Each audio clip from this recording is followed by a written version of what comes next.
Hi everyone, welcome to this video that will be all about the Mercury Retrograde, which is happening in Virgo from August the 24th until September 16. I'm Lou, I'm so glad you're here with me, and let's get into it.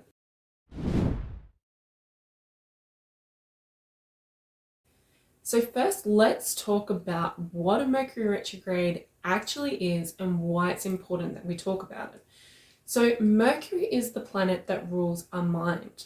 It rules our thoughts and it rules our words. And so these our thoughts and our words are creative tools that we use to create our reality. Mercury rules our focus, where we put our focus. And as you probably already know, our focus directs our energy and our energy directs our creation. And so Mercury, the Mercury retrograde, is such a powerful, potent time for creation, for manifestation, and for directing and realigning and working with our focus and our minds, our thought habits. Now, we think about roughly 60,000 thoughts every single day, and scientists believe that 90% of those thoughts are thoughts that we thought the day before and the day before and the day before. So 90% of our thoughts are repetitive, reoccurring thoughts that come from these belief systems. Now, beliefs are a thought that we think so many times, we think them repetitively that they become our truth. Our body and our mind starts to operate automatically from these thoughts that we've thought so many times. They become automatic. And we react, our body reacts to them. Our body takes on this perception that that's who we are, that's how we react. It's a biological adaptation that was meant to serve us, and it does serve us when those thoughts and those beliefs are supportive, so that we don't have to put in extra energy to continually have those thoughts. So they become habit, they become an automatic response. But when those thoughts and those beliefs don't serve us or don't benefit us, those automatic processes, those biological processes become detrimental to us. And so they're the thoughts, that's what we're talking about working with in this Mercury retrograde. You can spend the time enhancing supportive beliefs and enhancing supportive thought patterns that you are really, really enjoying working with. You can definitely do that. But you can also spend this time to undo and unravel some of the less supportive, less beneficial beliefs and thought habits that you have, that you're carrying in your day and in your everyday experience, your automatic experience. So when we think a thought enough times that it becomes a belief, what happens in our brain is that we create neural pathways. And these neural pathways, they mold together and they get stronger. And every time you think that same thought, every time you react the same way, every time you have the same response, those neural pathways strengthen and strengthen and strengthen. And so they become so automatic that they feel like you can't control them. They feel impossible to control. And that's where we have this problem. That's where we have it becomes very difficult to break that cycle. It becomes very difficult to break those habits, those thought habits. The interesting thing about that is once we get into that strong neural pathway, automatic responses, is that our body responds as well. And we set up biochemical cascades that happen with these thoughts. So when we have a thought, we have a psychosomatic response. Our body responds as well as our mind. And that's why it becomes so addictive and becomes so hard to break these patterns. So when you try to make a change, when you try to shift a belief, this is why it can become really difficult, because if you think a thought that's unfamiliar, it feels very uncomfortable in our body. Our body doesn't feel comfortable with it because it's not familiar. And our body will then start to release chemicals. There's a biochemical reaction that happens where it's craving a different thought. So for example, say you have low self-worth and your body has been conditioned, it's been trained to have that low self-worth. And we have thoughts and we have beliefs that follow that same pattern of low self-worth. And so we think the same thoughts, we behave in the same way, we produce the same results, we have the same experiences, and our lives don't change. We don't change. And so we cannot create something new. But if you would introduce loving thoughts, if you introduce thoughts that were in alignment with self-worth, that would feel really uncomfortable to your physical body. That would feel unusual. It's unfamiliar. The body doesn't like it. And so you have to be willing to feel through that discomfort, feel through that, and continue to apply those thoughts for an extended period of time. And so that's what the Mercury Retrograde is here for. The Mercury Retrograde is here to help you to look at, to help slow down those thought habits so you can identify them, so you can observe them from the position of the observer, and so you can detach from them and think about how you might want to do something different, how you might want to change those automatic thinking, those automatic thoughts.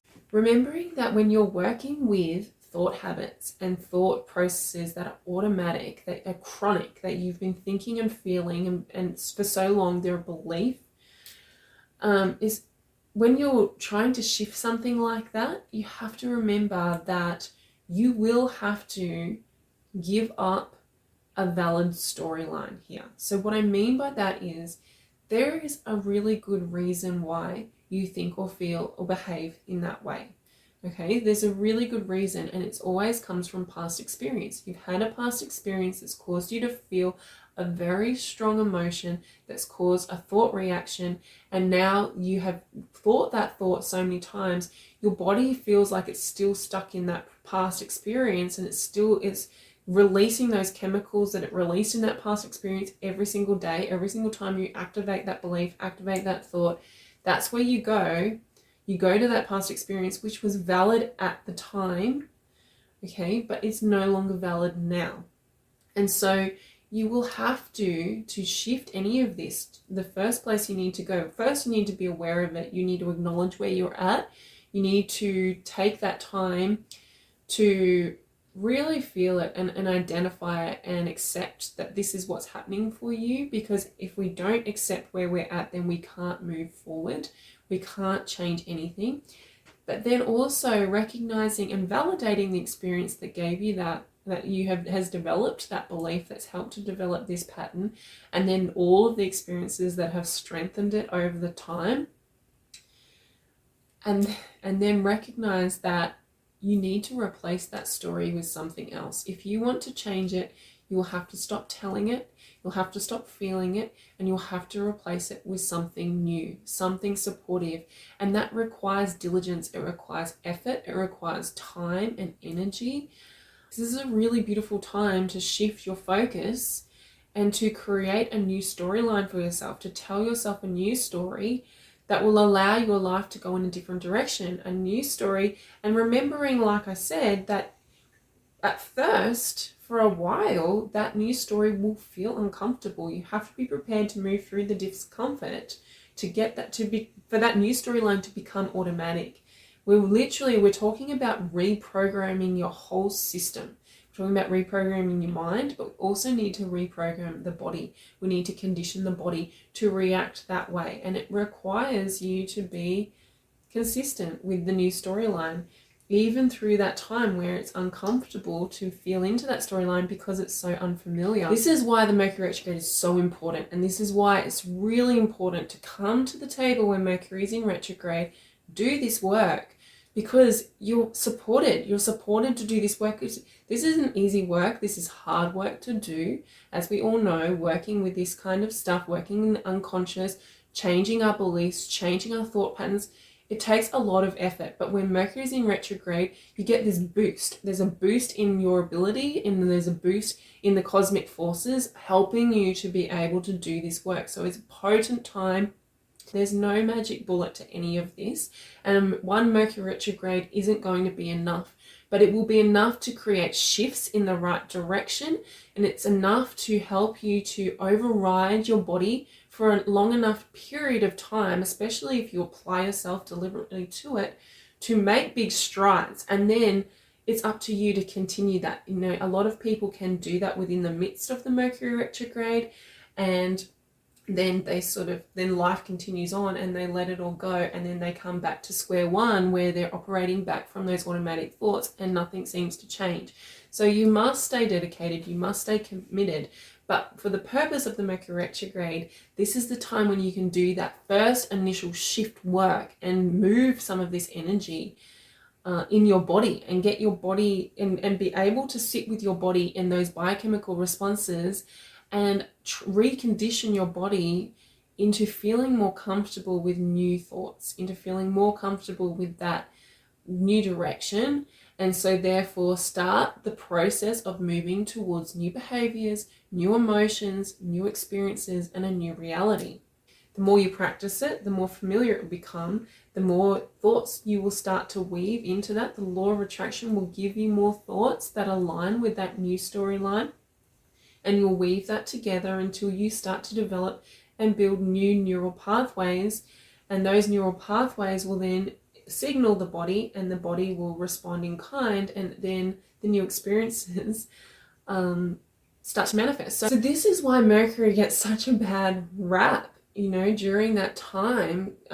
Oftentimes people who are engaging in the Mercury retrograde energy from an unconscious perspective will feel like this energy is chaotic, it's confusing, there's miscommunications, there's misunderstandings. All of those really bad associations that come with the Mercury retrograde are a result of people trying to engage in this energy and not being aware of, or not being willing to look at their unconscious processes. So they're coming from an unconscious perspective, and therefore it feels like that. It feels like that to them. And so to avoid that, to avoid slipping into that lower manifestation of this retrograde and of this transit, it's important to stay conscious, to commit yourself to staying conscious and to applying yourself deliberately to this, which really just means to become the observer of your mind, to spend that time, to just spend that little bit of extra energy to listen to your thoughts, to observe your thoughts, and even just to reflect. If that's all you do is just to reflect on them, to consider them, to consider the impact they're having on your life, even that is enough to just work with this energy and help for there to become more clarity, because that's the purpose of this Mercury retrograde, is to create clarity, for us to get more clear, to get a better perspective, to become more in control of our minds. Instead of our mind controlling us, we control our minds, which leads me into this Mercury retrograde in Virgo, which Virgo is the sign that represents mastery, so self-mastery.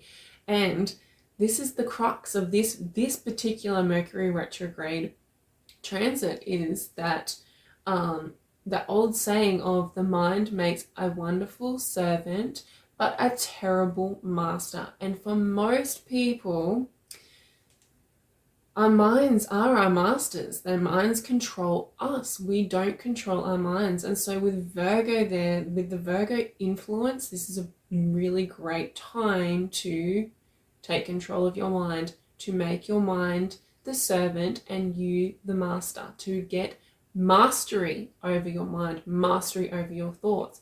Now, the wonderful thing about this transit is that Mercury not only is in rulership, but is also in exaltation in Virgo, which means that this is the prime, it's the supreme, it's the most optimal position to have Mercury in. Mercury works at its optimal level in Virgo, which means that this Mercury retrograde will be the optimal time to work with all of that energy, to work with that changing of your thought processes, changing of your belief systems, and changing your reality.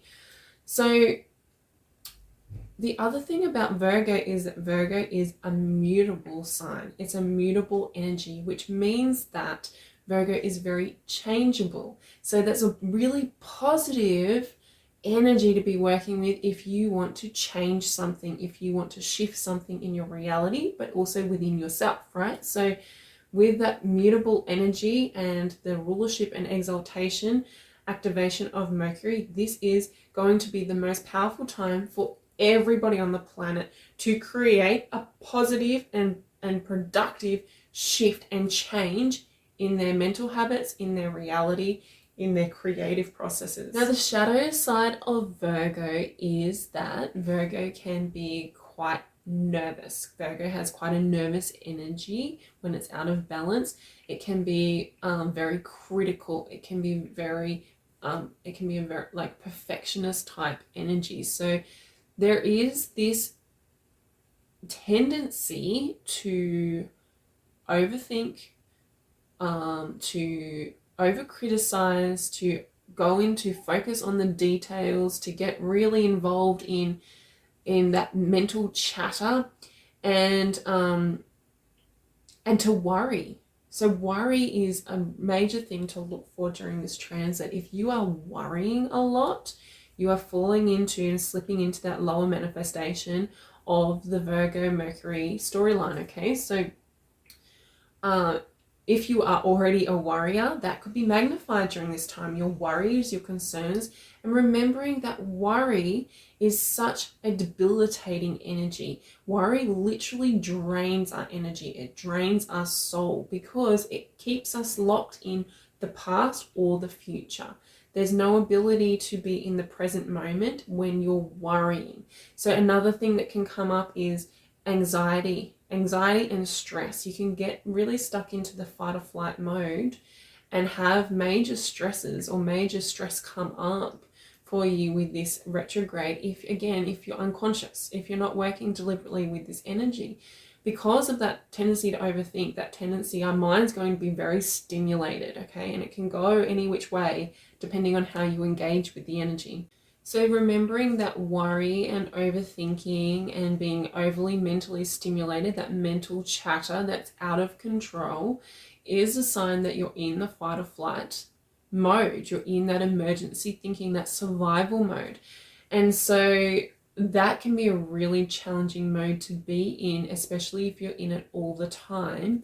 And this, if that comes up for you, I mean, this may be unusual for you. And then if it is, just recognizing that you are going unconscious during this time. But if this is a pattern that you identify with, that you recognize that this is happening in your life consistently, it's knowing that this is coming up, it's for your awareness, for you to apply some awareness to this. And when we're looking at the fight or flight mode, the opposite to fight or flight is open-heartedness. So this is about broadening your focus. Okay, so when we're in the fight or flight mode, we have a very narrow focus. We're focused on stresses, we're focused on danger, we're focused on the problem and how to keep ourselves safe. So a way to come out of that mode is to broaden your thinking. And so of course the most obvious way to do this is to meditate. And with the Mercury retrograde, meditation is always going to be the key. If you can meditate at all, in whatever way, whatever capacity, and however that means for you, that is the key to moving through a Mercury retrograde with deliberately and with benefit. So to benefit yourself with this Mercury retrograde, remembering that the mind is the signal and the heart is the receiver. And so dropping into that heart space, dropping into that receptive mode can be very beneficial to pull you out of that flight or fight space if that is a problem for you during this retrograde period. So this is a powerful time for creation, for creating your reality, for working with the tools, the main tools that we use to create our reality, which is our focus. And so there's a lot of depth in this. There's a lot of work here that can be done. There's a lot that you can tap into, not just with your thoughts, but aligning your thoughts and your emotions, and therefore your belief system as well. So all of that comes into it. So that is a general gist of how this Mercury retrograde is going to impact us, impact everybody. But how this is going to manifest in your life and the specific details, the specific energy that you'll be working with will be based on the house that Virgo rules for you, and that will be based on your rising sign. So I highly recommend that you watch the tarot card reading for your rising sign. You can and your sun sign as well, and also if you feel like it, your moon sign, and if you know your Mercury sign, you can watch that one too. But remembering the rising sign and the sun sign are the most important. And that will go into a lot more depth and detail about how you can specifically use this particular retrograde to your benefit, to increase and maximize your output and your energy so that you can create a life worth living for yourself. So without further ado, let's get into it. Before we move into the readings, I would like to acknowledge the traditional custodians of the land that I am working from today, the Kumbengi people, and I pay my respects to the elders past, present, and emerging. I recognize their continued connection to the land and their culture, and that this is and always will be Aboriginal land. Hello there, Aries. Welcome to your card reading for this Mercury retrograde that is happening in Virgo. Let's begin the reading with pause. Perfect card for this Mercury retrograde. So the Mercury retrograde is a time to pause, and remembering as well that Venus is also in retrograde at the same time until September the 4th. So there's two personal planets both in the retrograde phase, which will be encouraging us all to pause and take some time out to reflect and to do that internal inner evaluation, the self-inventory that is required when we're doing this deep personal work. Now, Mercury is moving retrograde in your 6th house, which is the house where we take that time to master ourselves. It's the house of self-mastery. This is a good time to pause and reflect and to consider how far you've come, where you're at, and what you need to release and let go of in order to move forward. With the 6th house activated, what may come up for you is a lot of resistance if you are harboring a lot of resistance. And so if you're really struggling during this time with this Mercury retrograde, that's an indication that there is resistance there for you to tend to. And with the 6th house, this is about your personal well-being. So this can be about your physical, mental, emotional, or spiritual well-being. And it does tend to manifest in the physical body. So if you're noticing any physical, psychosomatic responses to this Mercury retrograde, that's a really good indication that you have resistance to tend to and work through during this time. And remembering just to pause and allow and accept and acknowledge where you're at. That acknowledgement of where you are now is so crucial to being able to change, to make changes, and to adapt to where you want to go, which is the crux of the 6th house, right? So we're looking at our habits. We're looking at not just our thought habits, but we're looking at habits in your lifestyle, habits in that affect your well-being. So anything that you do automatically, that you do daily, and how that impacts your sense of well-being, how that impacts your sense of wellness.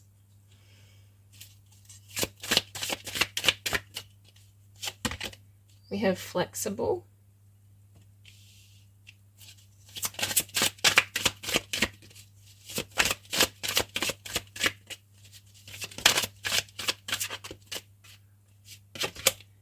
And come to the edge.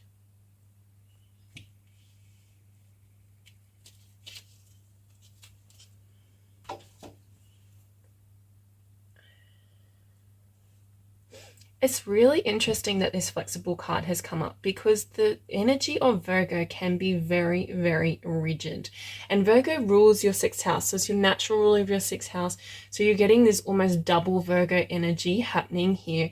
And Virgos, like I just said, they can be very rigid. They can be very structured and very ordered and very organized. Virgo energy can be in the lower manifestations very negative, very critical, very nitpicky. They're very detail oriented. And so sometimes if we are trapped in that kind of thinking, in rigid thinking, this can come up during this Mercury retrograde for you, Aries. And there is just indicating that there is a need for flexibility. There's a need to apply more flexibility to your thinking, to be more open to possibilities, to be more open to a different way of doing things, particularly looking at where you have organized your life and structured your life in a way that doesn't allow there to be any flexible movement. And to come to the edge is like telling you that it's time to shake those things up.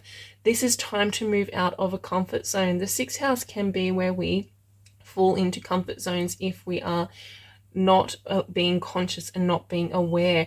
And so it's a time to come to the edge, challenge yourself. If you're feeling very comfortable during the Mercury retrograde, there's a pretty good chance that you're doing something wrong. This is a time to push yourself. This is a time to feel uncomfortable. This is a time to make the unconscious conscious so that you can shift things, you can move things. And doing that process is never going to feel easy. It is going to require a coming to the edge.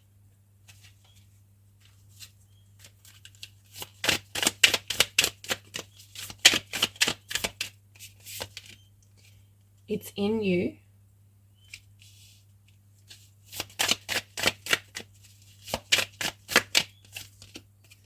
See beyond the past.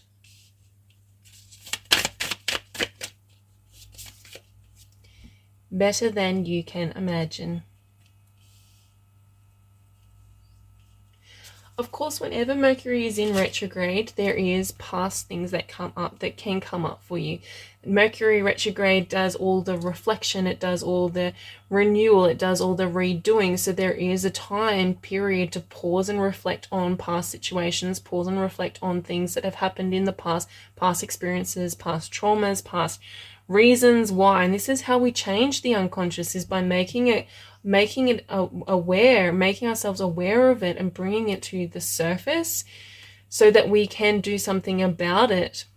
But there is this need to see beyond the past, because if you're living in the past, if you're having emotional responses, if you're having thought processes that don't serve you, that are not beneficial for you, that's a really good indication that you are living in the past.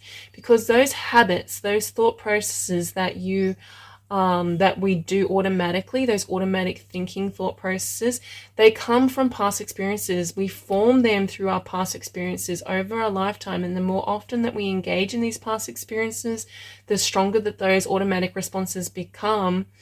And so they become like our personality. So it's almost like as if that's who you are, but it's not who you are. It's a program that you're running, and that program was built and strengthened from past experiences. So this is a time, Mercury retrograde is a time to tend to your past experiences. Now, with it being in the sixth house, it may be ways that you're living your life. It may be things that you're doing in like a lifestyle, or decisions that you're making, the ordinary decisions you're making throughout the day that actually aren't serving you anymore. They're actually not beneficial to you anymore, not beneficial to the direction you're going in, but they're just habits because of past experiences, because they served you in the past. You've formed them from wherever and whatever place you were at in the past.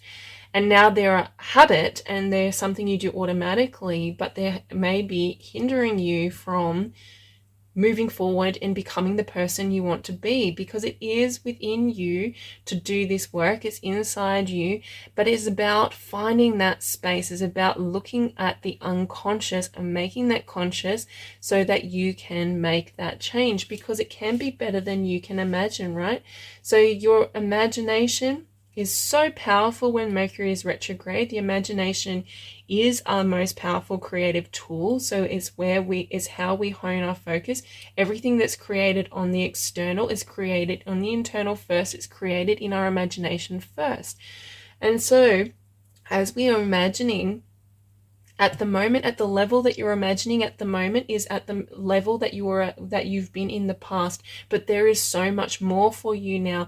And as you work through this Mercury retrograde energy, your ability to imagine situations will expand for yourself, and then through that process you will be able to manifest that into your real life. So the sixth house as well is the house of our physical life, and so this is about actually aligning your thoughts and moving out of rigidity, moving out of rigid patterns, and moving out of comfort zones, moving away from automatic responses that come from the past, so that you can broaden your focus, so that you can broaden your imagination.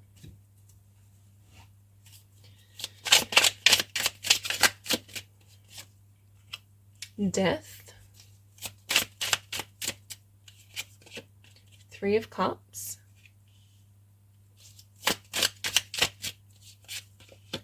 Strength,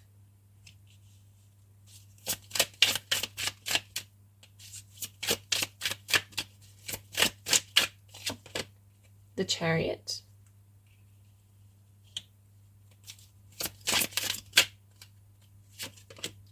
the Star,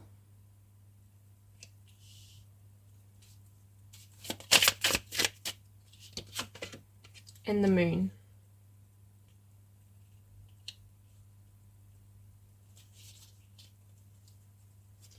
And we have the Nine of Swords on the bottom of the deck. So the Nine of Swords on the bottom of the deck does tell us that there is worry, there is fear, there is anxiety that can easily crop up here. And we know that already. We know that with this Virgoan energy that there is a lot of worry. There's a tendency, and it's easy to swing into worry and fear and anxiety because of that Virgo detail-oriented, critical and analytical energy that's coming up. And if that's not comfortable for you, it can be quite hard to process. And so things like concerns or worries about the past or about where you're heading for the future can come up and could be the crux of this transit for you. Remembering that the message at the beginning was to pause, and so not to really buy into the worry that comes up. It's about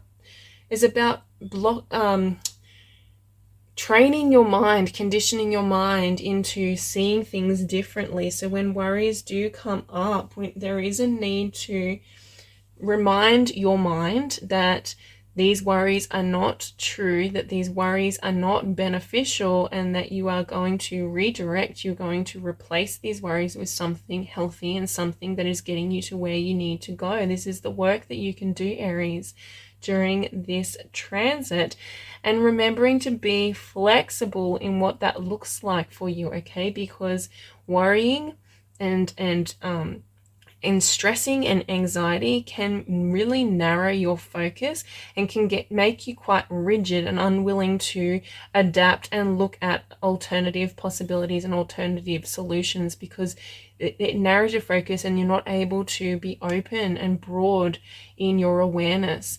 Now there is something that needs to end. We have the Death card, and so this is that rigidity, that rigid focus, that narrow focus. It needs to end, or it will be coming to an end during this transit.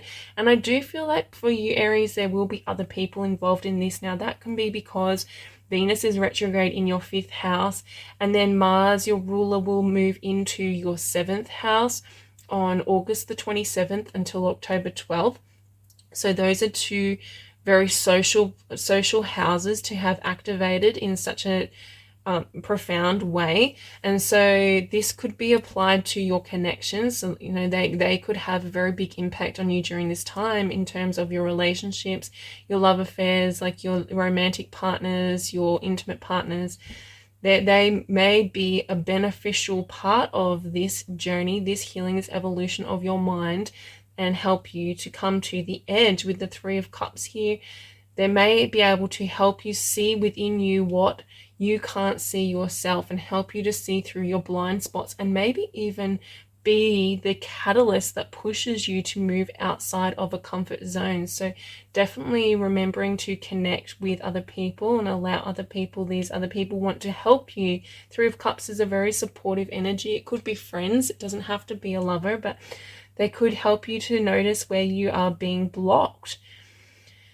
Now, the past experiences that are coming up for you for healing, particularly Aries, of course, it requires a lot of strength to go towards those and to shift them and change them. One, because it requires a lot of strength to remain conscious and to not slip back into that automatic patterns, those automatic behaviors. Those automatic behaviors are so familiar to us. They're so automatic that we do them unconsciously, which is why they're so hard to change. And so you need to remain diligent. You need to remain strong in your conscious focus when you're doing this work. So there is a strength that is required from you to move through these past experiences. And it's really just about reprogramming, retraining your mind. So every time you notice yourself slip, just reminding, oh no, we're not going down that path anymore, we're doing it a different way, and just continually doing it. And being compassionate with yourself as well. It's not about getting angry or frustrated with yourself, but just compassionately and gently redirecting your mind back towards the path that you want to go in for your future, instead of reliving and being in the past. Okay, because the Chariot here, when you come to the edge, when you move through a comfort zone, when you push yourself through this rigid thinking, when you do this work, if you apply yourself deliberately to this work, Aries, there is momentum here. You build momentum. This Mercury retrograde will be a really big catalyst for you and push you towards overcoming these past experiences and overcoming these habits. Okay, this is all about habits in rigid thinking, and it's all about self-mastery for you, Aries. And the only way that you can gain mastery is to be diligent, be vigilant, to be consistent and reliable, to do it every single day, to keep coming back to it, keep realigning yourself, keep redirecting your mind. And as the more you do that, the more often you do it, the more you build momentum, the more that the direction shifts, and then you start to build those neural pathways that become habit. Eventually you won't have to do this work because you'll have built those pathways, you'll have created those habits. But it takes at least 3 weeks to form a new habit, if not longer, especially if this has been going on for a very long time for you. If it's a very chronic situation that you're dealing with, it takes a long time, it takes a lot of work, and that you need to be strong and you need to continue to build that momentum, because you're being guided as well. The cosmos is guiding you towards something that you can't even imagine, you can't even fathom when you're in this vibration of your past self, when you're in this mode of your past. You don't have access to what you are being guided towards, the star. You are being shown a new way that is better than you can imagine. It requires flexibility. It requires you to do something different. It requires you to do it a different way. And to do it a different way, you need to be strong. You need to be strong so you don't fall back into those unconscious processes. And you also need to be strong to keep yourself on track on this path, so that you do the full healing, so that you heal completely. Okay, and you also need to be strong because, and this is always the case when you're moving outside of a comfort zone, it's because you're moving towards something unknown. You're moving towards something that you aren't, there's not your comfort zone. It's not familiar. And so it's always difficult when we start to do something that's unfamiliar, but that's where the sweet spot is. The other thing with the moon I feel drawn to talk about is the full moon that is happening in Pisces. That happens on August the 31st. And so Venus will still be retrograde, Mercury will still be retrograde, and this full moon is conjunct Saturn. So that's in your 12th house. Saturn has been moving through your 12th house since March, and it will stay there for another 2 years. And it is really working on this undoing, this breaking down of structures, this preparing. It's preparing and breaking down what is no longer serving you, so it can fertilize the soil for something new to grow. And so this could be a time around that full moon where that work is done, where there's this breaking down of these structures that are no longer serving you, these past experiences, that it's time to let them go. And it's time to shift and move out of that comfort zone that is stopping you, that comfort zone that is blocking you from moving forward. To recognize what I'm talking about, it's those times when you do something automatically, or you do something that feels good, but you know consciously, your conscious mind is telling you, there's something restless inside you that's telling you this isn't right and this isn't for me, but you just do them anyway. You can't sort of seem to stop yourself from doing them anyway. Those are the times when you are living in an uncomfortable comfort zone, and those are the kinds of things that need to change. So let's get some cards to clarify how you can heal during this time. And we got the stone.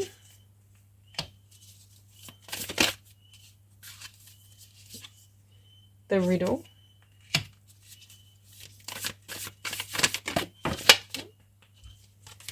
And the Warrior.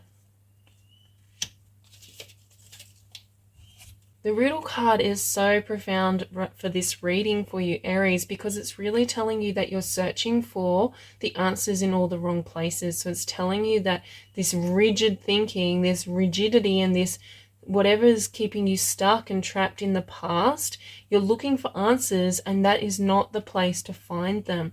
They're not there. And so if you're feeling confused, particularly, this is an important message for you, is to let go, and let go of trying to find the answer in the past. It's not there. The answer is in the future. The answer is in the new direction. The answer is outside of your comfort zone.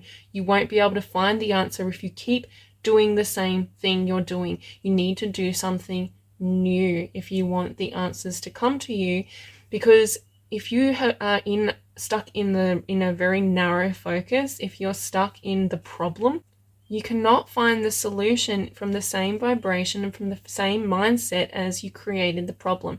And so there is a need of letting go of the past. Stop trying to solve whatever it was that happened. Stop trying to find the answers. Stop trying to make sense of it. Stop trying to argue for it. Just let it go and move forward. This is a time to move forward. This is a time to start preparing the soil for the next chapter of your life. And with the stone, it's really telling you to stay committed, to stay loyal, to stay on task. I've talked about that in depth. It's that same energy of that strength card, staying on task, keeping yourself on task, and just keep redirecting yourself. Don't let yourself slip back into those uncomfortable comfort zones. And when the Warrior card comes out, of course, there's a fight. There's some sort of fight here. Now, the fight can come up if you are unconscious. It could be an uncomfortable fight for you. But if you're working with this deliberately, it's again just telling you to keep your eye on the target, keep moving forward, and don't give up. It can be a fight, a battle between two aspects of yourself, between the unconscious, these unconscious programmings, and the new self that's coming out. This new self is unfamiliar, it's uncomfortable, and so you need to fight for it. You need to nurture it into being, and so you need to protect it from those unconscious programs, and you need to keep redirecting so that new part of yourself grows and becomes stronger and becomes the person you step into at the end. Okay, and so that is your reading, Aries, for this Mercury retrograde. Thank you so much for being here with me. I'm so grateful for your time and grateful that you allowed me to be a part of your creative journey. I wish you all the best of luck in your healing and in this Mercury retrograde energy, and I'll see you again soon. Take care. Hi there, Taurus. Welcome to your card reading for this Mercury retrograde happening in Virgo. Let's start the reading with this card, New Experiences and Possibilities. Now, this Mercury retrograde is taking place in your 5th house, which is the house of your true desires, of your true self-expression, of your passions, your hobbies, and your creativity. With new experiences and new possibilities, this could be a really powerful time for you to change and to shape your thinking and your belief systems around the possibilities and the openness to possibilities of desires coming into your reality, coming to fruition. So this is about looking at your belief systems around desires and how desires can manifest in your life. So sometimes some people have really open belief systems, really supportive belief systems that support the manifestation and the incoming of desires, and they believe in themselves and they have trust in themselves that these desires can become a reality. And some people really struggle with that. So it will be different for everybody, and looking at how you sit on that continuum of beliefs. But there is this opportunity to open your heart and open your mind to the possibilities, that possibly you didn't feel were possible before. And that knowing now what you know about reconditioning and reprogramming your mind and reconditioning and reprogramming your body, in order to align with these true desires. So let's talk about what a desire is quickly. A desire is the way that your soul speaks to you. It's the way that your inner being speaks to you, and in terms of how showing you the direction it wishes to be expressed in this reality, in this lifetime, the experiences that it wishes to engage in, the way it wishes to learn and to grow and to expand and to evolve. So when you have a desire, this is your soul speaking to you. It's your soul telling you your purpose. And if you are to repress that desire or reject that desire for whatever reason, usually because of conditioning, social conditioning, and past experiences that tell us those desires aren't possible for whatever reason. Maybe it's financial, maybe it's not socially acceptable, maybe it's there's other responsibilities, other limitations on you. If you reject those desires, it can feel really painful, and we kind of get stuck and trapped into and lulled into this mediocrity, accepting this mediocrity, but feeling unresolved, feeling incomplete, and feeling restless within, but not able to figure out why or what direction to go. And that's what the feelings of a repressed desire, that's what it feels like. To have a repressed desire. And so these kinds of desires that I'm talking about, they're things that maybe, they're things that you would do even if they didn't earn you money, or they didn't help you to grow in a way that's, considered socially acceptable, in terms of, they're not like the general order of things. You go to school, then you graduate, you go to university or college, and then you work a job, and then you have a family, you have the wife, that kind of social conditioning. If they're outside of the norm of that, or if there's something that you can't see a way of it actually earning money, you can devalue it, even though your soul still values it, your soul's still calling to you, and that call gets stronger and stronger. There's like a lack of value, which creates this disharmony. It creates this separation within you that feels very painful. So being aware that if there is that kind of pain coming up for you during this time, this could be a time to shift those thought habits, shift that conditioning, shift those beliefs, to open yourself up to more possibilities. The 5th house is the house where our heart resides. So this is about dropping into your heart, allowing your heart to take the lead. Even though we're talking about the mental processes, we're talking about the thought processes, it's about aligning your head and your heart, your thoughts and your heart's desires, okay?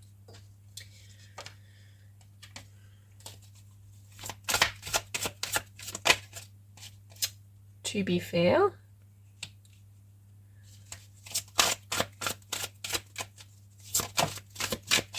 and chaos and conflict. So I feel for the purpose of this reading that this chaos and conflict will be an internal chaos and conflict. So this is exactly what I've been talking about. There's conflict between what you feel like you should be doing and what your desires are pushing you towards. That can come up during this time.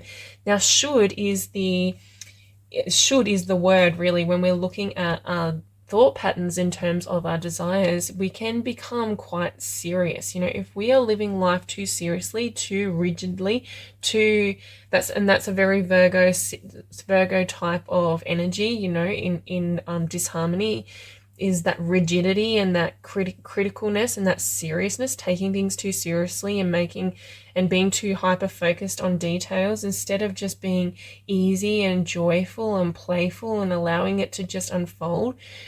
So those shoulds can wreak havoc in our lives. They can, when we say, I should be doing this, I should be working harder, I should be spending time with my family, I should be, and we put that pressure on ourselves.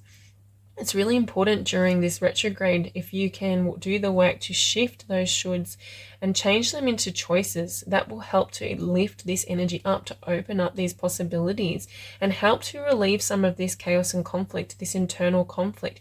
Instead of I should be working harder, you can say something to yourself like, I'm choosing to take this time to relax so that my body is able to sustain the amount of effort I need to put in, or something like that. Coming up with a choice, and making a decision. I'm choosing something for myself instead of guilt tripping myself into the things I should be doing.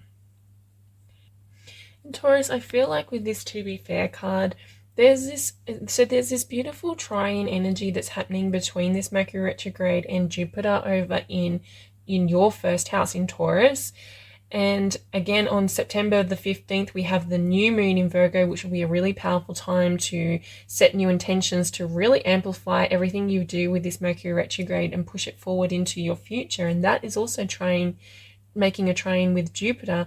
And I feel like this is about, maybe you're feeling like you need to be fair, you need to allow other people their space in your reality. But with all that energy happening in your first house, this is all about you. This is all about your personal goals, your personality, your character. This is about what you want in your life.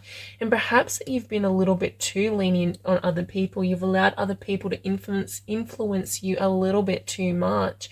And you've moved towards things and moved towards goals and directions that you maybe weren't even really for you. They're just they're what you feel like you should be doing. There's that should word again, that what you feel like you should be doing for everybody else. And it's time to be fair on yourself. It's time to actually allow yourself to have these dreams and allow yourself to open up to these new possibilities, because that is fair on you. We have Quantum Jump,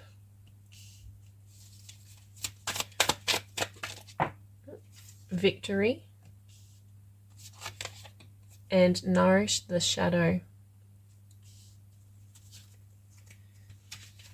And this Quantum Jump card is so perfect for what we're talking about, because this Quantum Jump card, it really signifies making that leap into the highest version of yourself. You've been doing this work for a long time, Taurus. We've had Uranus in your first house since 2018.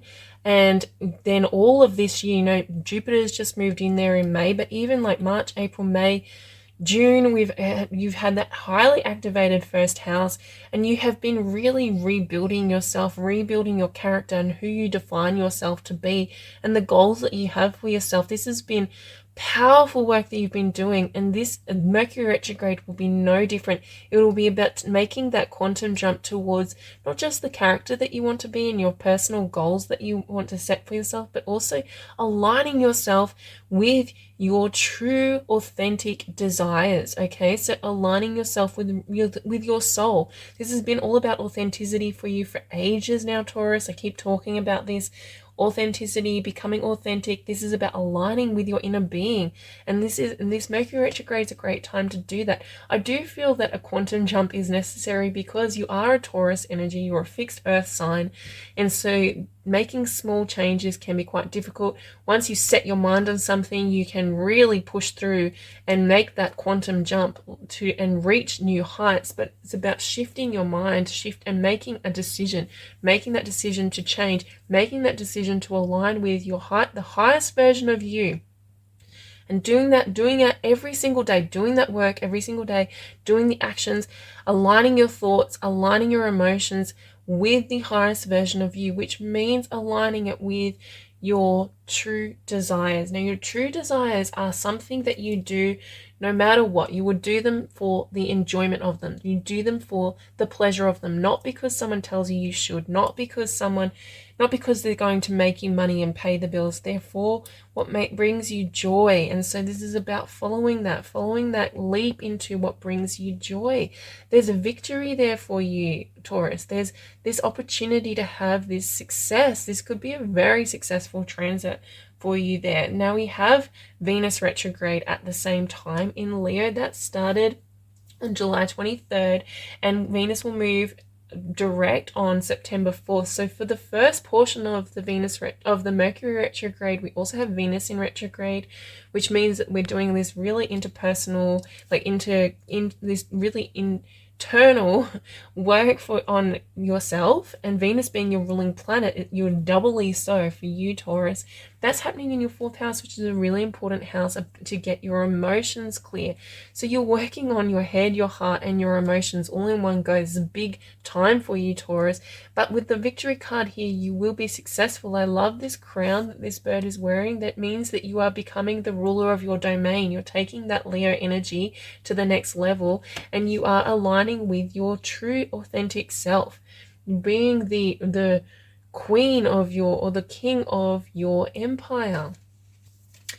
And this nourishes the shadow card. This is the perfect card for this transit, because if you watch the introduction at the beginning, we talked all about the unconscious programming, these unconscious beliefs that we operate from, that direct our desires, they direct our behaviors, they direct our actions and our words and our thoughts. It comes from this programming, this unconscious programming that that we condition our bodies and our minds with over a period of time, over from our past experiences, mostly from childhood. And this is just a reminder to nourish that part of yourself in terms of not rejecting it, not keeping it unconscious, bringing it to the conscious, validating it, talking to it, working with it. Because the more you reject it, the more you ignore it, the more you push it down, it doesn't go away. It just continues to operate in the background, and those neural pathways continue to strengthen. The only way to change it is to nourish it. The only way to change it is to be aware of it, to bring it, the unconscious, into the conscious, and to work with it, to talk with it, to validate it, to be with it, and to shift it into these new possibilities that are available to you, shifting your thoughts slowly, little bit by little bit. But with the quantum jump there, you may be able to project that forward faster than other people.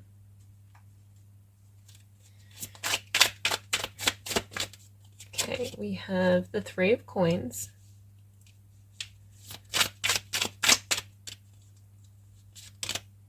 the Ace of Wands,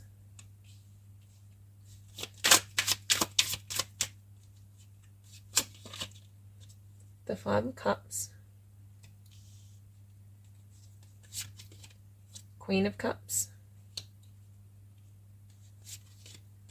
the High Priestess, and the Ace of Coins.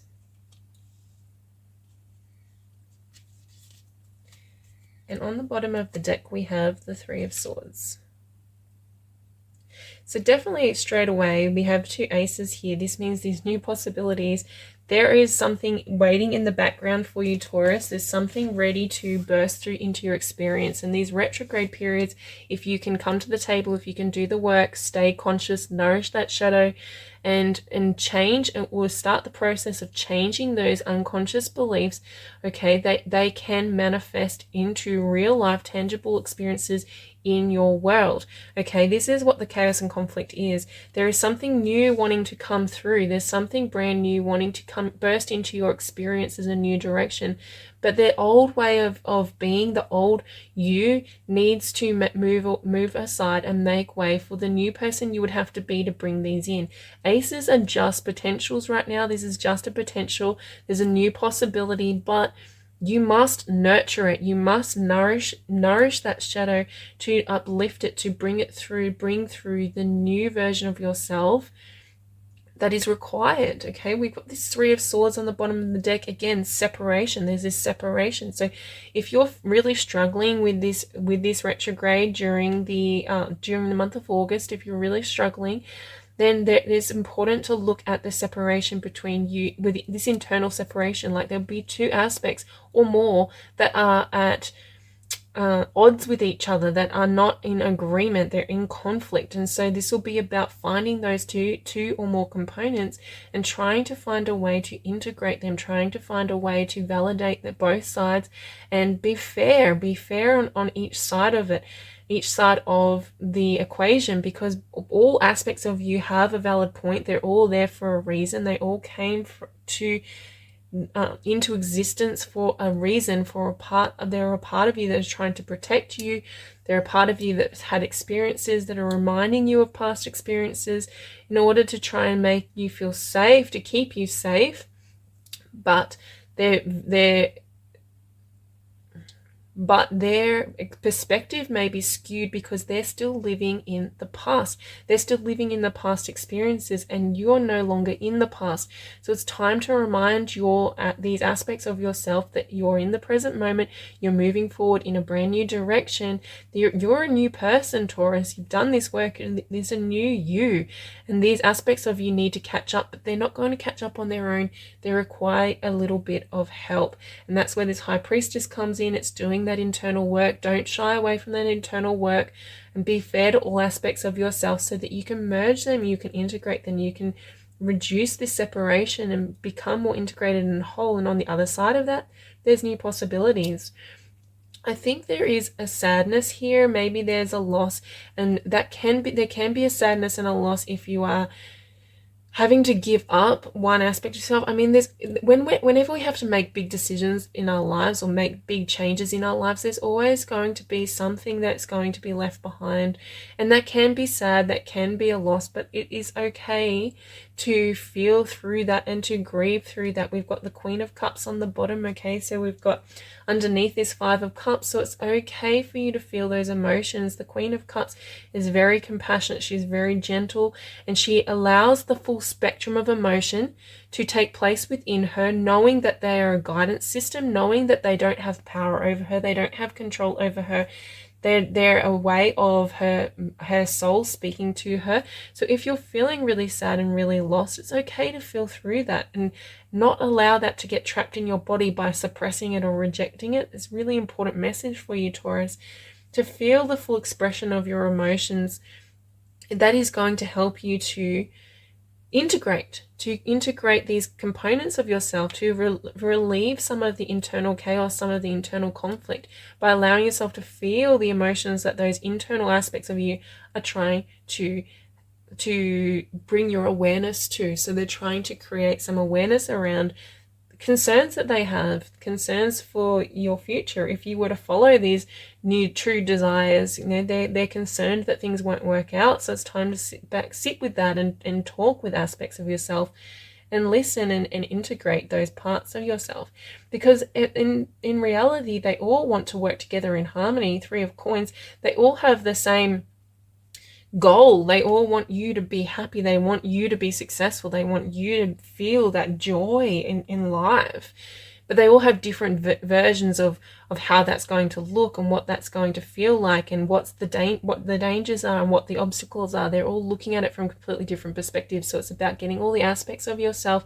on the same page, moving towards the same direction by validating each aspect. And if you can do that, if you can align all the aspects within yourself and eliminate or reduce this internal conflict, you will make that quantum jump. You will make that quantum jump into this new life, into this new experience, into a new reality. Complete new reality is available to you, Taurus, during this Mercury retrograde, during the month of August. Something that is really inspiring, something that feels really passionate for you, Ace of Wands, something that really is in alignment with your true self, with your higher self, with your soul, because of that fifth house element, this fiery, passionate element, Ace of Wands. This is what's available to you, Taurus. It's a very exciting time. So let's get some cards on what is possible, what healing is possible. Get some more information around that. We have the Orphan.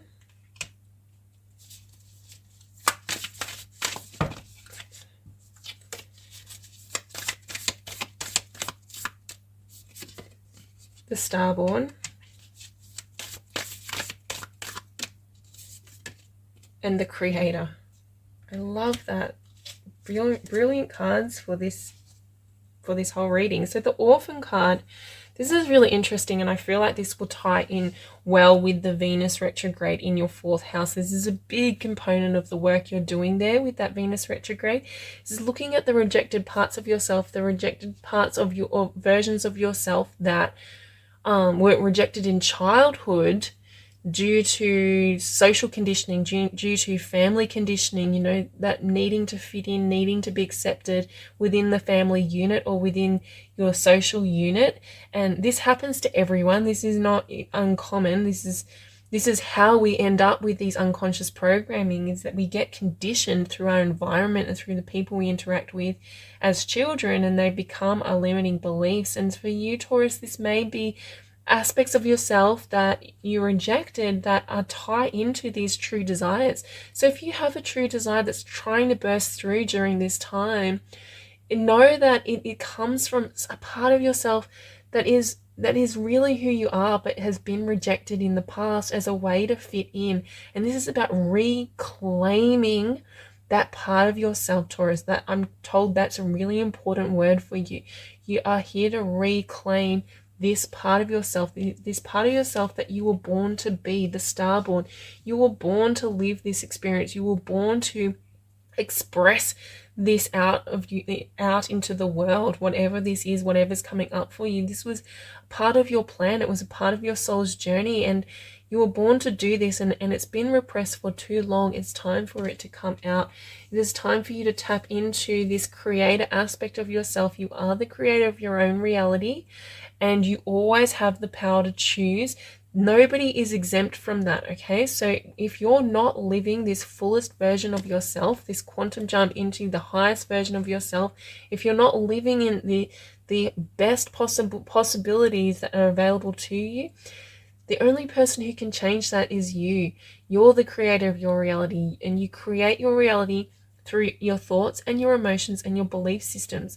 When your desires, your thoughts, your emotions, and your beliefs all line up, that manifests into reality, okay? But if there's disharmony between any of those components, so if your beliefs and your thoughts are not in alignment with your emotions, or your beliefs are not in alignment with your desires, then you start to manifest situations and experiences that are jumbled. They're not quite what you want. Sometimes they're a bit better than others, and sometimes they're really off, completely off. But to really manifest your truest desires, manifest your highest potential, those are components of yourself, within yourself, have to be in alignment. I hope that makes sense. I tripped over that a lot. But so this is the power of this Mercury retrograde for you, Taurus. This is the power of what's available to you. It's really exciting. It's really exciting time for you. Could evolve very quickly into a brand new version of yourself that's more aligned with the things you actually want for yourself and for your life. And so I'm going to leave you with that now, Taurus. That's your reading for the Mercury retrograde in Virgo. I hope this was helpful to you. Thank you for coming on this journey with me, and happy healing during this Mercury retrograde, and I will see you again next time. Take care. Hi there, Gemini. Welcome to your card reading for the Mercury retrograde. Let us start with this card, the Inner Truths. Such a good card for this for you, because this Mercury retrograde is taking place in your 4th house, okay? It's a very important house. Mercury being your ruling planet, ruling your 1st house, activating your 4th house in rulership and exaltation. This is going to be a really powerful transit for you, Gemini. One way or another, this will make major shifts in your internal environment and your external environment.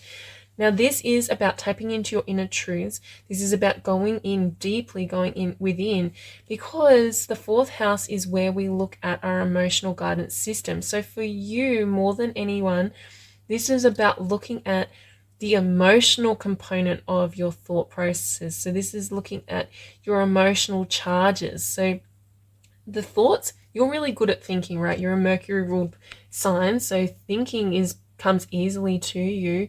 And those thought habits and changing those thought habits are quite easy for you too, Gemini. But what the challenge that you struggle with, and that's why this Mercury retrograde will be so powerful, is applying that emotional work to it all, applying the emotions. And emotions and thoughts work they're so interconnected. They work so together so closely. Sometimes it can be really hard to separate the two. In fact, it is really difficult to separate the two, but it's important to remember that the universe and the environment and other people, they don't actually respond to your thoughts. Okay, so everything that responds to your emotions. Your emotions are actually the emotional charge that you create is the signal that goes out. So your heart really it emits the signal, and the law of attraction responds to that, or the environment responds to that, other people respond to that. So the emotion is the key. The thoughts are the tools of which we work with the emotions. We use the tools to help to shift and adapt our emotions. And so this is what this whole transit will be about for you. And it will be about going in, looking internally, looking at these emotions, working with these emotions. And the fourth house, it is the house of our roots and our childhood. And so it can be a really good time to look at childhood traumas, look at childhood programming. Obviously, we're looking at the programming, but where that comes from, actually taking that time to go into your inner truths and looking at where that actually came from and why, and is it still true today, is what I'm hearing for you, Gemini. So we carry these unconscious programmings, we carry these unconscious beliefs, which our emotions are the indicator of. Our emotions tell us what our unconscious beliefs are, okay? And so when we have, and then those unconscious beliefs generally will control our thoughts. Our thoughts tend to, when we go unconscious, when we're not being very vigilant with our thinking, they default to our belief system. And our belief system, those unconscious programmings, usually come from childhood. So this is a really amazing way, like this is the best way you can find what your inner truths are, is by looking at your behaviors, looking at your thoughts, and looking at your emotions, assessing them, analyzing them, taking that time to consider where they came from, and that will show you what your inner truths are. And then it's about deciding, do these truths serve me? Are they supportive? Are they beneficial in my life? Because our truth is the interesting thing about truth is it's subjective, okay? So it's never the truth. It's our truth, and it can change. We can always change our truth by changing the meaning that we apply to an event, to a situation, to an emotion. Changing our perspective, we can choose our emotions and we can choose our truth.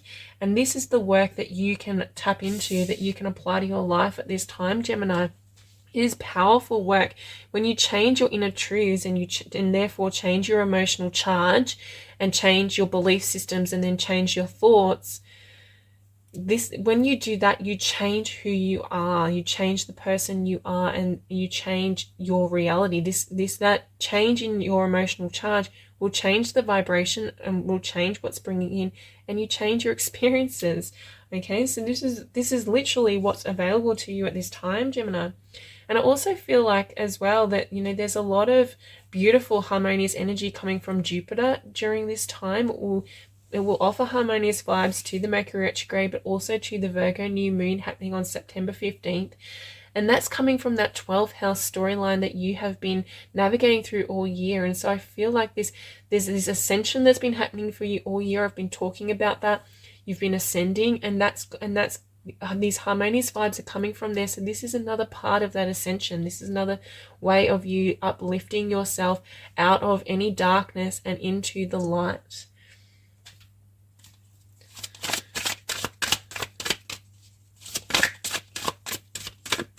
And we have here and now,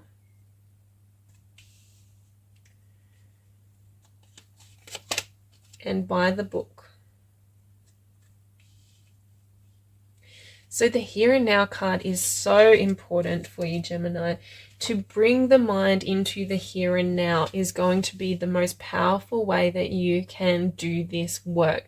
Because when we're operating from unconscious programming, when we're operating from our belief systems, so when our emotions feel out of control, when our emotions are feeling us, so when we're just having emotional reactions to something, know that every time that happens, you are living in the past. Your emotions are a response to situations in the past. And when you continually repeat to having those same emotions, you strengthen that neurological pathway, and that biochemistry in your body strengthens, and you continue to have that same emotional reaction even when it's no longer legitimate, even when it's no longer valid. So this is why often we can have like an anxiety response or a stress response to something that really isn't stressful or anxious. They become traumas, okay? But that's living in the past. So, and also worry. If you watch the introduction, remember that I talked about worry. Worrying is about living in the future. Worrying is about being concerned about what direction you're going in. So if you're having any of those problems, it's really important to bring your mind back to the here and now. That is where you are powerful. That's where your power lies. And that is where you are able to change your emotional charge. You're able to change your emotional response. It's the only time you're able to do it is in the here and now. Now, by the book, I feel like there's this certain way that you are trying to do something. There's a way that you feel like is the right way to do something. But when we're working with the fourth house energy, we're really working with our heart. We're like working with our emotions rather than our mental faculties. And even though this is a Mercury retrograde, so our thoughts are the predominant focus, is actually aligning your thoughts with your heart. So if you're feeling like you have to do something a certain way, but that doesn't feel right to you, just being aware of that your emotions are trying to show you something a different way. They're trying to show you something better.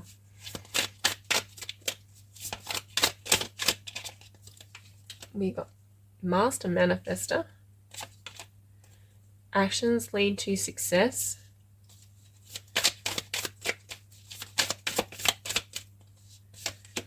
And focus on the big picture. So the Master Manifester, this is all about manifestation. Everything we're talking about is about manifestation. So the Mercury retrograde is one of the most powerful times to manifest. It is your ruling planet, so it is very easy for you to do that work. And when we align our thoughts and our emotions, when they're in alignment, and then our belief system, when our beliefs are in alignment, that's when manifestation occurs. Okay, so when there's a discrepancy between any of those components of ourselves, we get discrepancies in our experience. We get these like jumbled experiences. They're a little bit what we want, a little bit not. Then, we unconsciously, we default manifest.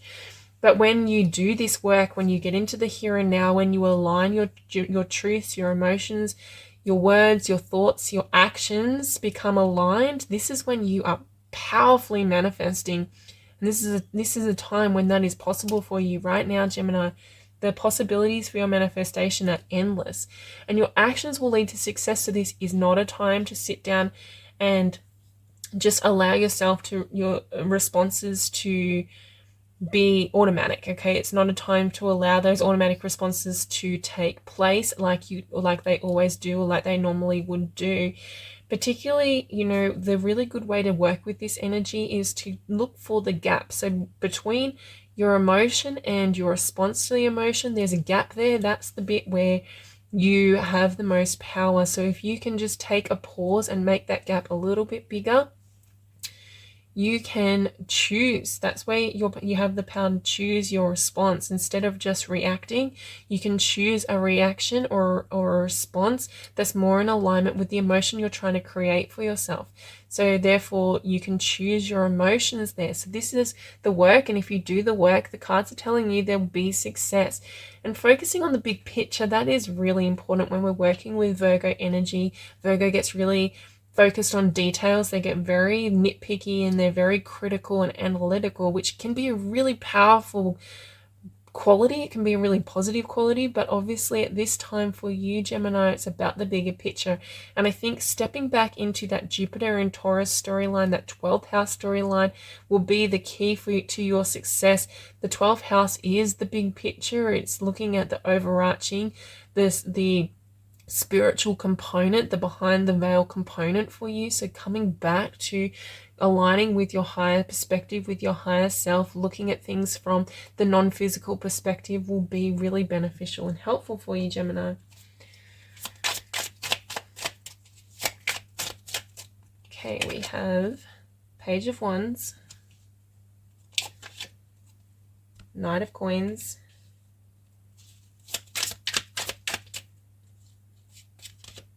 Five of Cups,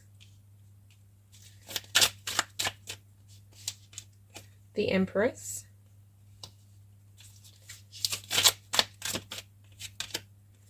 Hanged Man, and the King of Cups. And on the bottom of the deck we have the Two of Cups.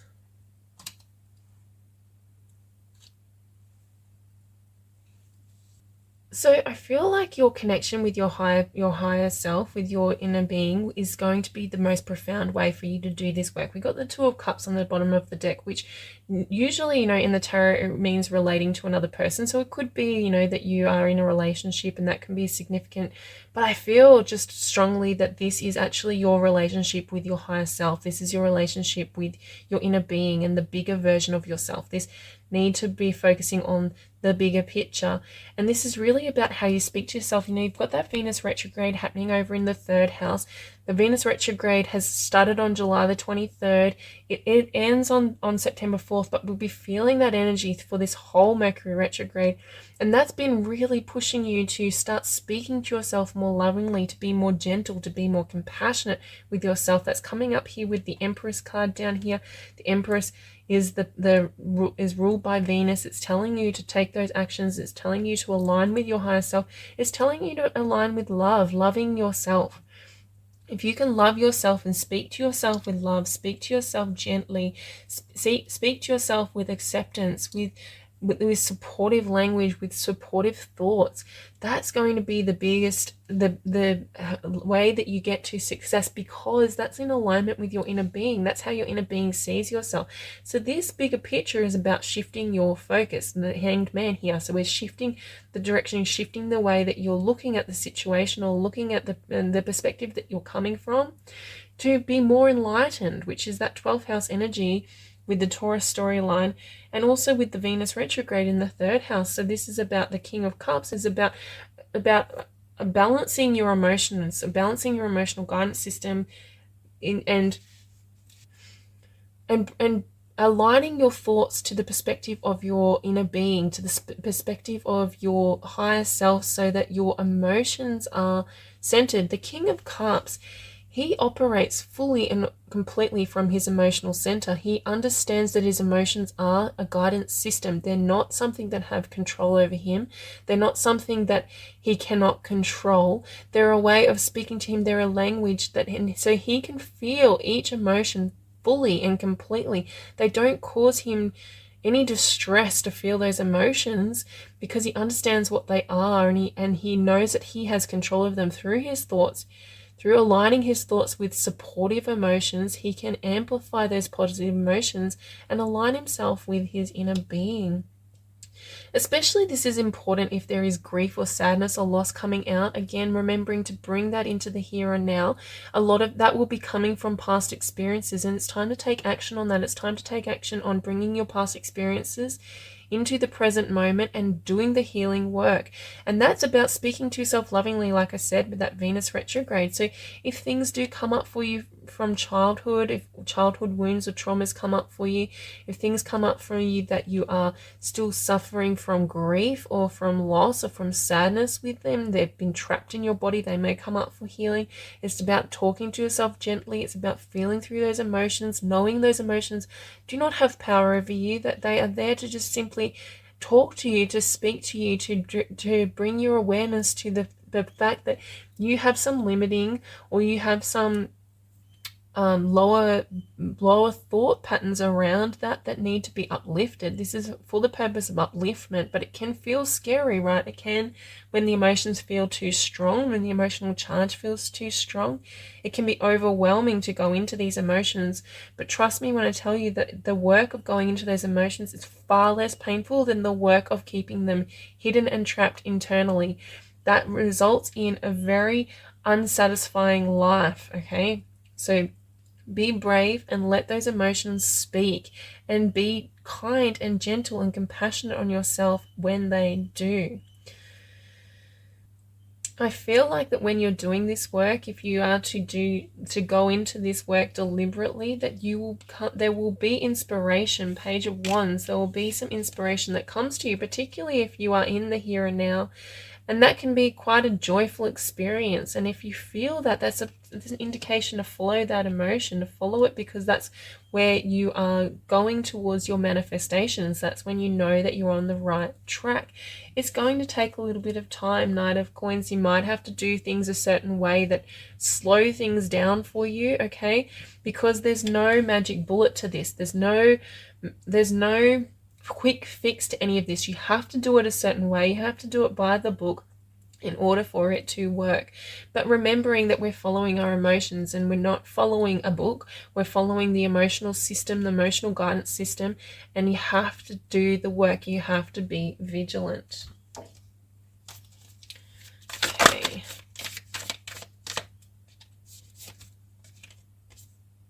Kyros.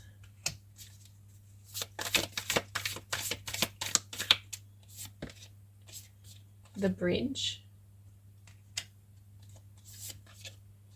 And the Vow.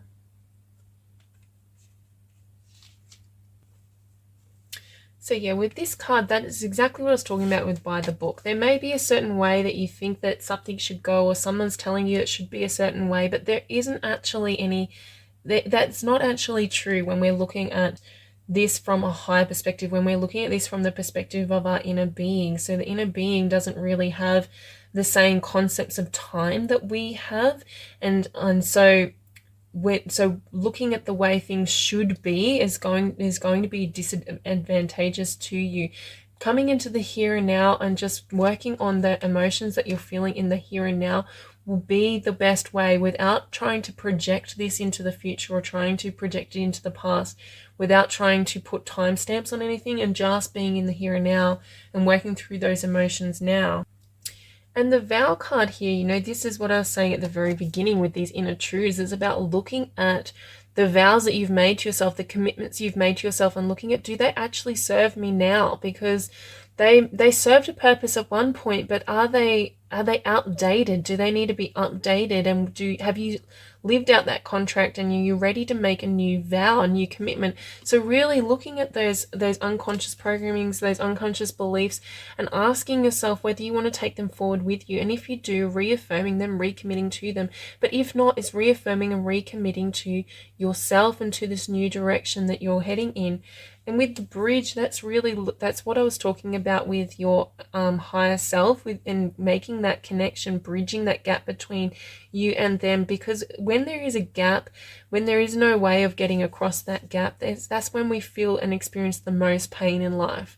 That's when we're so disconnected and separated, or when we feel so disconnected and separated from our higher self, that's when we feel the greatest amount of anguish. So if you start to build this bridge, oh, I feel so powerfully for you, Gemini. That's the key. Starting to build this bridge between you and your higher self through the way you speak to yourself, through the thoughts you have of yourself and the thoughts you have of life, bringing more love, bringing more compassion, bringing more harmony, more gentleness. You build this bridge between you and this bigger perspective of yourself, and you start to create more harmony, create more ease for yourself, and these inner truths can uplift, that you can uplift all of this energy for yourself. The bridge also can be an internal bridge that you're building between aspects of yourself internally, between rejected components of yourself. But for me, I really do feel like this is about building that bridge between you and your inner being. This is about really connecting with the higher powers that are available to you. Okay, and that is your reading for this Mercury retrograde. I hope that you benefited from this reading in some way. Thank you for being here with me. Thank you for allowing me to be a part of your creative journey. If this resonated with you, please like, share, subscribe, and I look forward to seeing you again next time. Take care. Hi there, Cancer. Welcome to your Mercury retrograde card reading. We'll start with empowerment. So this Mercury retrograde is happening in your third house. So this is a powerful position to have the Mercury retrograde in. The Mercury is the natural ruler of the third house. So Mercury operates really well in the third house. Plus, if you watch the introduction, you'll know it's in rulership and in exaltation in Virgo. So it's really strong. This will be a very strong retrograde for you, Cancer. And this will be all about working on your perspective, your perception, and training yourself to speak and think in ways that are supportive to you, and to speak and think in ways that enhance your empowerment. This is a really powerful time to build your empowerment, to build your trust in yourself, by working on your thoughts and your internal programming, to really look at where you speak and think lovingly and kindly and gently, or where you speak and think in self-criticism. One of the qualities of Virgo is self-criticism, and self-criticism is poison. Self-criticism is completely disempowering. It is completely the way that we undermine ourselves, that we block ourselves from any version of success, any forms of success. Is the quickest way for us to cut ourselves down, is to criticize ourselves and to think and speak in ways that are disempowering and powerless and make us a victim. Okay, so negative speaking victimizes us. And so this is something to look at during this time, because the purpose of this retrograde is to enhance your empowerment. And how you do that is by looking at your perspective and looking at the way you speak to yourself, because you get to choose your own perspective. You can choose to be your own internal support squad, your internal encouragement, and in that way, and to take your attention and your awareness and your focus off everybody else and everything you can't control, and everybody externally to you, and all the environment and everything is happening externally, and take back your power by being the person, by being the consistency and upholding your own integrity through the way you speak to yourself, the way you think to yourself. If this is something that's not making sense to you, or something that you really struggle with, the Mercury retrograde is a great time for learning, especially in the third house. So this could be a time to research, to do some sort of work, do some sort of program around empowerment, or around internal dialogue and self-talk, to learn how to talk to yourself in ways that are supportive, that enhance your vitality, that enhance your internal system.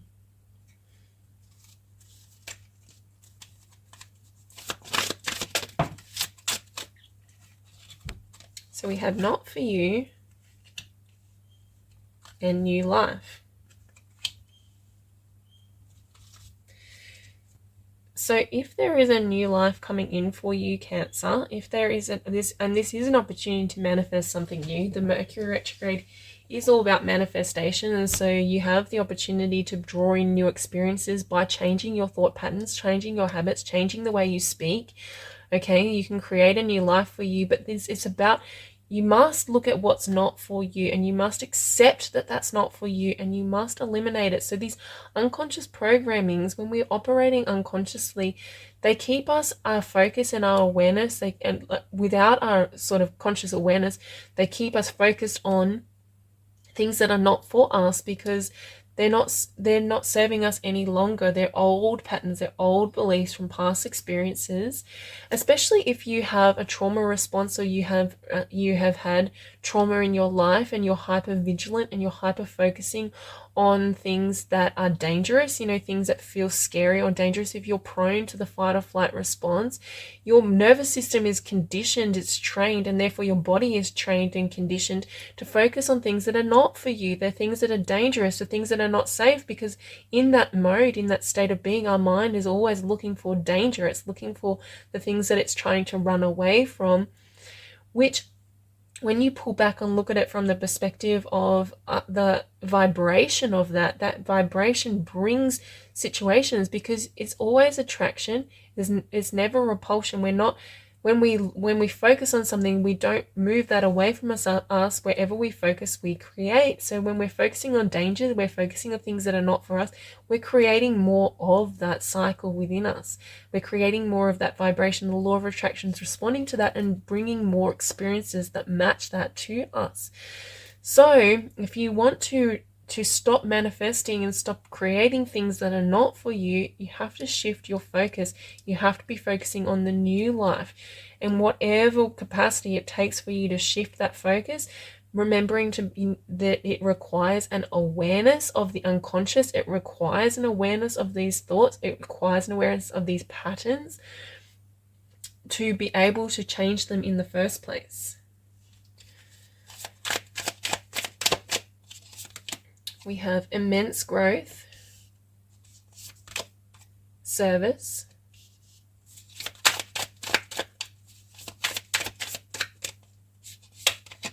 and tame and attain. So with the immense growth card, I mean, I said at the very beginning of the reading that this will be a very powerful transit for you, Cancer, because of the placement that Mercury is in your chart, being in the 3rd house, being in Virgo. This is a really powerful Mercury retrograde. There's no getting away from that. There is an immense level of growth that is coming, where no matter whether you engage in this deliberately or not, you will grow, you will expand. We also have the full moon in Pisces. That's happening on August the 31st. Okay, and that one's conjunct Saturn, which is in your 9th house. It's been in your 9th house since March. And that moon will be an important moon for creating a lot of expansion, for doing a lot of this work, because it's expanding your awareness, expanding your knowledge and your perspective. Okay, so this empowerment storyline can expand during this time. With the service card, Virgo is the zodiac sign that rules service. Okay, so Virgos are often associated with people in service positions, but what it means is that the way that you learn this stuff is by offering your services to others. So this is about looking at how you can help others, what you can do for others, and that's how you can learn yourself. So if you ever want to learn something, teach it. You know that saying? So looking at how you can be of service to others will be really beneficial. And Cancer being such a nurturing sign, you always are trying to be of service to others anyway. So tapping into that quality, tapping into how you can do that for yourself, that can be an empowering thing, an empowering position to put yourself in. With the tame and attain card, this is about the unbridled self, the aspects of yourself, the unconscious. Okay, so this is about taming that unconscious part of yourself that is out of control. So those automatic responses, those automatic behaviors, those automatic thoughts, we've talked about this in depth in the introduction. So this is really just referring to that there is some taming that needs to take place. And as I've already mentioned, that's really about doing the work. There's no escaping it. You must apply yourself deliberately to it, or it won't happen, and you'll just keep repeating these cycles. So if you're having issues with self-criticism or negative self-talk, that is literally poison to your being, literally poison to your spirit and poison to your body. Okay, it's not a time to go unconscious and be like, that's just who I am, or that's just how I am, or that's right. Even validating it, this is a time to be like, okay, that's a part of myself that's untamed, and it needs to be brought into alignment. It needs to be, and it takes work. It takes a lot of work to build trust in yourself and to make changes. You have to stay vigilant. You have to work at it every single day. There's no magic bullet to this.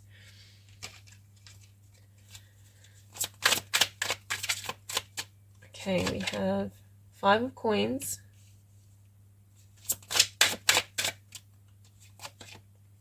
Ace of Cups,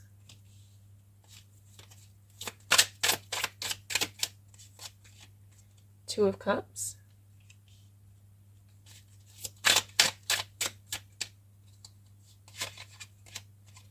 the Wheel,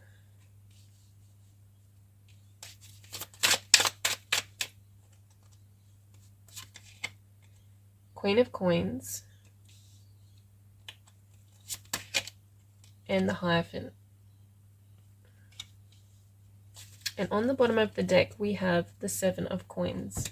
So yeah, like I said, this is going to take a lot of effort. You need to invest in yourself. You need to feel worthy that you're worth the investment in yourself, because this is looking at what's not for you and changing that to this new life. And we're looking at this empowerment, this growth. To be empowered means to be able to trust yourself, to show up and do the work every single time. And when you fall, because you will, is to know that you will catch yourself, you will pick yourself back up, and you will do it again. You won't berate yourself, you won't judge yourself, you won't criticize yourself. You will just go, oops, I went unconscious again, and let's try again, and just keep doing that and doing that over and over. This is a massive learning curve for you, the Hierophant here. This is something that you can really cement into this new life if you're willing to invest in it. Seven of Coins, if you're willing to do the work, to take the time to do the heavy lifting. Okay, with the Queen of Coins, I think it's important to look at the Venus retrograde. So Venus is retrograde in your second house at the same time as this Mercury retrograde. Venus went retrograde on July 23rd, and I have a video with tarot card readings that I will link down below.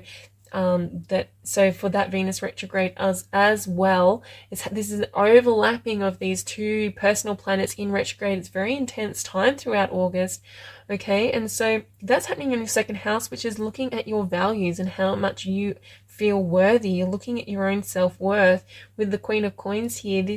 That work you're doing with Venus around your worthiness, around self-worth, and around your values, what you value in your life, and where and what you value in your experience, that is uplifting, and that's going to add to this taming. This is how you can move into this ability to tame your mind, is by knowing that you're worthy of it, knowing that that negative self-talk, that criticism, or whatever it is that you're struggling with, that's not for you. That's not who you really are, and that disempowers you, and that you're actually worthy of having the things that you want, of being spoken to kindly, of being treated kindly by yourself and by others. But mostly we're looking at how that inner dialogue, that inner communication that you're engaging through your mind, your thoughts.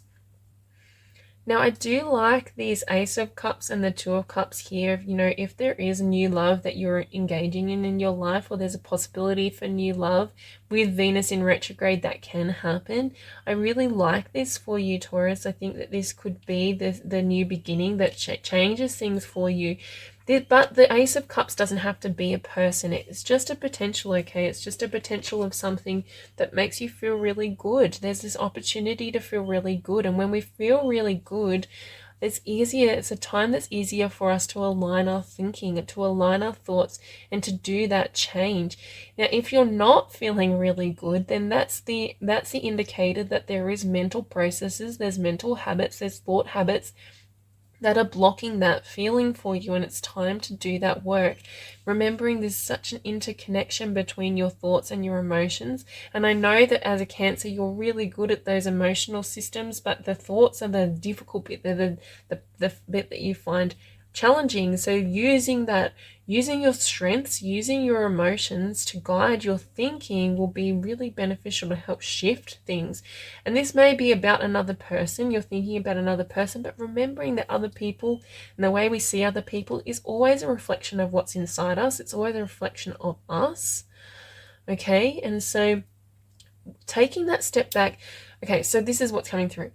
When you put your everything into the basket of somebody else, so like if somebody else is responsible for your own happiness, if somebody else or a situation, this can be a situation, and you're making that person or that situation responsible for your happiness, if that person or situation is removed, then your happiness is removed as well. So your emotions being dependent on somebody else, okay, is not healthy. It is disempowering.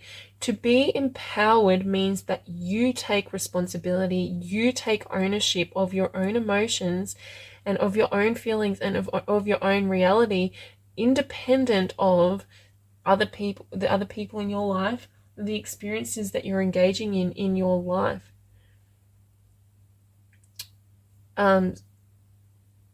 So this is a really important storyline for you, Cancer, to look at, is how you are sacrificing yourself. I feel with this Service card and Not For You card, there's this sacrificing of yourself, Five of Coins, rejecting of yourself for the purpose of letting other people feel good. So wanting other people to feel good, and that's that nurturing side of you, Cancer, but it's also to remember not to let that go to become unbalanced. Being nurturing is a really positive quality, but if you're nurturing other people and sacrificing your own needs, then it becomes unhealthy. It becomes unsafe for you to engage in that, especially if there's aspects of yourself that you're rejecting. Those aspects of yourself that you're rejecting through self-criticism, through negative self-talk, that's what you're growing during this time. That's what you are working on during this time in order for you to step into this new life, in order for you to blossom into and open your heart to new experiences that you want for yourself.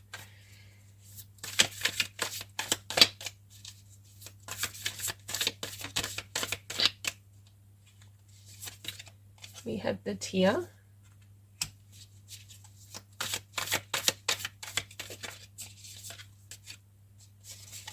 The eternal child. And the box.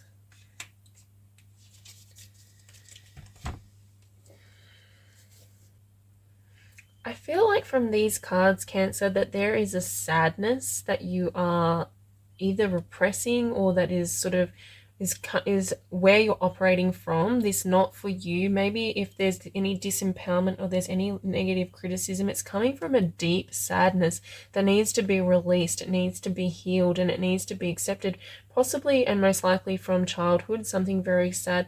With the internal child here, it's like there's a part of you, there's this like really joyful, playful part of you that was wanting to come out, and possibly you're not allowing that out to come out, and you're dampening down its enthusiasm with this like negative self-talk. You're putting it in a box. It's trapped in this box.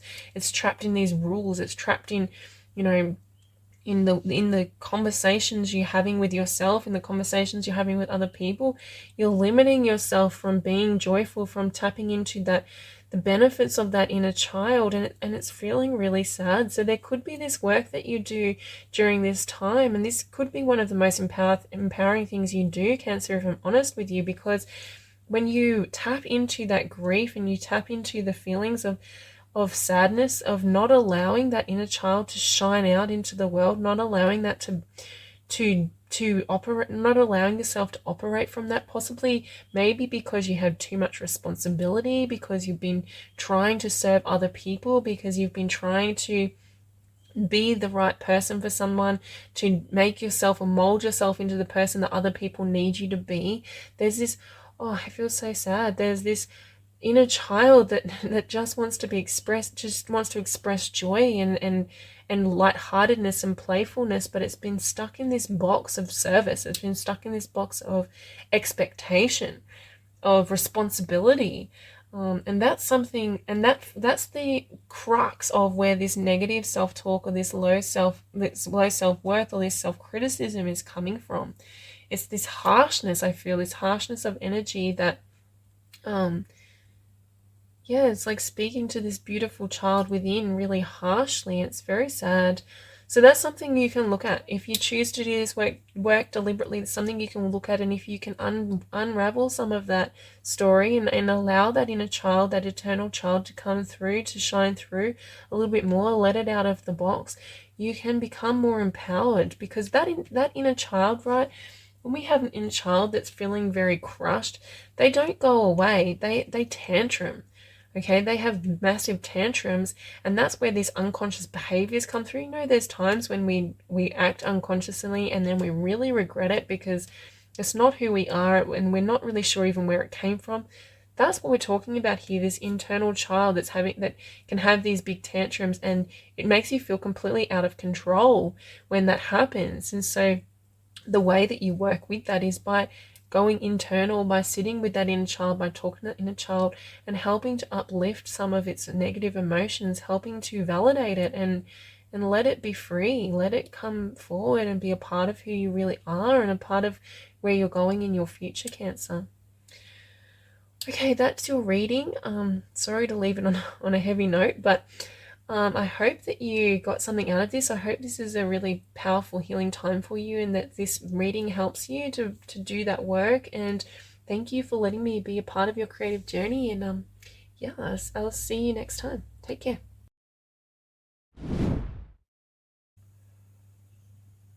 Hi there, Leo. Welcome to your card reading for this Mercury retrograde in Virgo. Let's start the reading with Bountiful Harvest. So this Mercury retrograde is happening in your second house. Now, this is a time of really personal and introspective energy, particularly for you, Leo, because at the beginning of the Mercury retrograde, we also have Venus in retrograde in your sign. This is significant, okay? It's hitting your first house, and the Mercury retrograde is hitting your second house. So both of these houses represent who you are at the core, the crux of who you are, your personality, your character, what forms you as a person, what you put out into the world. And it's about, you know, your core values and your core beliefs that control or create your behaviors. The other aspect of the second house is the house of abundance. It's the house of wealth, money, income, resources. And so with this bountiful harvest, you know, there's an opportunity here to tend to your mindset, to tend to your thought processes, your belief systems around money, around wealth, around abundance, around your income, to create more wealth for yourself, to align yourself, to align your beliefs, to align your thoughts, to align your habits and your behaviors to create more wealth. That's the opportunity you have here with the Mercury retrograde in the second house. Of course, whatever is on the inside is reflected on the outside, and so this is about aligning your belief systems with your level of self-worth, which is really looking at yourself. We have to look at yourself, Leo, during this time throughout August. You're needing to look at yourself and look at how you feel about yourself, how secure you feel in yourself, how worthy you feel within yourself, your sense of self. This is what the crux of this whole period of time is for you, Leo. To bring more security, to bring more abundance, to bring more positive beliefs so that you can manifest that on the outside, on the external.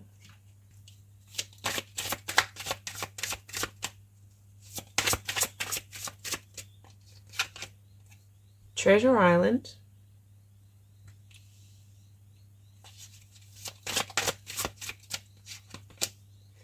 Milk and honey. This is a really great reading if you are trying to create more wealth for yourself. Both of these cards signify the fact that there could be something coming in, something, you know, a gift or an amplification of your resources, of your wealth. Milk and honey is a really positive card for all the joy that you bring into your world, all the joys, and this can be any resource. It doesn't have to be money. It can be anything that you value. So this really boils down to your values. What do you value? Where are you going to put your time and your energy is going to be based on your values, right? So whatever that you feel is important, whatever is important to you, you can invest this energy in that direction and create more milk and honey, more prosperity, more abundance in that area. Treasure Island, you know, finding the treasure, finding the island, finding what you're looking for. And of course, this comes from within. It comes from that internal bountiful harvest, that internal feeling of being blessed, that internal feeling of being worthy, or the feeling of deservedness. Now, if you don't feel like that resonates with you, Leo, especially if you really struggle throughout August, you know, with painful emotions, painful discomfort within your body, within your mind, it's a really good indicator that you're off alignment with this bountiful harvest. It is available, but because it's available and you're sensing it and your beliefs are not supportive of it, that is translated through the body as pain, as discomfort, as low emotions, as those lower manifestational emotions. And so this is where you can do the work, Leo. You can work on those belief systems, or you can work on your abundance mindset, work on undoing scarcity thoughts, scarcity mindset, and start putting into practice more abundance, more abundant thoughts, and more abundant emotions.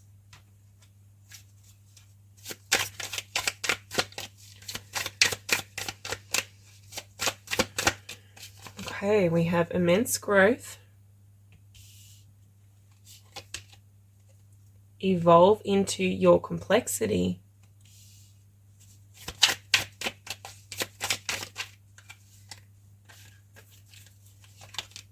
and destiny path.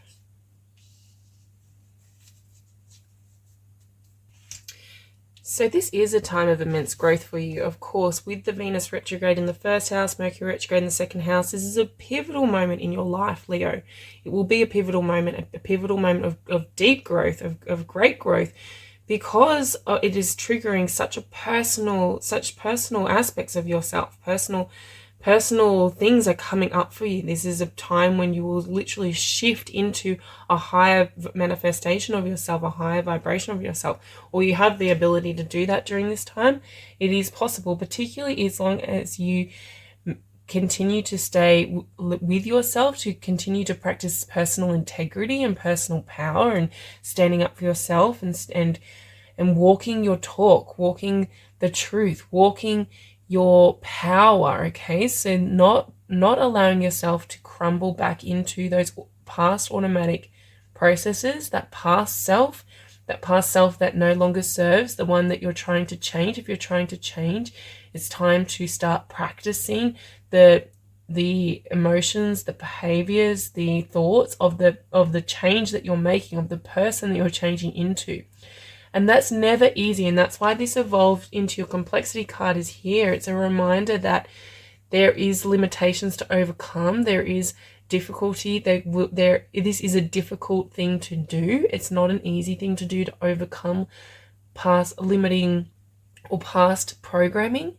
It requires diligence. It requires a lot of effort and a lot of work, and it's about continuing to get up every day and keep going. Just keep going and keep going, even in the face of adversity, in the face of pain. If it feels painful, that is a good indication, Leo, that you're doing the work. It's a good indication that you can change now. If you're feeling the suffering, if you're suffering during this time, as long as you stay conscious. If you fall back into unconscious, you will fall back into that old self and you will perpetuate that more, and it will continue to keep going. But as long as you remain conscious and you identify and you recognize that suffering and you work with it, you can evolve it now. You can evolve it and grow immensely. This is destined. This is the fate and destiny pushing you here because of the cosmic power that's behind what you're doing. When it's destiny, it means that there is a level of ease, even though the limitations are coming up for you to recognize, they're coming up for you to work with. And suffering is never easy.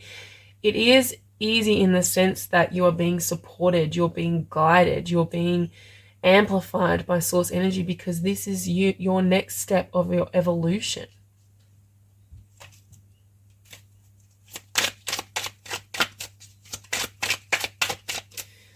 So we have the Hierophant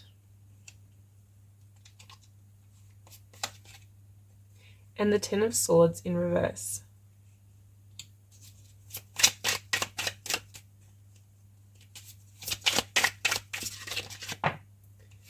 We have the Ten of Cups and the Page of Swords.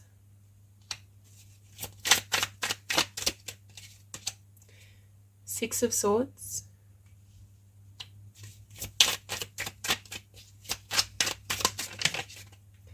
And the Fool. On the bottom of the deck we have the Ace of Cups.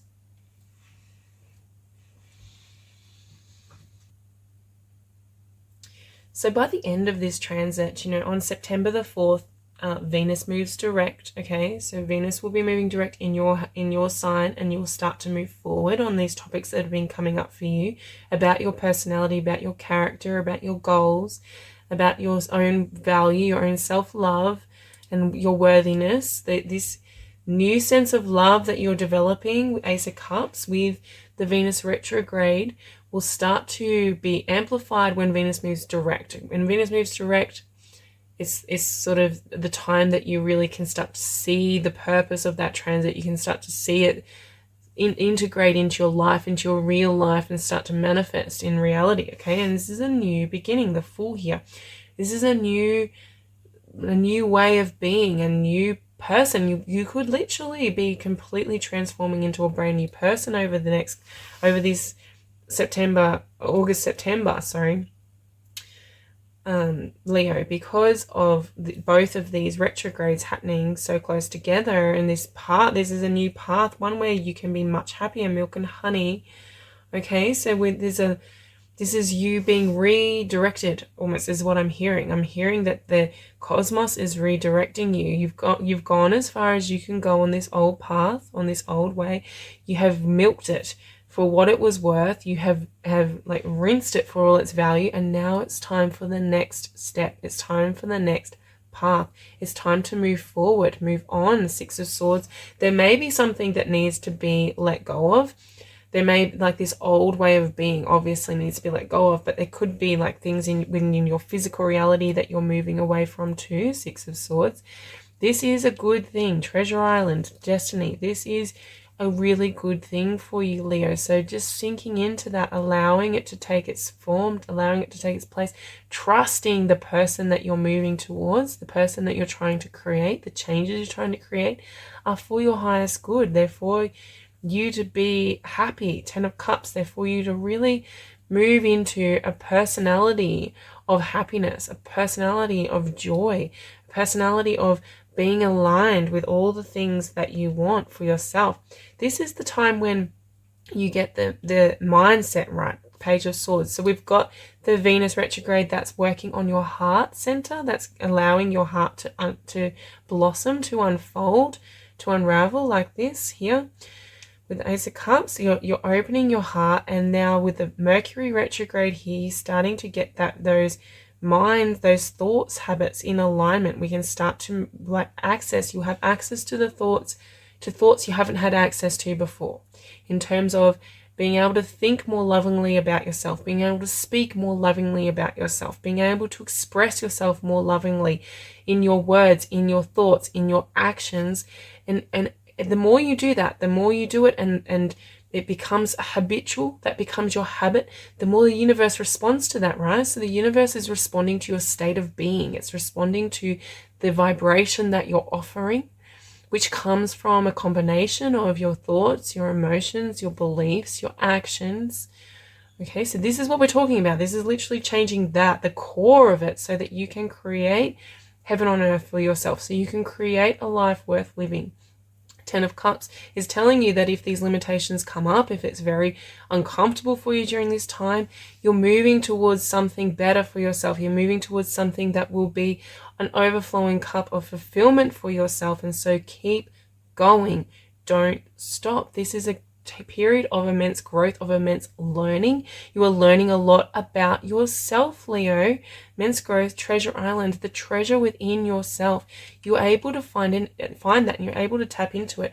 And I highly recommend you go and watch my Venus retrograde video.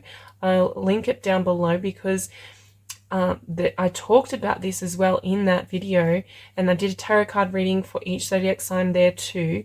And this is about finding that within yourself, finding this treasure within yourself, and then bringing that to the surface, bringing that out of the unconscious, making it conscious, utilizing it, and shining that out into the world. This is a time for you to really shine and to learn about yourself. This could be something buried deeply within you that you have buried so deep that you don't even know it's there, and that's what this learning is about. That's this divine intervention is coming here for, because okay, there's a situation, 10 of Swords reversed, that needs to grow. It needs to move forward, like I've already said.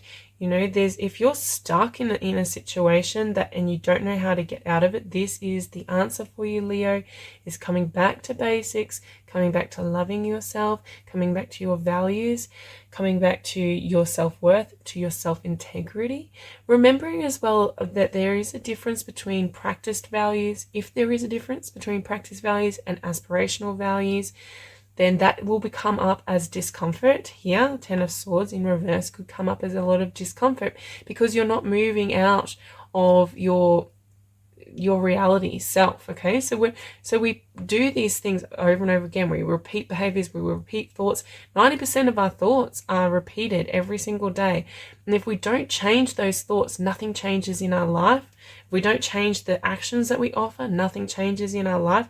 So this is that 10 of Swords in reverse. If you're stuck in that position, Nothing will change.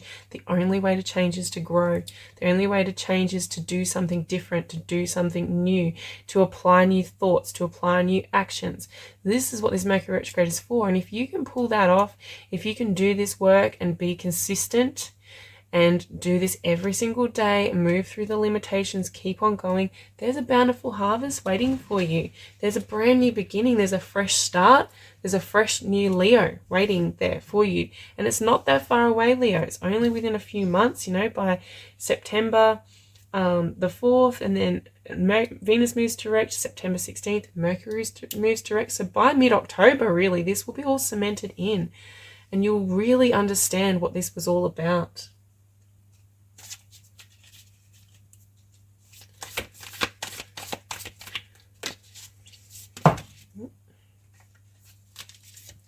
So we have the storm.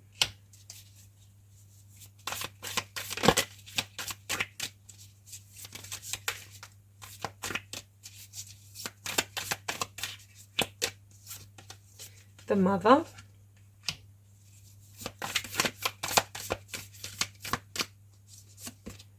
And the pilgrim. So the storm card coming out really does imply that there could be a lot of difficulty. Okay, is this like evolve into your complexity? There's limitations that can come up. There's chaos that can come up. It's all for the purpose of creating this new path, for creating this equilibrium, to realign yourself, rebalance, recenter yourself. But that comes from, see, we don't do this kind of work that we're talking about when everything's going really well. It's only when things start to go bad that we have the motivation really to do something about it, you know. So if you've been in an uncomfortable comfort zone for a while and you're needing a shake-up, this is the time when this will happen. But remember what I said about this new beginning, this new you, this new path. All these beautiful cards have come out. There's bountiful harvest here. There's milk and honey. There's a brand new beginning. There's this new space that you're moving into. So this time throughout August particularly could be very intense. There could be a lot of chaos, but it's really trying to strip bare the things that aren't serving you so that you move into this destined path for yourself. Now, the important thing when the mother comes out is to nurture yourself through it, remembering through the chaos and the conflict. When we step into the best version of ourselves, when we step into a higher alignment of ourselves, that version of us, that version that we're trying to create for ourselves, the person we're trying to be, the more loving, the more gentle, the more caring person that you're trying to be with that Venus retrograde towards yourself, that person wouldn't berate you. That person wouldn't be angry with you if you went unconscious during the storm. That person would just love you, would be compassionate, would nurture you, would see that you were struggling, and they would take care of you.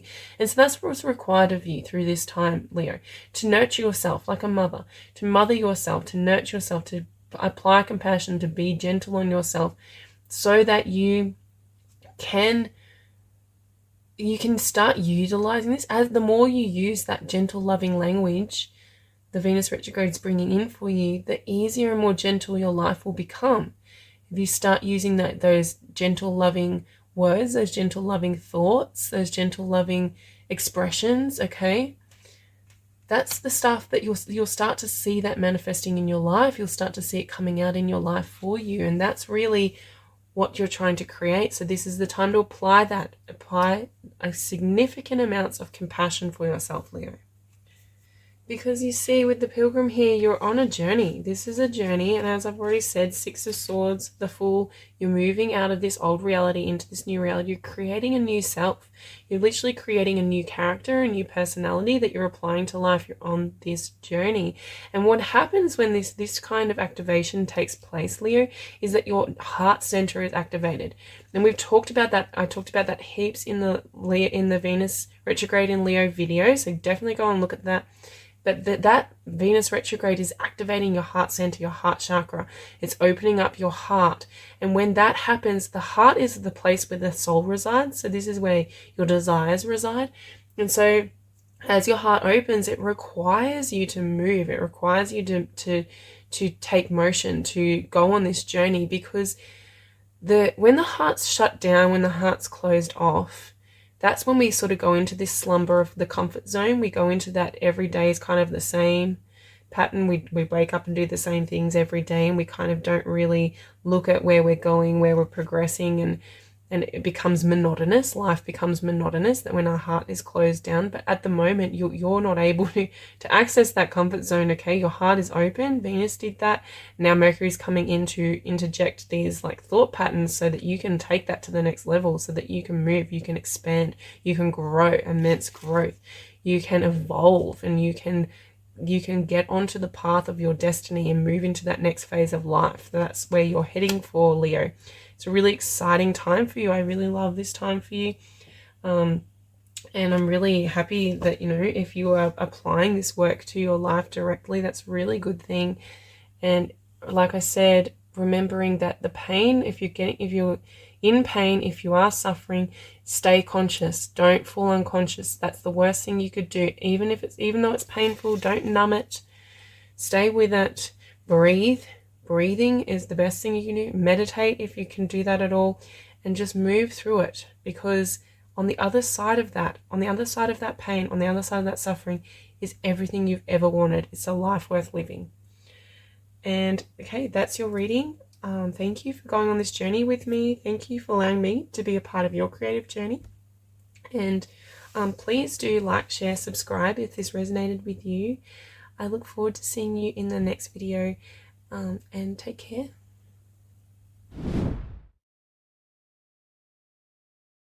Hi there, Virgo. Welcome to your card reading for this Mercury retrograde in your sign, in your first house.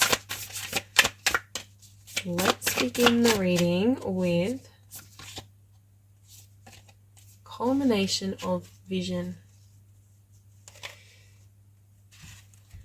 So this Mercury retrograde is happening in your first house, in your first sign, and we've just begun a Virgo season as Mercury moves retrograde. So everything's really pointing directly towards you, Virgo, towards who you are. The first house is our character. It's who we are. It's the personality that we move forward with in life. It's the person we're becoming and the person we have been. Okay, so this is this place where we get to change who we are as a person to match the reality that we want to create. So our personality comes from multiple factors that add up to who we are, and it comes from our thoughts, our emotions, our beliefs, and our desires, and therefore our actions. Okay, and all of those components, they make up our personality. They make up who we are. So how you act and how you think and how you feel is who you are. Okay, and so in this first house, this is about looking back at who you have been, who you've been in the past, and especially with the Venus retrograde. The Venus retrograde is happening in your 12th house. That started in July. It will go until September 4th. And that Venus retrograde is really asking you to undo a lot about who you are, undo a lot about the person that you are in terms of in loving ways, like as in maybe how you relate to other people, how you love other people. There is this undoing that happens with the 12th house activation like that. Okay, so this culmination of a vision. So there's like this vision that's taking place of who you are, who you've been, and then it's time to start cementing in the new person of who you want to be, who you're going forward to be into your future self, which requires you to take this time to really think about and who you want to be, identify with who you want to be in terms of what do you want to think, what do you want to feel, what do you want to experience, and how do you want to behave. Okay, so this can be a really powerful time to make those changes, to culminate this vision. You may have been thinking about this for a long time, but not really known how to go about making the changes, not really had the gumption or the motivation to make those changes. And this Mercury retrograde is here to put you on that track, to put you on that path, so you can start living that life. You can start literally living it now, in the here and now. So the first step is to identify the behaviors, the thoughts, the emotions that are holding you back from that, the things, the beliefs that you're carrying that are not in alignment with who you want to be, to identify the kinds of beliefs, thoughts, and emotions that new person that you're trying to change into would feel. And then it's really about applying those feelings, those thoughts, and those actions every day, doing this progression every day, practicing it every day, and getting really good at it. So you get to choose who you are. You get to choose who you become. It's nothing's set in stone, nothing's stagnant. So the choice is yours of who you're going to become in the future. Whether you're going to stay the same and continue to offer all the same actions, all the same thoughts, all the same emotions, and get the same results, keep doing the same thing over and over again. If you're happy with your life, that might be what you want. But if you're not happy, and the chances are you're not, then something needs to change. And this is the time to do it. This is the time to do that change, to create that change, to change your personality, change your character, change what you're offering. So we have Treasure Island and Orphaned.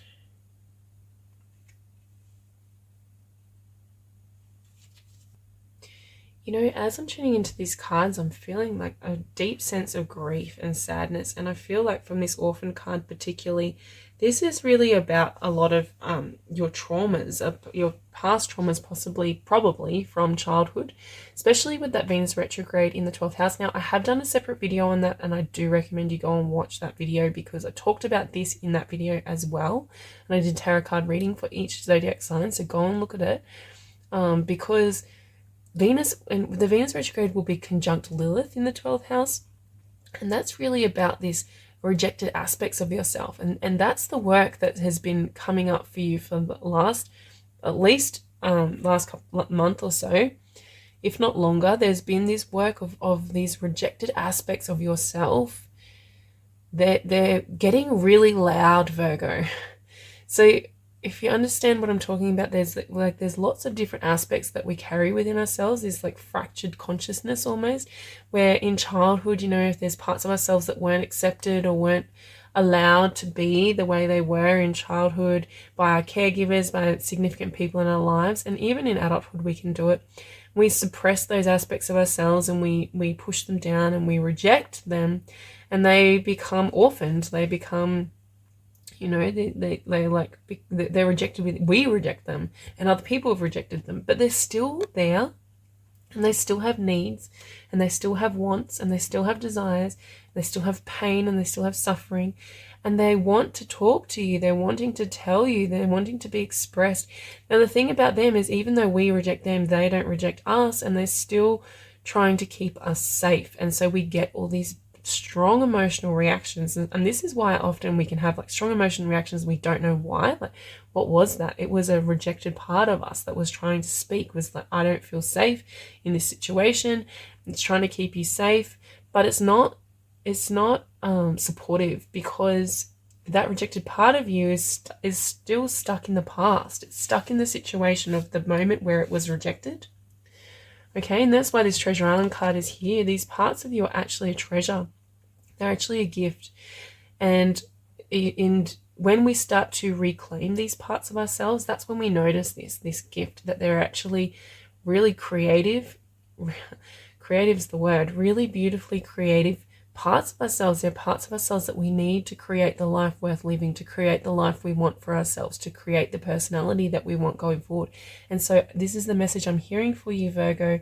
This is really important for you to know, is that the person that you're trying to be moving forward, this person that you're trying to create for yourself, the future self, is found in these rejected parts of you. They hold the key. They hold the thoughts, the beliefs, and the emotions that you're looking for. You don't need to create them from scratch. You just need to integrate these parts of you. And as you integrate them, those beliefs will become easy, because they're already there. They're already within you. It's easier said than done, of course, and it requires a lot of diligence, a lot of conscious awareness of going deep, doing inner child work, doing that inner work, bringing it to the surface, bringing the unconscious into the conscious, and remaining conscious with it, integrating it, validating it, accepting it. There's a lot of work to do, but if you're willing to do that work, if you're willing to stay present, to stay conscious throughout this Mercury retrograde, throughout the whole of August and in September and even October, you will find these treasures. You can find the culmination of this vision. You can step into a new version of yourself.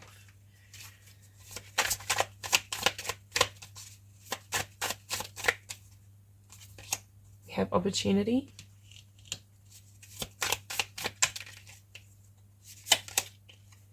Better than you can imagine. And destiny path. So first of all, like I said, this is an opportunity. This is an opportunity. And for a lot of Virgos, unfortunately, it won't feel that way because it will be painful. It's not going to be easy. I'm not going to lie to you. It is difficult changing beliefs. It's difficult doing this work of going internal and working with these rejected aspects of yourself.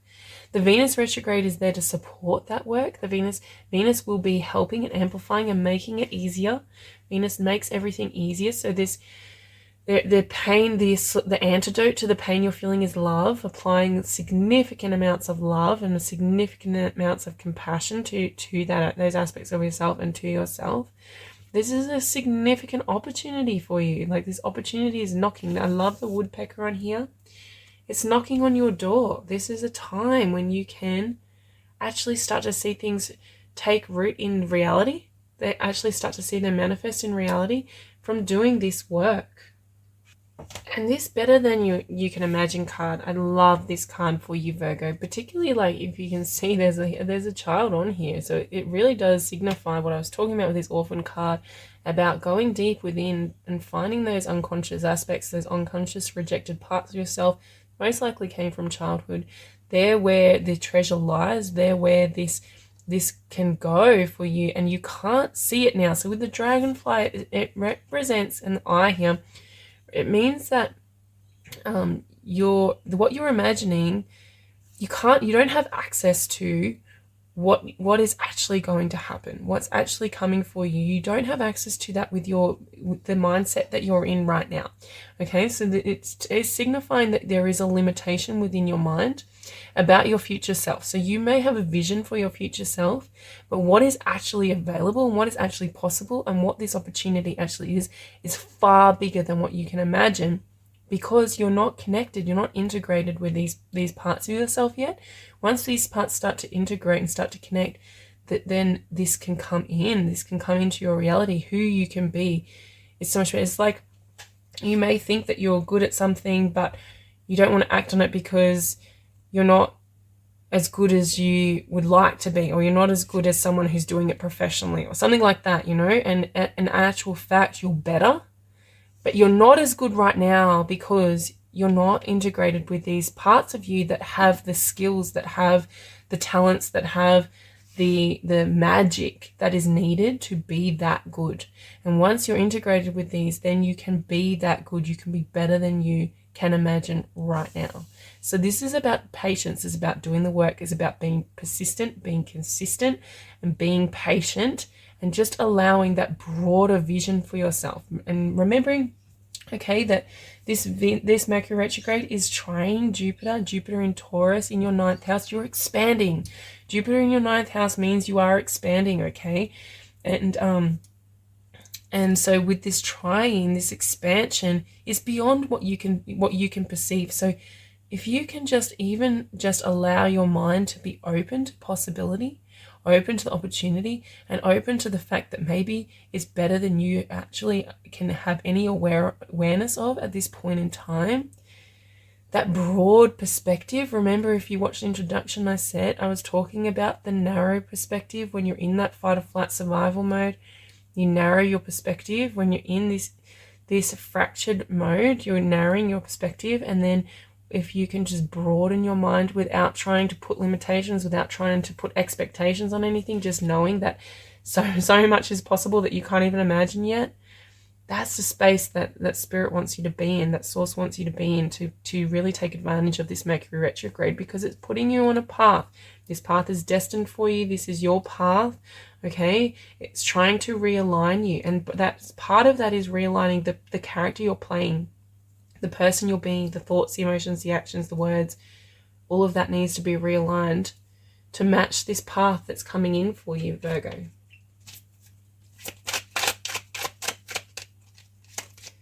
We have the Hierophant, Four of Cups,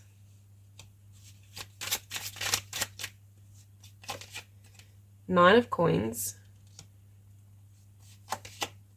the World, the Magician, and the Nine of Cups. Wow. And on the bottom of the deck, we have the Six of Coins.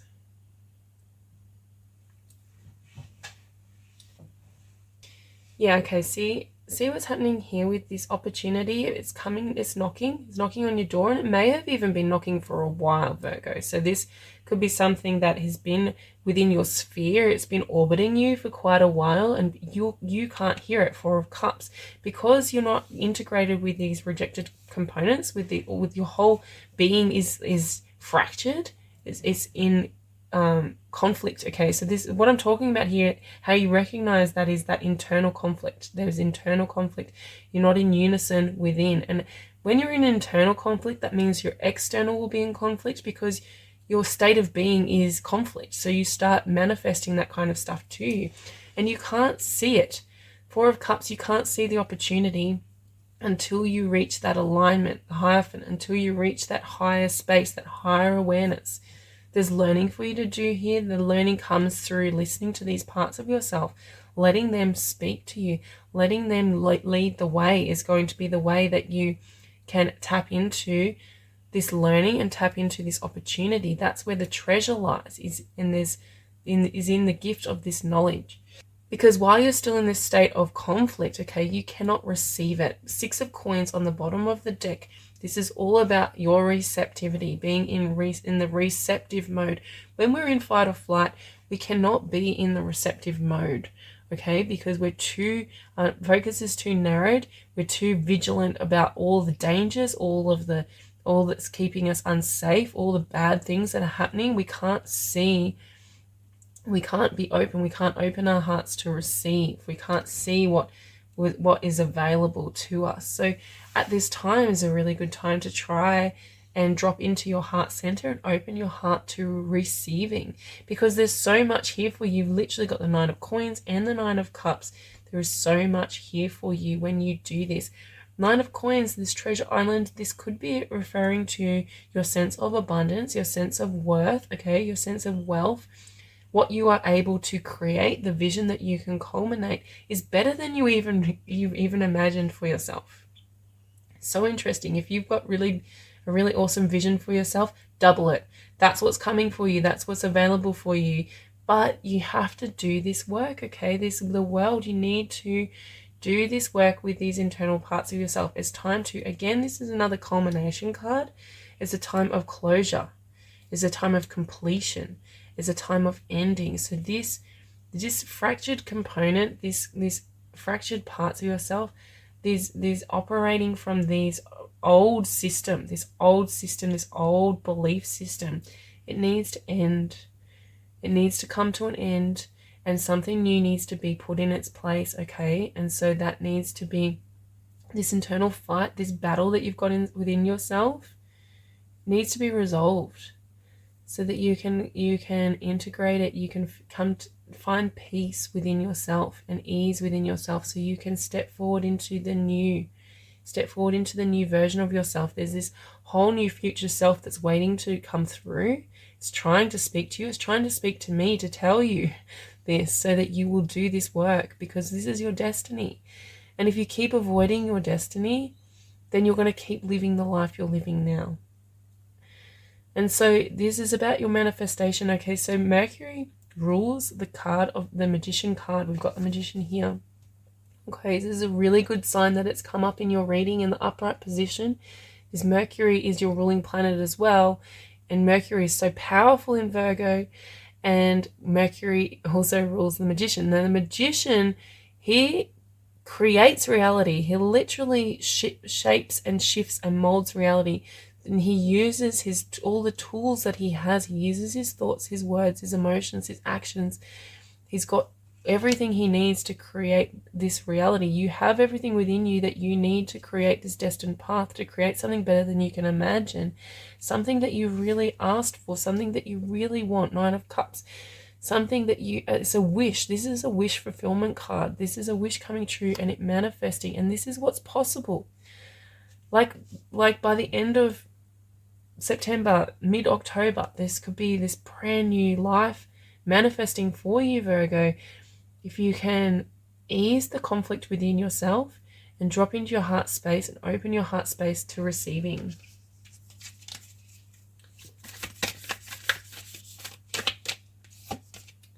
We have the Warrior.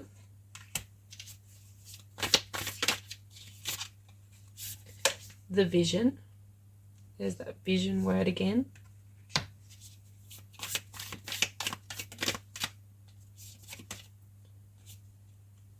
And Gnosis. So the Warrior card, it really signifies that there's a fight. There's a fight going on. And we've talked about that a lot, this inner conflict. There is this inner conflict that needs to be resolved.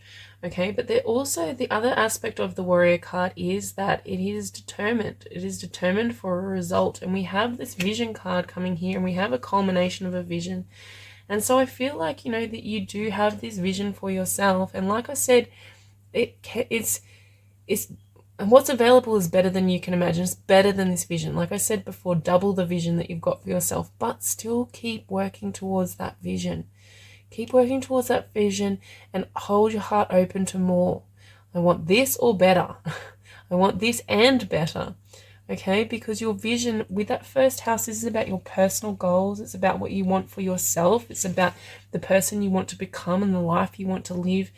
Really, for like how you want you to define yourself and define the life that you're leading, the life that you're going to move forward into. The vision you have for yourself is really important. And so this is a time to look at that, to think about it, to create it for yourself in your imagination first. The Magician, we create it within our imagination, and then we feel it so profoundly that it becomes, our body thinks that it's true. Okay, it becomes truth on the emotional, on the internal, on the vibrational level, and then therefore it must become true on the external level.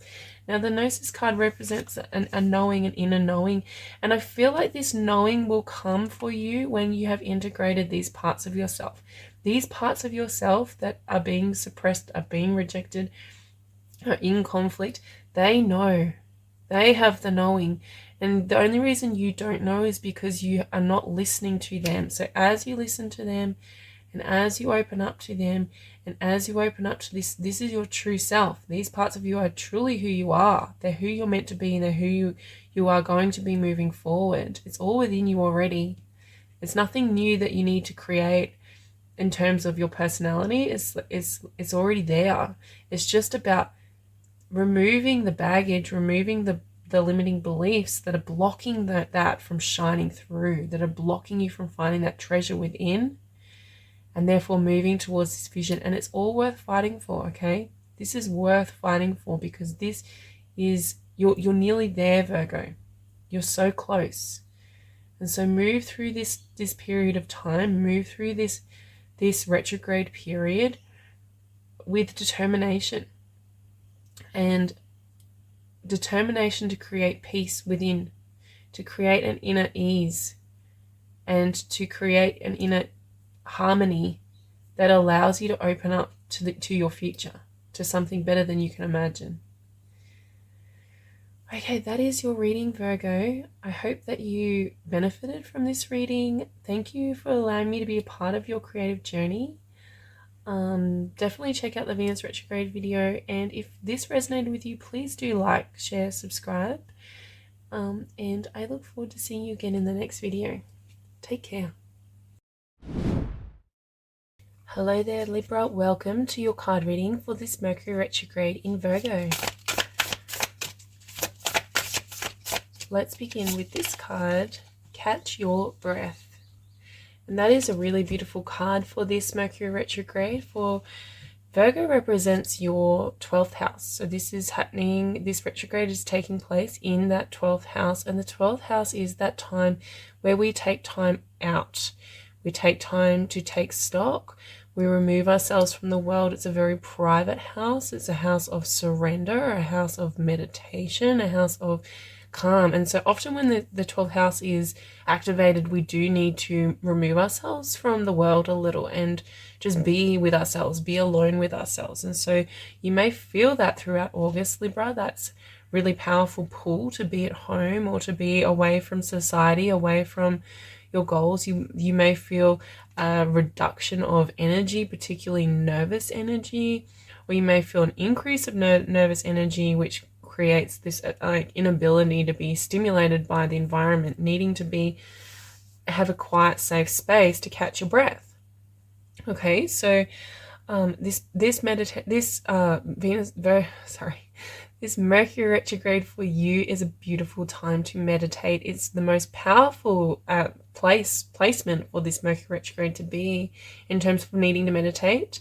Although Mercury retrograde always requires some level of meditation, it would be a really great idea to meditate every day throughout August and even September if you can continue it, to give yourself at least 20 minutes. And if that's not available to you, doing short 5-minute meditations 5 times a day, or any other way, any way that you can do it. Moving meditation, walking meditation, just some breathing exercises in whatever way you can catch your breath, literally, to give yourself that space. Because when things happen in the 12th house, the point to the 12th house is it's all about our alignment to our inner being, our alignment to source energy, our alignment to something bigger than ourselves.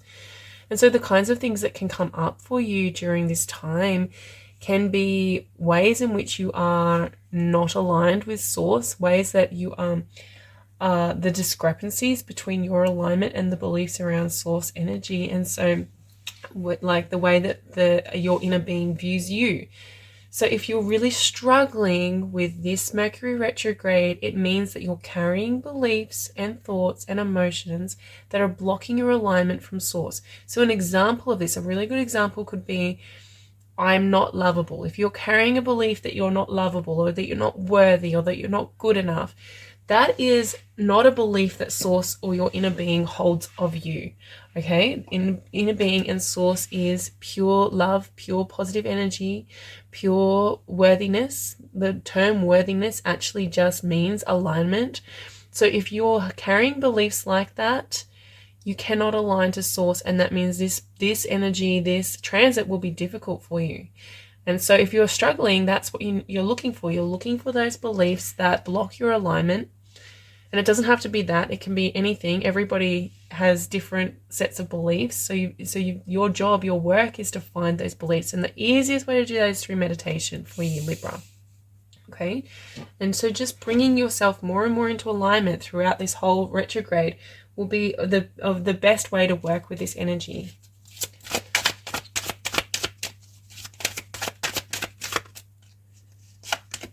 We have exchanging gifts.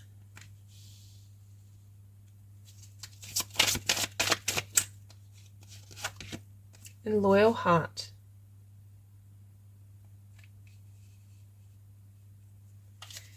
So I really love these cards in terms of working with the Venus retrograde. So at the same time that this Mercury retrograde is happening, your ruling planet, Venus, is in retrograde in Leo until September 4. And what that means is we've got these 2 personal planets, and they're very important to you, Libra, particularly. So this is going to be a very deep time, this deep work that can happen, and particularly because this Mercury retrograde is making a trine with Jupiter, and Jupiter is in your 8th house right now, and your 8th house is where you can do some really powerful work on your inner psychology, your deep psychology. So there can be a lot that you can do during this time, and like I said, taking that time out to be on your own could be very beneficial. Venus retrograde is retrograding in your 11th house, which is your house of groups and of friendships and of your circle, the people that you're interacting with. And so this can work 2 ways. Either you'll need time away from them, you'll need some space from them to catch your breath, or they can be very powerful in the growth that you engage in during this time. There could be an exchanging of gifts. You could be helping your friends or people in your circle, and they can be helping you. Okay, there could be this loyal heart, so a friend that steps up and is a very significant component to helping you through whatever's coming up for you during this time. This could be a time to really connect with deeply with somebody. If you are connecting with somebody, they could be a friend, or they could be something you want to keep private. Okay, the 12th house is a very private house. It's something you want to maybe keep a secret. The important thing to remember with the 12th house is that this is a house where our boundaries can become blurred, and so boundaries are a really important focal point for you during this time. So that what is me, what isn't me, who is me, what am I including as myself? When we love something or we love somebody, we're including that as part of ourselves. And so this is about looking at where you're exerting your energy, where your energy is going out. Is there a leak in your energy in terms of a leak in your boundaries, or your boundary is really tight and they're not, and things aren't, there's not this exchange that's happening. Okay, so that is going to be different for everybody. The other thing with the loyal heart, I really love that with Venus in retrograde, because Venus in retrograde in Leo is all about that heart activation. It's activating our heart center, and it's causing us all to want to live more from our hearts during this time. And so we've got this head-heart energy going on. And so it would be really important to drop into your heart and look at what you're trying to achieve for yourself, what you're trying to create in your life, and how your beliefs are lining up with that for you.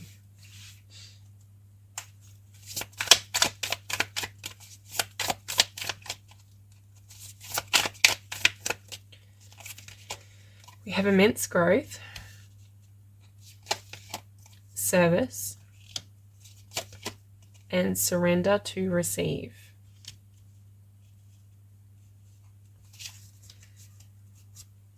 So this immense growth card has come out for so many of the signs so far.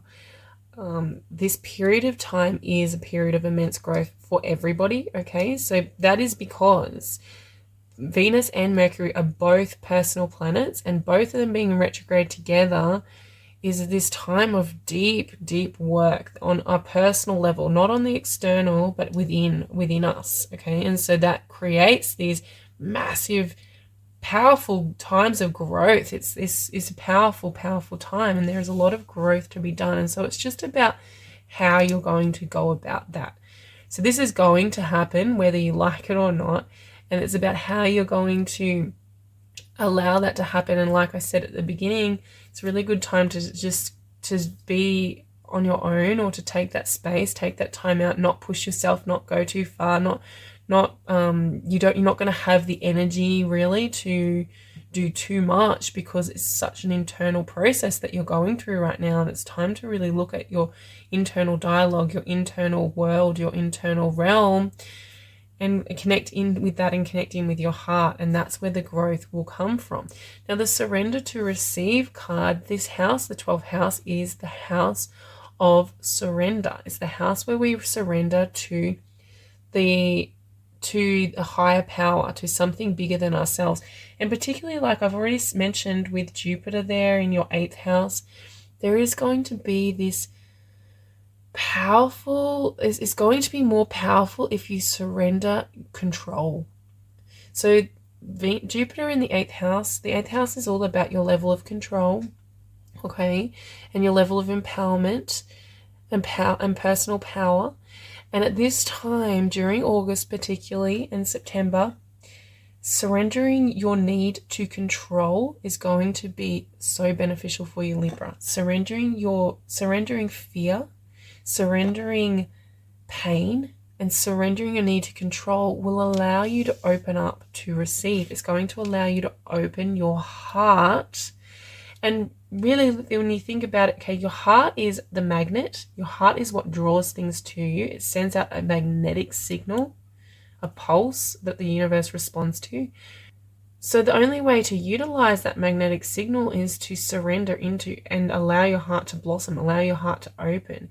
And that's going to be your work, Libra, during this time.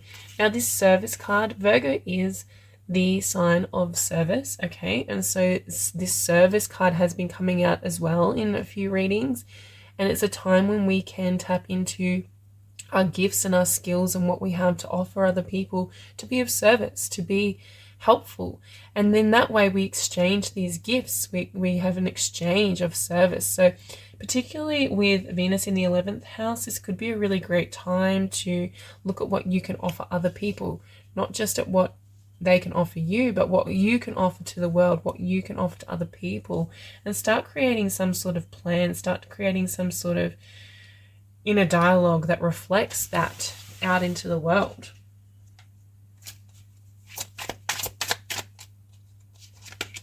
We have the Wheel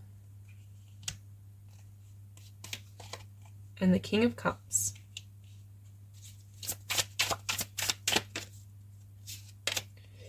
The Devil and the Strength card.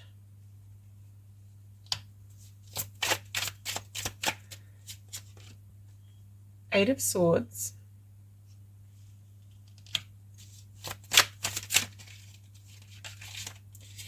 the Sun,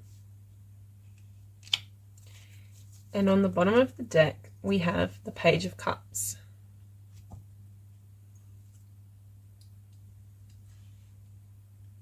Okay, so there is a few different storylines that I'm picking up from these cards, so bear with me. Now, if you are in a relationship, if this is to do with love, there is love coming through here, the loyal heart. We've got the King of Cups, the Strength, and the Sun going this way. I really, really love this for you. I think that if there is somebody that you're in a relationship, someone that you're in a connection with, this is going to be a really powerful influence on you, a powerful influence on this growth and this change that you can engage in. So this person could be very supportive, the strength of this relationship, the strength of this love could be of service to you, could really help you to shine, the sun, and help you to grow. That may have come in with the Venus retrograde, so that could come from a friendship or something, or a lover that was a friend or something like that coming through, and it's a really positive experience for you. I love with the Page of Cups on the bottom of the deck, the Page of Cups signifying that heart-opening experience. This doesn't have to be a relationship. It doesn't have to be love. We can open our hearts for many, many different reasons. The Page of Cups, I really do feel like this is signifying that Venus retrograde in Leo, okay? Because that means the Page of Cups is that more innocent type playfulness, that playful energy of opening your heart and being joyful and being in the moment, emotionally allowing your emotions to be in the moment. And I feel like that's really what's being said here for you. We've got this King of Cups with the loyal heart. Now the King of Cups, he is the master of the emotional realm. He's the master of his emotions. And could be the work that you're doing here. This is immense growth.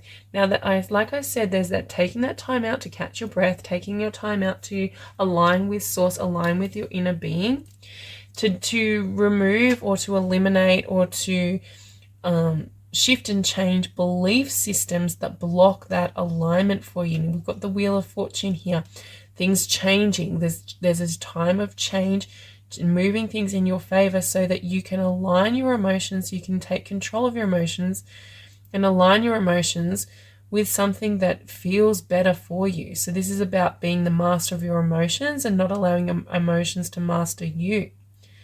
Okay, and that's that loyal heart energy, that loyal heart of opening your heart up, being able to open your heart. And that's where those boundaries come in that I mentioned. When we have healthy boundaries, we are safe to open our heart because those boundaries protect us. Those boundaries keep us safe. And we know that we have our own back. We know that we are in control. We know that emotions don't control us and that our environment doesn't control us and that we can choose our emotions. So this can be a period of time when you learn that, or you learn that on a deeper level, Libra, as you start to align yourself more with your inner being. If you can release unconscious programming that's keeping you blocked from your alignment with your inner being, this is what's available to you, this amazing alignment, emotional alignment, this emotional strength and emotional power and ability to use your emotional guidance system like it was meant to be used. With the Devil card here, I feel like this again, we're talking about that Jupiter transiting through Taurus, through your 8th house, okay, is bringing your awareness to your level of power and control. The Jupiter in the 8th house is allowing you to be more empowered. It's allowing you to have opportunities to practice and to strengthen your own personal power, okay, strengthening that personal power through using your emotional guidance system, through using an open heart, that trusting in yourself, trusting in your boundaries, trusting in your own abilities, create that personal power and personal integrity, which really means backing yourself 100% of the time. So if you say, I want to be somebody who has an open, loyal heart, I want to be someone who is loving, that means walking that talk, being loving in real time, doing that for other people, being of service to other people with an open heart, and to yourself, being loving and kind to yourself. And that also means if you fall unconscious, which you will, and you aren't loving for a moment or for a big period, when you come conscious again and you realize I wasn't being loving, that's not berating yourself, it's not judging yourself, it's not being harsh on yourself, it's just being aware that you weren't being loving, and now you're going to try again. You're going to keep trying until you build that memory, you build that muscle memory, and that muscle, that loving muscle that is required. This is how we change beliefs. This is how we change thought patterns, habits, emotions. Okay, so it requires strength, it requires diligence, it requires practice, and it requires this level of empowerment. And that's what will grow through this. Okay, and so this may come from other people. Other people may put you in situations where there's this exchange of gifts. They help you to realize your own power. They help you to realize where you've been out of alignment with your own power. The Devil, it signifies that there is something that's keeping you trapped. Now, perhaps for you, it is being trapped in service, trapped in responsibility that is not beneficial for you. And in that case, there is this change that needs to happen. Now, if that is the case for you, it will be about limiting beliefs, 8 of Swords, limiting thoughts that are keeping you tied up in that responsibility. It's not real, or it's not really happening in terms of you can change that. But sometimes we spin illusions and we spin storylines that keep us trapped. And so this is what this is about. This is about being trapped in old narratives, trapped in old storylines, 8 of Swords. And what it's telling you to do is there's a need to surrender. There's a need to surrender those old storylines. The 12th house is the perfect house to do that, particularly through meditation. Surrendering old storylines, letting go of old narratives, doing that work so that you can start to replace them. Maybe you start to replace them later, but at this point you're just raising your awareness of them, bringing the unconscious into the conscious. This may be things that were so automatic that you weren't even aware that you were doing them. That kind of stuff can happen in the 12th house, like traumas that come from childhood, and you really you don't even aware of it, but other people can see it because they're aware of your actions, but you're not even seeing it. So that's the kind of stuff that is here for you to be working on, for you to surrender to divine and to move up the vibrational scale towards happiness, the sun, towards joy. This open-hearted receptivity will bring you so much joy, so much pleasure. It will create and foster optimism and hopefulness within. The Venus retrograde will be helpful for that too in the 11th house, for hopefulness, for optimism moving forward, for a hopeful future. But like I said, there is this narrative that needs to be unraveled for you before you can step into that. And that's the whole purpose to this Mercury retrograde for you. Unraveling that narrative that's keeping you blocked from your happiness, from your hope and your optimism.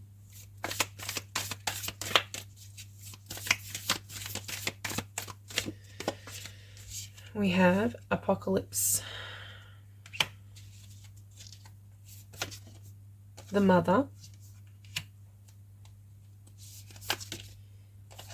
and Gnosis.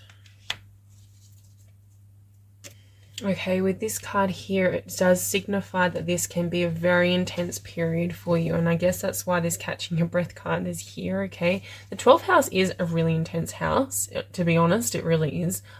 quite a difficult and challenging house to navigate. It's where we hold all our secrets. It's where we hold all of our traumas. It's where we hold things that we suppress and we reject and we keep to ourselves. It's, like I said, it's private. It's where there's things that we're ashamed of, the things that we wouldn't allow other people to see in our lives. And so some of that may be coming to the surface for you, Libra. Some of that may come up. And like I said, I've been saying this whole reading, it's about sitting with it. It's about meditating on it. It's about taking that time to allow it to surrender to it, okay? If there's strong emotions there, trust that those emotions will pass, but they're not going to pass unless they're felt, because they're a message, they're a language, they're trying to speak to you. So you can't suppress them during this time, Libra. I promise me that you won't do that, because that will create more pain. If you're in a lot of pain during this transit, that will be worse if you numb it, if you ignore it. Okay, so the 12th house, we can numb and we can escape. It's like an escape house where we run away from these things because they're so deep. Especially with the 8th house activation as well with Jupiter, you know, that's really deep stuff you're going through. And the Apocalypse card, it brings up truths. And so this narrative that I was talking about here, the 8 of Swords, there may be a narrative that you've spun around a truth that helps you to block it out, or that helps you to make it not true, okay? So that narrative is crumbling. If you're experiencing pain during this time, that's that narrative crumbling. It's no longer serving you. It cannot come forward with you, and it's a time to face it. Because underneath that there is a truth, and it obviously, it might not be something that you want to admit, but once you admit it, you will set yourself free, okay? So it's this work that needs to be done, Libra, and it's hard. I'm not going to lie. It won't be easy, but it's about surrendering. And with the Mother card here, it's about being compassionate to yourself, showing yourself love and compassion and gentleness. If this truth is something you're very ashamed of, it could be, and I'm feeling that for you. I'm actually really feeling that this is shame coming to the surface for you, Libra. But when we allow shame to take control of our system, okay, shame is a very powerful emotion. It's a primitive emotion that we have got very little control over because it's so primitive, it's so primal, it's a primal emotion. It can hijack your whole system, and it can change your being instantly, okay? So one moment of shame can change you forever, which is not, that's not hopeful. I'm not giving you much hope, but it can be undone, and it needs to be undone. It needs to be addressed with compassion, with love, okay? Because that moment of shame that you had, or whatever it is that you're ashamed of, it's not real. It's something that we've told ourselves that we should be ashamed of. It's something that we've created in our mind. It's an ego, okay? This is what I'm talking about, is an ego death happening here in the 12th house, this ego death, so that you can ascend and become more aligned with your inner being. So that's what needs to end. That's, I said at the very beginning that any beliefs you're carrying that are keeping you apart from, or keeping you separate from your alignment with your inner being, will come to the surface, and that's what this is. And it's an ego death that needs to be removed. So there is a need to apply incredible amounts of compassion, of mothering, of self-mothering, and of nurturing to yourself around that shame. If you can embrace that shame, if you can validate that shame and then undo the toxic processes that it's caused, the cascade that it's caused in your body, then you will come out so beneficial from this retrograde period. Because I think that with this card here, there's a knowing, there's an inner knowing, and you know that this needs to be addressed. You know that this needs to be done for your future, for you to enter into that sun energy, for you to enter into that playful energy, and to enter into this loyal-hearted energy. If this is about love and this is what's keeping you apart from love, it's shame. If you're single and you can't find love, it's the shame that you need to address. And you know it. There's an inner knowing. And once you have addressed this, your system will change. You can do a complete reboot and become a new person, stepping into a new person as Venus and Mercury starts to move forward and comes into your first house during Libra season. Okay, so we're talking October, right? Throughout October and September, at the end of September and start of October. Perfect time for you to step into a new version of yourself if you've done this work and addressed this shame. So Libra, that's your reading. I'm going to leave you with that. I really hope this was beneficial, and thank you for allowing me to be a part of your creative journey. If you resonated with this, if this is something that feels right for you, can you please like, share and subscribe it? That really helps me. And I'm grateful to you for your time, and I look forward to seeing you again in the next video. Take care. Hi there, Scorpio. Welcome to your card reading for this Mercury retrograde in Virgo. Let's begin the reading with assurance. That's a nice way to begin the reading, to be assured. So this Mercury retrograde is taking place in Virgo, which represents your 11th house. Okay, and so this is really the house where we start to look towards the future. And we look towards major life goals for the future and what we wish to receive in the future. So in the 11th house, you know, there's a lot that you've achieved and there's a lot more that you wish to achieve. You've got these seasons. If you look on this card, there's all the seasons represented in here. So there's this turning over of seasons. And when we have desires and we meet those desires, it's like that. It's like the desire, when we reach the desired outcome that we've been working towards, that doesn't mean that we're finished. It's not an ending. We start to have more stirring within our soul, and we start to want more things. We start to have new desires. The horizon moves. Yeah, so the horizon, the goalposts move, and that's not a bad thing. Sometimes people think it's a bad thing because they have lived out a desire and it didn't fulfill them. Okay, which is a mindset, right? But it's not about it not being fulfilling. It's about expansion. We're always expanding. We're always constantly expanding. So once you get to that position of that desire, you then expand. Your horizon expands, and you move to the next desire and the next desire and the next desire, and that's a positive thing. That's a beneficial, supportive way of being, because it means you're continually expanding, you're continually growing, and that's that 11th house energy.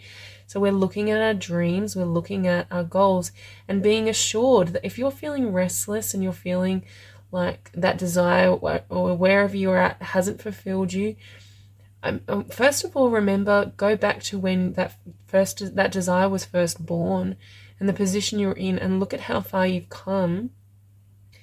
And then being grateful for that journey, because it's brought you to this new desire. It's brought you to this next horizon, the next level of expansion, the next exciting thing. And that's where we're moving forward to.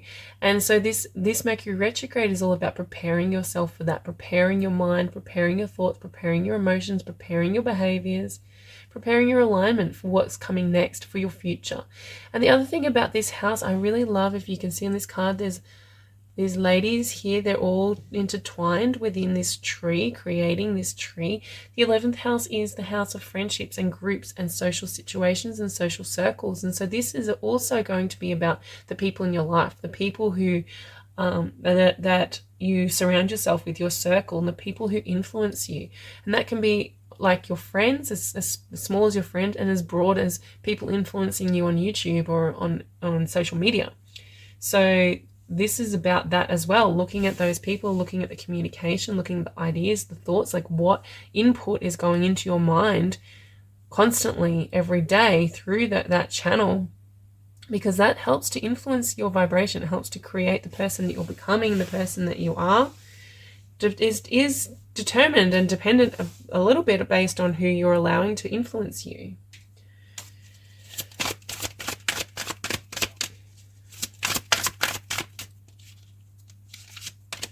So we have deep knowing,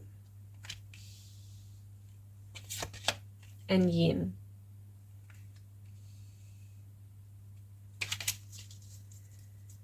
I really love this assurance and deep knowing card here together that's come out together.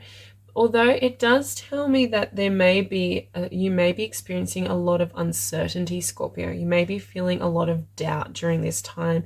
If you are feeling that doubt during this time, this could be a bit painful for you. Yeah, it's like, where do I go from here? That's what I'm hearing for you. It's like, where do I go from here? Knowing deeply that knowing that the answers are deep within you, you do have those answers, and being assured that those answers are there. The Mercury retrograde is a really great time to meditate. I mean, if you're going to get any benefit from the Mercury retrograde, you really have to meditate, and whatever that means for you, whether that's proper meditative practice, or whether you're doing walking meditations, moving meditations, just breathing exercises, whatever it is for you, doing some form of meditation that is accessible to you can help you to reach that deeper knowing, to reach that feeling of assurance, particularly if you're confused, particularly if you're feeling doubtful. If there's an overwhelming feeling of doubt, that needs to be addressed during this time in order for you to start moving towards these future goals. With the yin card, again, that's that reminder to go within, to be receptive. Exactly what I've just said about doing that meditation, releasing and easing and allowing there to be some receptivity of these future goals. So this isn't a time to push forward, is what I'm trying to say. With Venus and Mercury both in retrograde during this time, during August, it's not a time to push forward. There's a time to just sit back and receive and allow for the universe to do what it's going to do, and preparing the soil in terms of preparing your mind, preparing your beliefs, preparing your emotions and your actions, doing that work of being conscious, being aware, and listening to your thoughts so that you know where you're going next.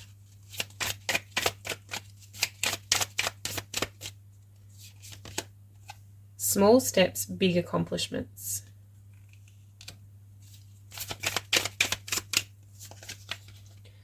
Almost there.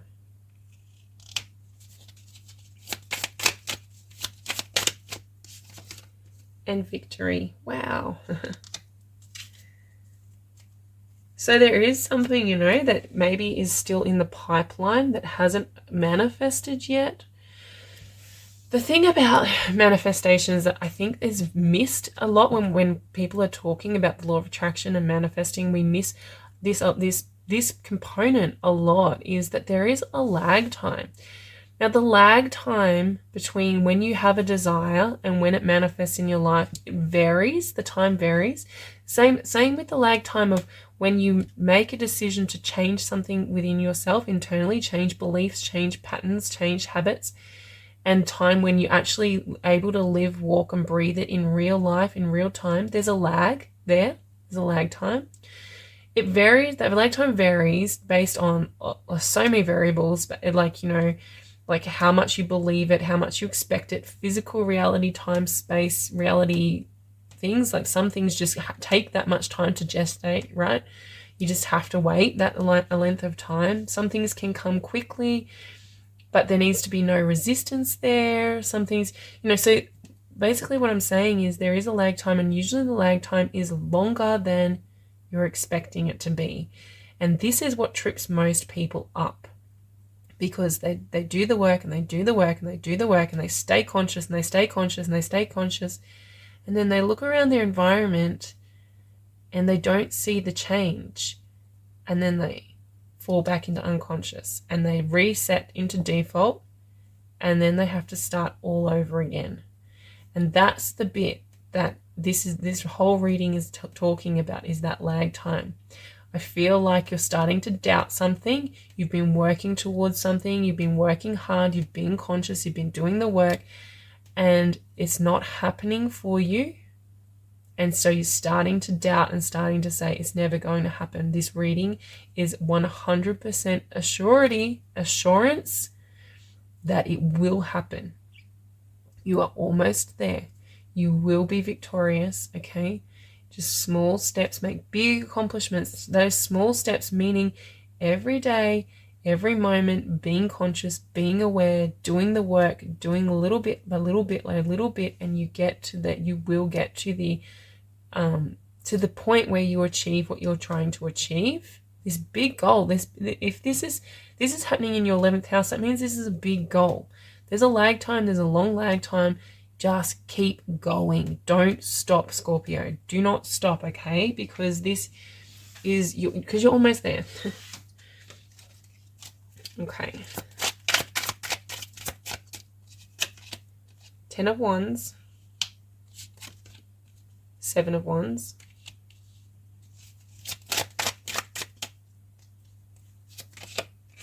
King of Coins,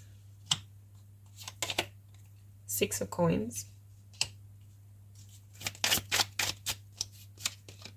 Queen of Cups, and 7 of Swords. On the bottom of the deck, we have the Lovers. Now, the Lovers on the bottom of the deck, there could be another person involved here, definitely could be. We've got Jupiter traveling through Taurus, representing your 7th house. That's the house of marriage, your partnerships, past, present, or future, okay? And so Jupiter is amplifying, is expanding that component of your life. There's been a lot of Taurus activity, and that's been going on all year.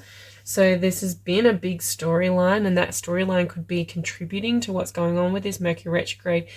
Jupiter is making a trine with the Mercury retrograde.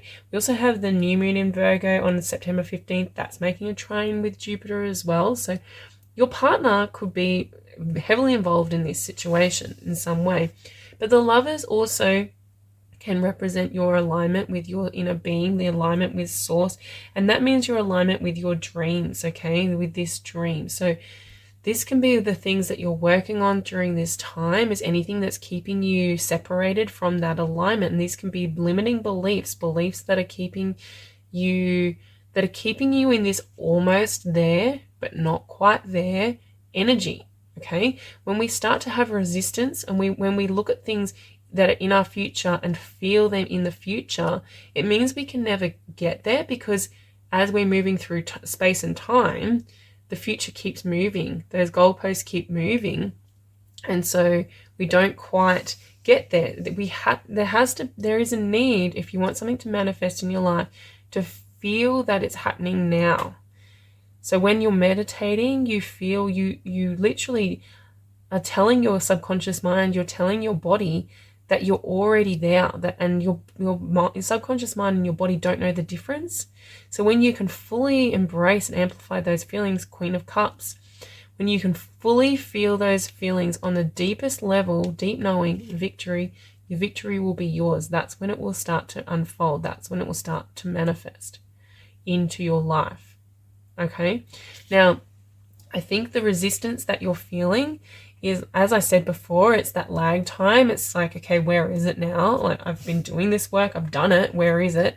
And it's starting to become a burden on you. It's starting to become quite like, it's not fun anymore. It's becoming a burden doing this work. And then that's where this wanting to give up. If you see on this card, this man, he's reached the top of the stairs, and then he looks up and there's more stairs to go. It's like you've reached that. You thought that this was going to be the top. You were going to get there. And now you're realizing there's more to go. And you're feeling like giving up. You're feeling like it's too hard. Okay? But remembering the small steps, big accomplishments, just one step at a time, Scorpio. One step at a time will get you there. There is this need, I guess, to stay vigilant. You're having to stand up for yourself. You're having to really work hard in keeping your alignment. Okay, so if you're working hard to keep your alignment with your authenticity, there is beliefs there that are counteracting you. Okay, if it's hard work, I'll say it again, if it's hard work, you're carrying beliefs that are counteracting you.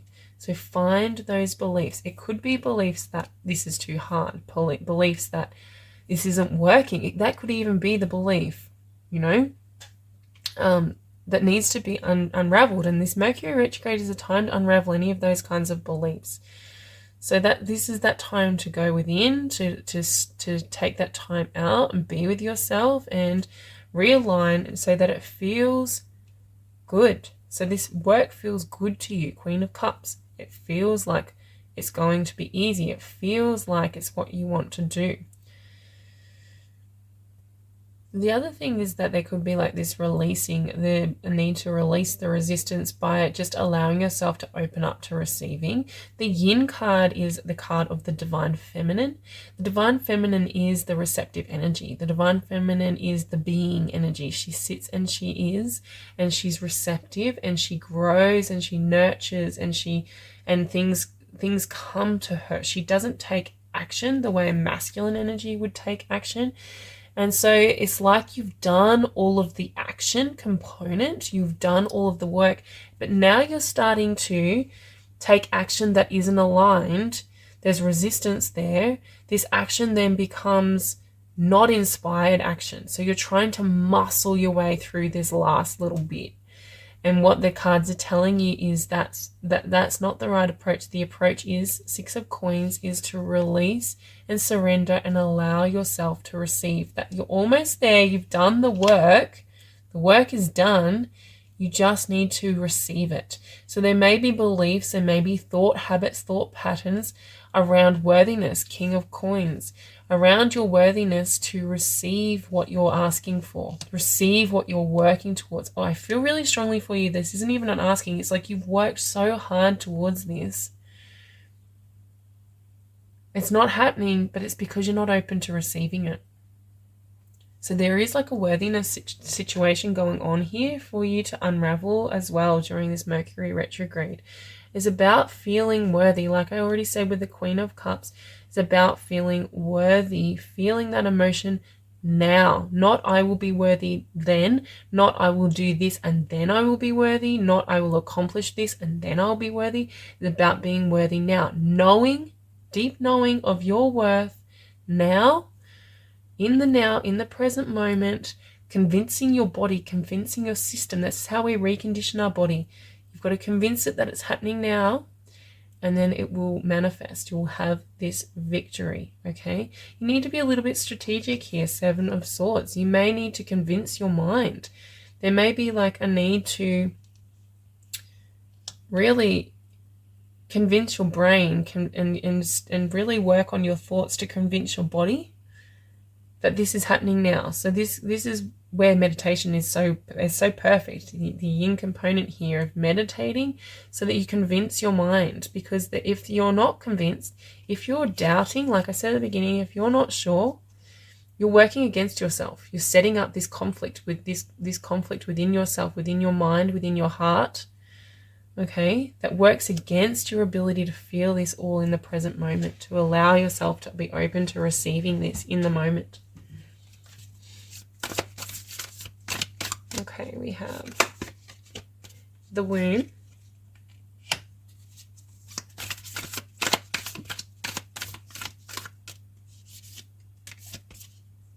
the one,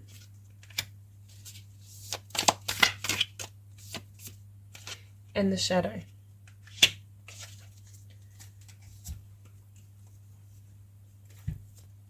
So the womb card really is exactly what I've been saying throughout this whole reading with the yin, with the Six of Coins. This need to allow yourself to receive. It's that deep feminine, divine feminine energy, okay, that you're needing to engage in. This is what this reading's all about. There is a need to engage in that divine feminine, to honor the divine feminine in you, even if you identify as masculine. Okay, we have both components within us, and this is a time for you to drop into that divine feminine and utilize that. So this isn't a time to push forward. This is a time to allow things to grow through the principles of warmth and tenderness, that sacred intelligence. Okay, this is not about achieving. It's not about pushing. Like I said, you've already done all of that. You've already done all of that work. You've pushed, you've done the action. Now you need to drop back into allowing yourself to accept and receive what you're trying to create for yourself, this big goal. The womb is where everything grows. There's a gestation period, like I said, there's a lag time. Okay, the womb is growing your desires, it's growing what you've asked for. You've done everything you need to do. There's a time it takes. So your whole mission throughout this Mercury retrograde, Scorpio, is just to tap into that divine feminine energy within you, to tap into the feeling of acceptance and receiving, and to nurture yourself.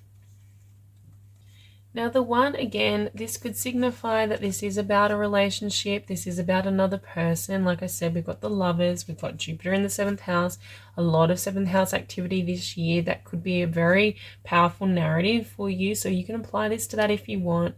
The one being that person, that unity. The one, really, this card is about that, is about unity. It's about blending with something bigger than ourselves, which could be a relationship, but really it's about inner being, our connection with source energy, and it's about how we align ourselves with that so that we can feel this deservedness, feel this worth, feel this flow, this receptivity. That's how we open ourselves up to receive, is by allowing ourselves to be source energy in a physical body, and allowing ourselves to be worthy of receiving magic. This is magic we're talking about, you know, where things are growing in this way. Like this is the universal magic that you're just, this is just the little bit that you're missing, is just allowing the universe to do its magic. You've done all the work, but you're trying to muscle through and make it, and just keep doing the work, and that's not going to be beneficial for you during this retrograde. So the lesson is a lesson of surrendering, releasing, and letting go. And it may be that there is a lot of shadow work to be done. The shadow, particularly like I said at the beginning, if you're experiencing a lot of doubt and lack of certainty in this progressing, and if you're feeling like you're needing to control, you're needing to muscle through, if you're feeling like you can't drop down into that divine feminine energy and surrender and to receiving, there's that shadow work to be done. There's that depth that you can go to. You can move into those shadows and move into that unconscious programming. This is about bringing the unconscious into the conscious awareness, shedding light on it, shining your light on it, making it known so that you can do something about it, so that you can heal yourself. And healing yourself through the divine feminine, through that feminine energy, through compassion, through love, through worthiness. This is what this reading is telling you, that if you can do that work, if you can integrate, know that this is certainty. This is sure thing. You've done everything you need to do. You just need to believe it. And that is your reading, Scorpio. I hope this was beneficial to you. Thank you for letting me be a part of your creative journey.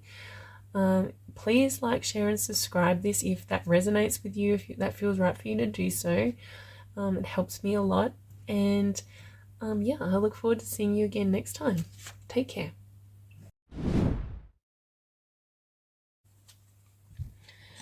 Hi there, Sagittarius. Welcome to this card reading that is for the Mercury retrograde happening in Virgo.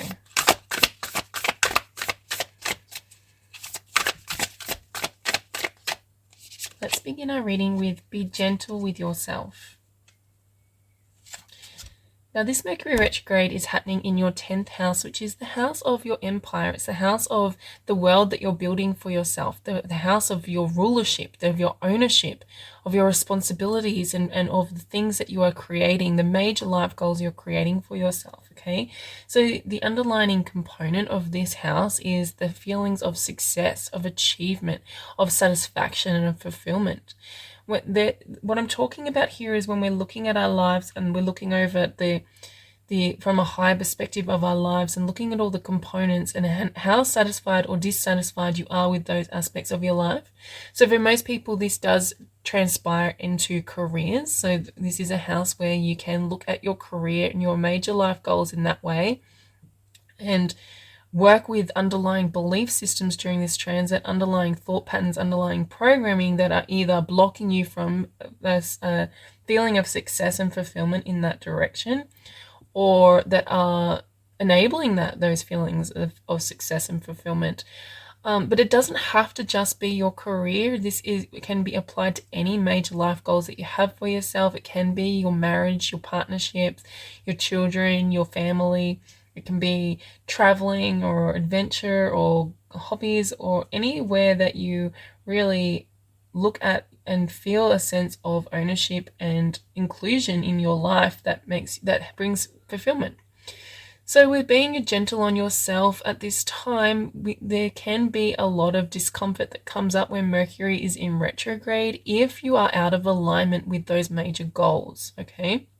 So those kinds of goals, it's really important to have goals, to have a destination in mind, to have ideas for your future, and things that you're trying to achieve. That is, we are always in this constant state of expansion, and if we're not expanding, if we're not striving for the next major life goal, we become despondent, we become stagnant, and our life continues and our desires continue, but it's painful. It feels painful because we're not offering action, and that is in alignment with the values that we're trying to bring into our lives.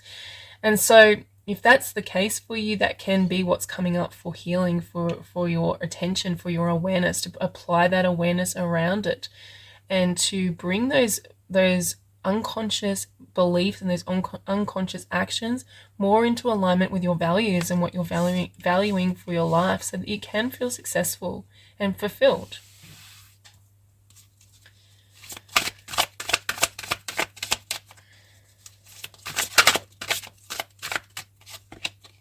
We have flexible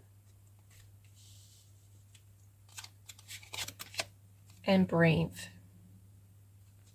So this is a time, I can see from these three cards already, this is a time when big things will come up for you. There may be a lot of Sagittarians who feel that discomfort in they're not really where they plan to be at this point in their life. And what's important to recognize here is that we all have this sort of blueprint expectation of how our life will unfold. We're all guilty of doing that, where we feel like, I'll be married by this point, and I'll have this many children by this age, and I'll have a career in this direction, and then I'll accomplish this amount of accolades, and all these things, and society ingrains a lot of that into us as well. So some of that might not even really be your goals, and if you're meeting those goals and still not feeling that sense of fulfillment and satisfaction, then that could be the case that these are not really your goals. They're things that have been sort of drilled into you through society. But the other way this could play out is if those expectations, if you're not matching that blueprint expectation, it can be very disastrous. It can be very that blueprint expectation, whilst it is good to have those kinds of goals for yourself, if they are the goals that you want to achieve, if you're not living in alignment with them, then they can hinder you, because every day when you're recognizing the lack of those goals within your life, you set up this vibrational resistance, okay, to those goals, and they cannot manifest in your life because of that resistance. So when this happens, when you have these blueprint expectations that are really difficult to live up to, you have two choices. One choice is that you change your actions, you change what you're offering, which means changing your thoughts, changing your programming, changing your unconscious actions, your unconscious behaviors to align with the goals that you're trying to create so that they can manifest in your life. Or you change your blueprint. And that's really what this flexible card has come to say to you, is that there is a need to create some sort of change and to be more open. And really, the changing the blueprint is easier, because by changing the blueprint, we kind of we come to this place where we accept where we are now, which is a really crucial component when we're trying to change anything, okay, is that acceptance of where we are and being flexible and not rigid on this is where I should be, okay. That word should is a very detrimental word to have in your vocabulary. If you feel like you should be further ahead than you are, or you should be in a different position than you are, that is when we start getting stuck and stagnant in that vibration, in that resistance. And so this flexibility and being gentle on yourself and breathe, okay, this is all about accepting where you are right now and recognizing and identifying what needs to be changed in order for you to get to your goals. Do you need to change your goals? Are your goals unrealistic? Are your goals not really your goals, but the goals of society? Those are things you can think about and definitely bring awareness around during this Mercury retrograde. But they're also looking at what actions you're offering. Are they, if you're offering actions that don't align with those goals in the first place, then you will never get to where you're trying to go anyway. So there's a lot to think about here, Sagittarius, already. So we have, it's in you.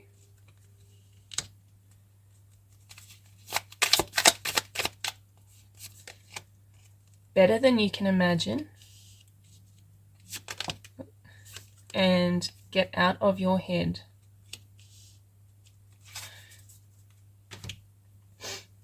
So yeah, so getting out of your head, so really good advice with the Mercury retrograde for everybody, really, because like I said in the introduction, if you read that, especially with the Virgo component happening here, there is this tendency towards a lot of nervous energy, a lot of overthinking, overanalyzing, with the Virgo energy in the Mercury retrograde. So if that's what's going on for you, this is about breathing, being gentle on yourself, applying some flexibility. So dropping down into your heart space and broadening your focus, not being too focused on the problems, but allowing there to be awareness around the problems so that you know what needs to be changed. But then it's about applying some gentleness, some ease around that, so that the changes can be made. Because when we overthink and we worry and we over analyze things, that's not a mindset that can create change. It's not a place where creativity can come from. And the only way to get out of these situations we get ourselves in is to apply creativity. And creativity comes from the heart space. Creativity comes from the heart center. It doesn't come from the mind. When the mind is ruling the heart, when the mind is in charge, creativity gets shut off and we go into that fight or flight mode, okay? So be aware that is a possibility that can happen for you, Sagittarius, during this time. And doing whatever it takes, particularly deep breathing exercises, for you to drop out of that headspace and not allow that to get to be too hard on yourself, not allowing yourself to be harsh towards yourself, because it is within you what you're trying to achieve. And that could be something that you start to doubt during this time, or that you have been doubting leading up to here, that Mercury is bringing awareness around, is that doubt that you have the ability to do what you are trying to do. But the cards are saying it is in you. This is all in you. The universe never gives you something you can't handle. The universe and your desires come from your soul. So if you have this plan for your life and this desire that from your life, that's being generated through your soul. And that never comes to you if you don't have everything within you and externally that it would take to create those desires. You wouldn't even be able to have a thought around something that wasn't possible for you to create. So trusting that it's there, and trusting, again, like I said, this is just about altering and shifting, adjusting, limiting programming, limiting unconscious programs and thoughts and behaviors, so that you can align with them, so that you can align your values and align your beliefs and align your actions, because it is better than you can imagine. See, this is why you need to get out of your head. Your mind doesn't have the capacity to imagine beyond what it's visualizing. What I'm really feeling for you, Sagittarius, is a lot of focus on the reality of the situation, a lot of focus on what is going on around you, rather than allowing yourself to be more open and broad thinking in terms of what's actually possible. If we keep looking at the reality that's been manifested, we will just continue to manifest more of the same reality. So this is the time to take a step back, to be gentle on yourself, to be easy on yourself, to practice breathing, to practice relaxing into your imagination, and knowing that it is going to be even better than that, or it can be even better than that. But I think we get overwhelmed when we're looking at big goals like this. We're looking at that really big picture. It's really important to have that destination in mind. But then when it takes a lot of steps to get there, it can get very overwhelming, because then you start entering into these thought patterns of, well, how could that possibly happen? But while you're in that space of how, you're blocking off the massive magical component of the universe being able to help you, being able to offer you actions. And the universe will almost always, I guarantee you, will deliver it in ways that you weren't imagining, in ways that you can't even imagine. You may look back, you get to a manifestation in your life, and then you look back and think, wow, this is exactly what I wanted, but I didn't see it this way. In my imagination, it didn't look like this. Okay, we don't really, very rare that we would actually get exactly what we imagine, because the universe has something better in mind for you. And that's what's important here, to drop back into being in the now moment, feeling worthy, feeling good, feeling that sense of fulfillment so that it can manifest for you.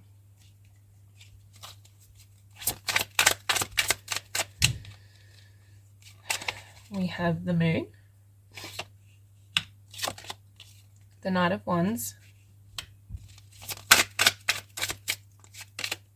Four of Cups, Temperance, the Tower, and the Lovers. And on the bottom of the deck, we have the Ten of Cups. So like I've said, this is this time of fulfillment, okay? Ten of Cups, this is an overflowing cup of everything that you want in your life, manifesting and coming into a place. But the Ten of Cups is about that emotional component. So even though the reality that you're looking at may not be exactly what you imagined it would look like, start looking at how you feel about it. What's the emotional response that you're having to it? Because that's really what's important. If you're feeling, I mean, you can achieve as many achievements, you can win as many accolades, you can knock out as many goals as you want and still feel completely unfulfilled. You know, there's a lot of really successful, really wealthy people in the world that are very sad. And so there's evidence, right, that that those kinds of achievements don't automatically equal fulfillment and satisfaction and happiness in life, this Ten of Cups energy. And so there is a lot of components that come to feeling fulfilled, and it's really living your life in alignment with your values, with your passions, with your purpose, with your sense of meaning, and also the connections that you have, the lovers, you know, connections that you have with other people are really important. Being able to give back to community and give back to the world and the next generation is another component that helps with creating fulfillment and satisfaction in your life. So the other thing that's happening at this time, the same time as this Mercury retrograde, is that we have a Venus retrograde as well, and that's happening over in Leo, and that represents your 9th house. Now that started on July 23rd, and it will go until September 4th. So for the first couple of weeks of this Mercury retrograde, we also have Venus in retrograde, which is really important because these are two very personal planets, and they affect us very deeply as individuals. So we'll all be doing a deep inventory of ourselves and our lives and how and what our creative process is, and making some pretty massive adjustments.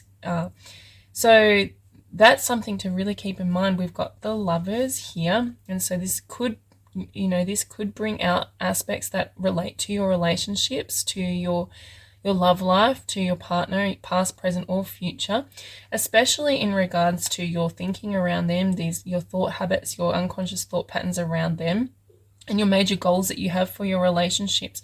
There could be a lot of fear coming out the Tower. There could be some destructive thought habits around that, some destructive unconscious beliefs and programming around that can be adjusted through flexibility, through allowing that flexibility, and maybe looking at that blueprint like I mentioned, and your blueprint of what you expect from relationships, and accepting where you're actually at, being easy and relaxed about where you're actually at, and breathing into this situation to allow some level of ease around it, so that it's not becoming an issue. You're not amplifying this Tower energy. The Tower card can be really great at making quick changes, quick sudden changes can happen here. So this could be, once you drop out of your head and drop into your heart space, opening your heart space, which the Venus retrograde is really the crux of the Venus retrograde, is amplifying and opening your heart space. And if you can do that and drop out of that head narrative that you've got going on around that situation, that's going to be a really quick way to transform some of this energy, to take some of this energy to the next level. And with the Four of Cups here, if you can see this, there's a man sitting here, and he's looking at these 3 cups down the bottom, and he's not seeing this 4th cup being offered by the universe. There's another cup coming in, being offered, and this is exactly what I was saying about this.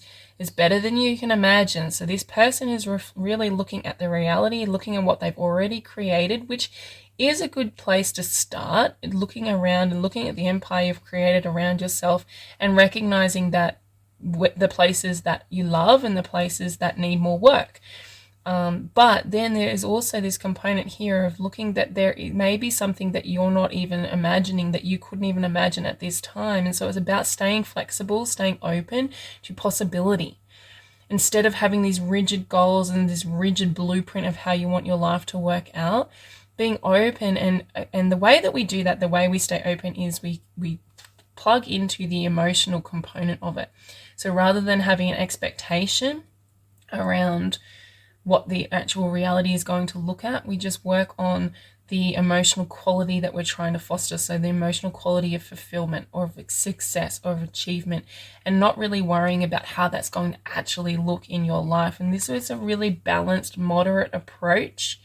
You know, there could be this urge to really like lay down some pretty hard goals, some pretty like set goals for yourself that have a lot of detail within them. But I think the cards are telling you that the detail is not the place to go at this time, even though Virgo is so good at details. For you, Sagittarius, I feel like that will be a difficult energy to engage in, particularly, I mean, because you are the sign of expansion and broad thinking. And so recognizing that getting involved in detail will be detrimental to you at this time.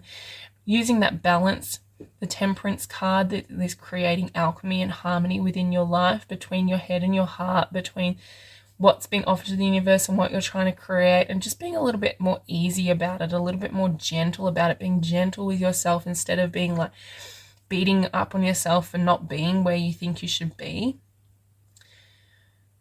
Just spending that time to plug into the emotional quality, and then sort of letting the universe deliver it to you how the universe sees it would be beneficial to be delivered, because it could be better than you can even imagine.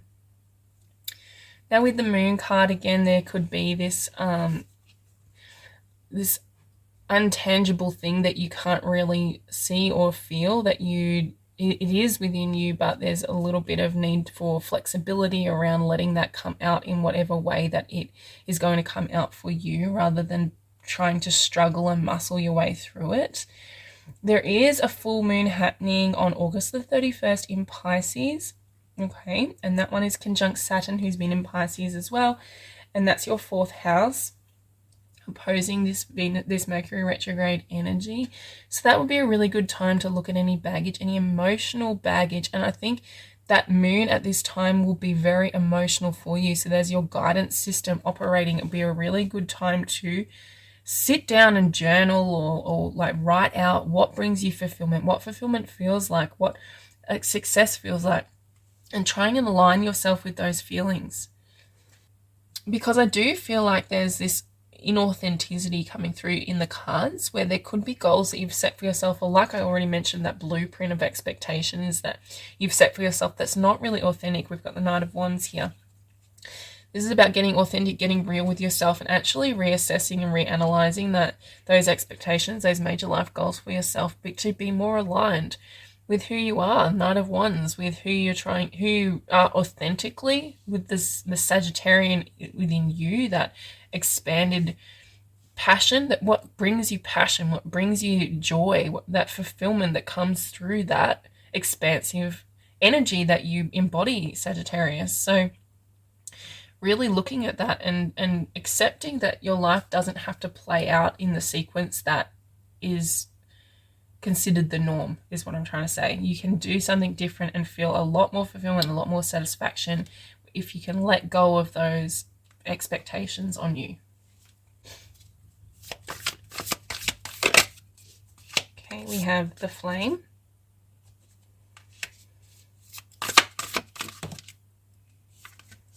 the King,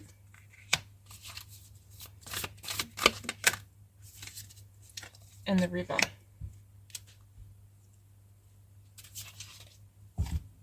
So the Flame card is really looking at that vitality within you, that what brings you that sense of vitality, that sense of passion and fulfillment, like I've been saying.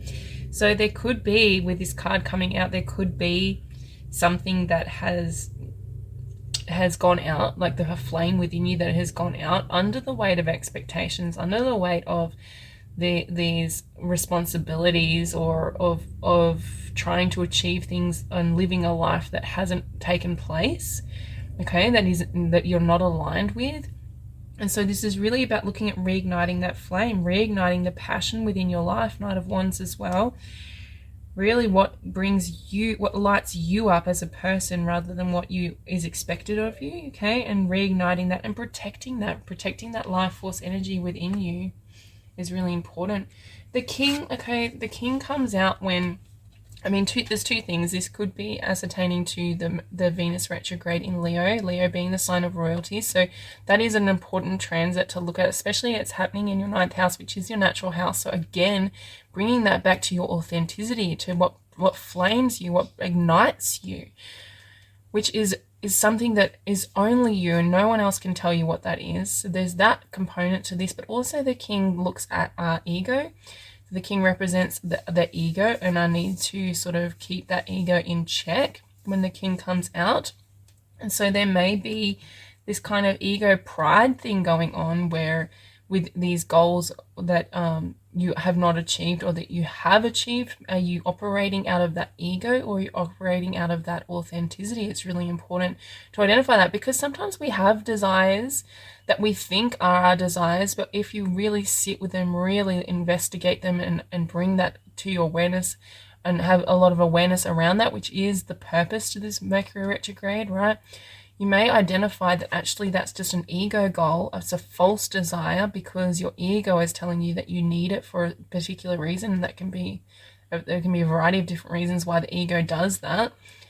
And if you were to move past that and through that and look at your authentic desires, tune into all your authenticity, those desires and those goals may change. It may shift for you as you work with that energy.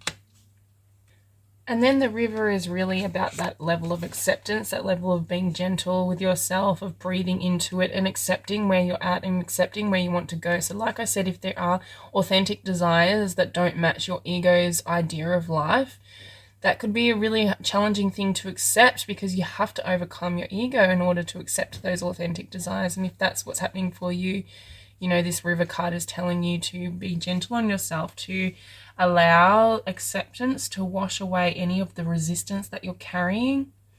This could be, these thought patterns that are coming up for you, this unconscious program that's coming up for you that needs to be washed away. And you do that through that level of ease and acceptance and being gentle on yourself. And recognizing that these authentic goals are okay, they're okay to have and to accept, to really let yourself be and step into this authenticity. If it creates this passion within you, if it ignites you, even if your ego is telling you that it's not the right direction, listening to your authentic soul and turning off that head, getting out of your head and breathing into these desires is the way to go, is the way to allow fulfillment and success to flow into your life.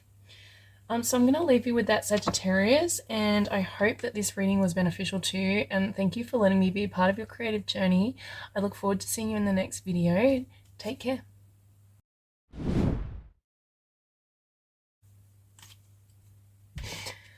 Hi there, Capricorn. Welcome to this card reading that is for the Mercury retrograde happening in Virgo. So we open up the reading with laughter.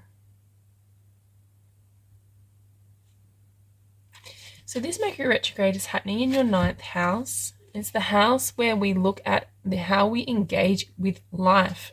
It's the house of expansion and of growth, and of the meaning and truth and wisdom that we apply to our lives and to the situations that come up in our lives based on the foundational beliefs that we're carrying, the foundational beliefs that are active, which influence our behaviors and our thoughts and our unconscious actions.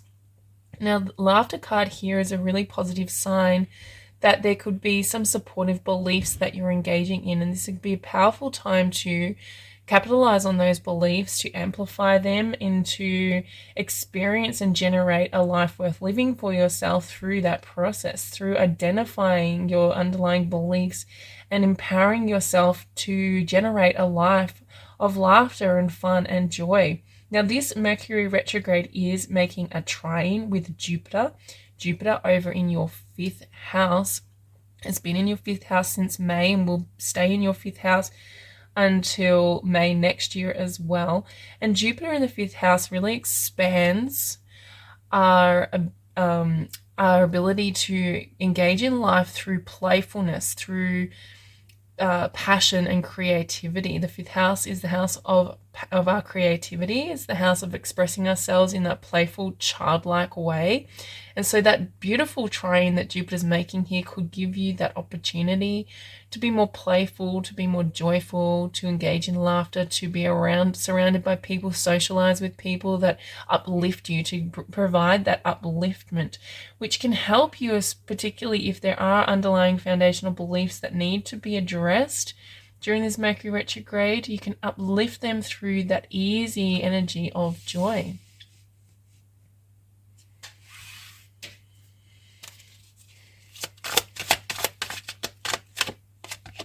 We have fork in the road.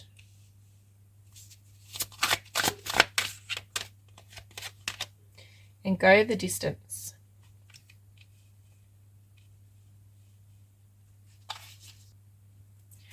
Now, the fork in the road card, there is also a Venus retrograde that is happening in Leo at the very same time. So Venus moved retrograde on July 23rd and will be in retrograde until September 4th. So for the first couple of weeks of this Mercury retrograde, the Venus is in retrograde too, which is really important because they're two personal planets. They affect us very personally and individually.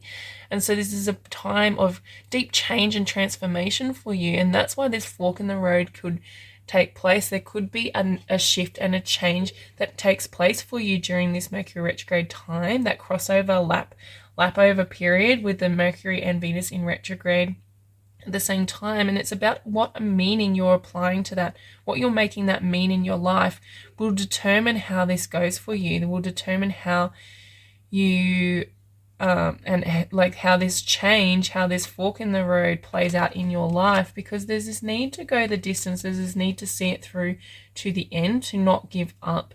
Okay, so if there is a situation that you've been working on for a long time, there's these foundational beliefs, or if you've been trying to change your foundational beliefs for a very long time, this is really telling you not to stop, because there is actually, it's really important to identify that when we're trying to manifest something, or whenever we're trying to change something, particularly on these deep personal levels that we're talking about with the Venus retrograde, the Mercury retrograde, it's really important that to recognize that there is a lag period, okay? There's a period between when we make that decision to change or to manifest a desire to grow in a certain way, and then we offer the actions. We have to offer the actions for an extended period of time before we start to see it take place and take form in our lives.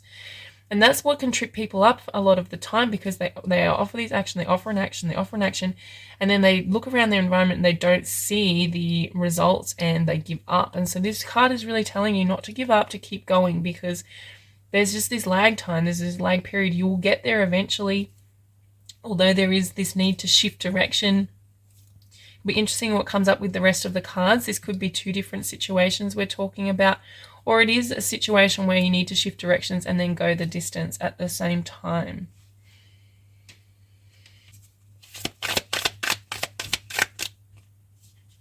Okay, we have Inner Truth,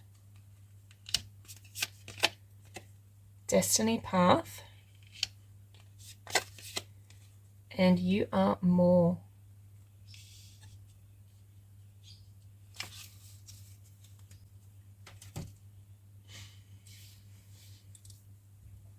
Okay, so this Inner Truth card is really beautiful, because it's exactly what I've been talking about with the meaning and the truth that you're applying to your life.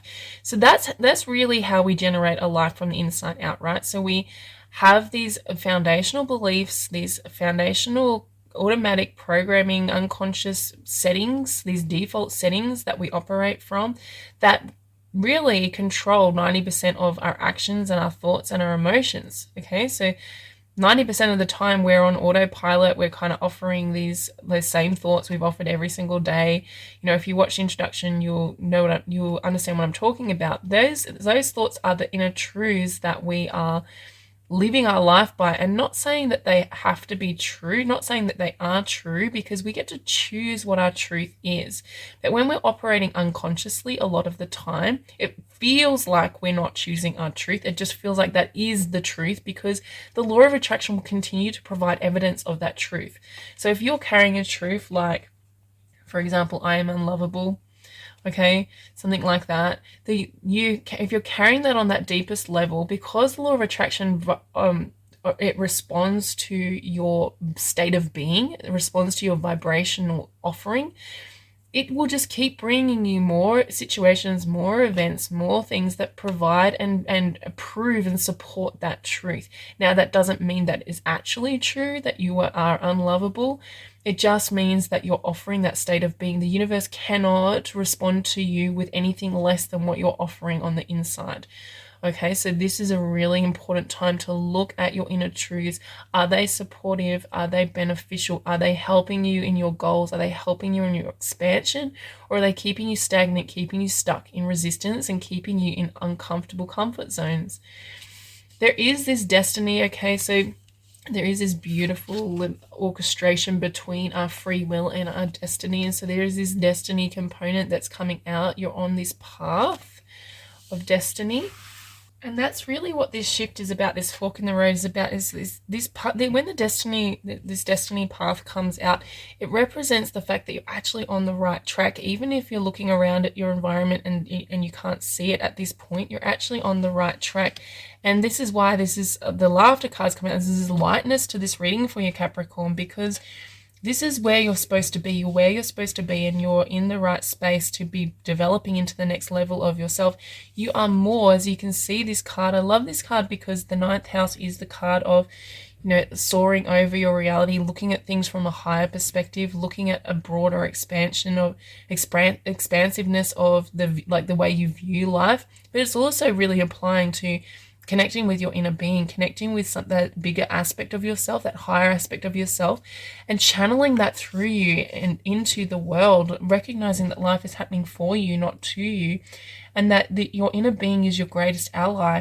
And as you connect with and plug into that, and like I said, honing that truth within your body, and actually applying meaning to your life and applying meaning to events and situations that you're involved in from the perspective of your inner being and your higher self. If you can do that through this Mercury retrograde and then ongoing, if you can start to adapt your belief systems, adapt your unconscious programming to be more in alignment with your inner being, you will start to see that manifesting out into your reality.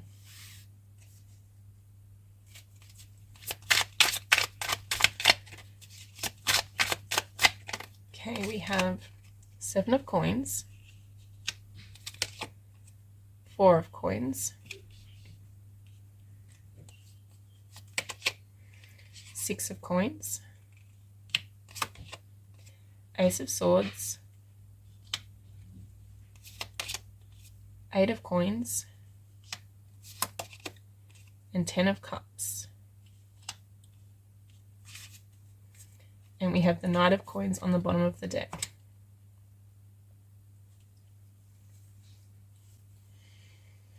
The Knight of Coins is the card that Virgo rules. It's the card that represents Virgo in the tarot, along with the Hermit. But the Knight of Coins is really about taking the detail and taking each step. And the Knight of Coins is usually moving very slowly. But if you can see in this deck, it is moving very fast and with precision, that the rider of this horse is really able to maintain his balance through making the corrections to his body, to his position, with complete confidence. So that's what this is about, with that Virgo component to this Mercury retrograde, is making the corrections, making the adjustments to your life.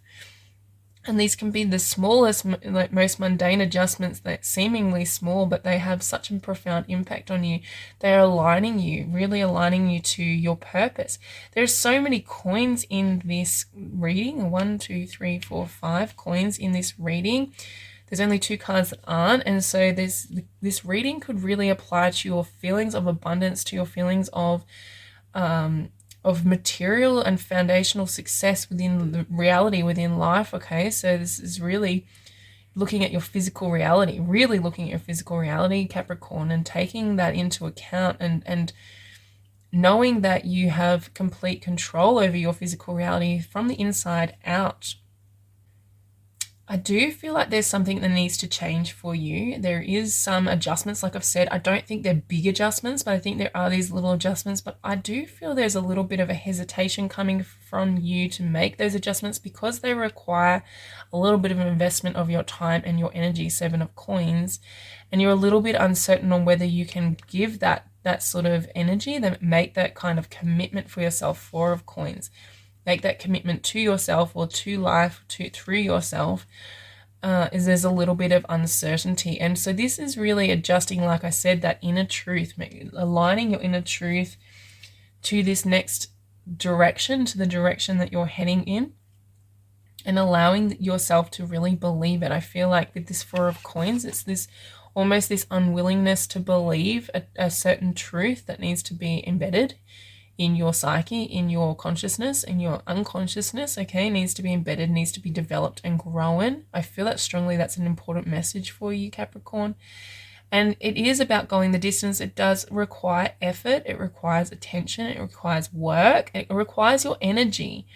And there's that resistance, like I said, to embracing this, to embedding this in your life. I think during this Mercury retrograde, it will become clear why that's important. There's an Ace of Swords here, this clarity coming through. And I think the more that you identify and connect with your inner being and allow that to be a part of the life that you walk in real time, as you're walking in real time, having those thoughts that are in alignment, having those feelings that are in alignment, practicing more laughter, more joy, more ease, which is the language of the inner being.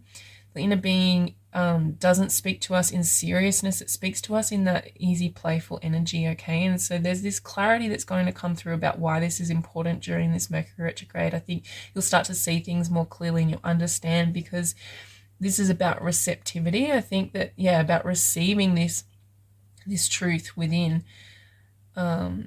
There's just some block there, Capricorn. Might come to me a little bit later when we get some more cards, but there is this like blocking and resistance to receiving this path that you're on, or that you're meant to be on for a reason. It will become clear to you. If it doesn't become clear to me, it definitely will become clear to you with the Ace of Swords during this Mercury retrograde period. The Eight of Coins, again, it represents that mastery energy. The Virgo is the house of self-mastery, the sign of self-mastery. And so there is this need to master, to really spend that time to master your alignment is what I'm feeling for you. This is that alignment to source. Maybe it's overwhelming to you, that alignment to something higher than yourself, something more than you are, your inner being, God, source, spirit, whatever it is that you call that, whatever that is that it feels right to you and resonates with you. There's a need to master that during this time, spend that time. And maybe that's why, if it is overwhelming concept for you, it could be difficult to put the energy in, or to find reasons to put the energy in to master it. Maybe there is some beliefs or some perceptions around what it actually means to be a spiritual person, or what it actually means to have a spiritual practice, and to walk that in real time. You may have high expectations of yourself, like I have to do this amount of practice, or I have to do these particular things, and that's where that resistance is. But to recognize, these cards are actually saying that you don't have to do anything. You don't have to spend time sitting in, shavasana for hours on end, or whatever, you don't have to do that. It's not really, that's one way, but it's not the only way to connect with your divine, okay? And so for you, it's to do it in this easy way, in this laughter way, in this feeling, the 10 of Cups, in the feeling of alignment, whatever brings you that feeling of alignment, whatever makes you feel like your heart is open, whatever makes you feel good, whatever makes you feel joy and laughter and ease, that is your indicator that you are in alignment. And so it could be something so simple that you're not even identifying at this point, because it doesn't look like the typical way of practicing spirituality or practicing alignment with your inner being. So this is really about adjusting the meaning you're applying to your actions and adjusting your beliefs around connecting with a higher component in life. Like I said, we do have that Venus retrograde as well, so that is allowing you to open that heart space more and more. And Jupiter in the 5th house is allowing you to engage in more playful energy, which as a Capricorn is kind of challenging for you to do that, because you're so goal driven, goal oriented as a sign naturally. So dropping down and allowing there to be no goals and no plans, and just for it to be just fun and light and easy, could be the challenge for you during this time, Capricorn. So we got the Hunter, the Thread,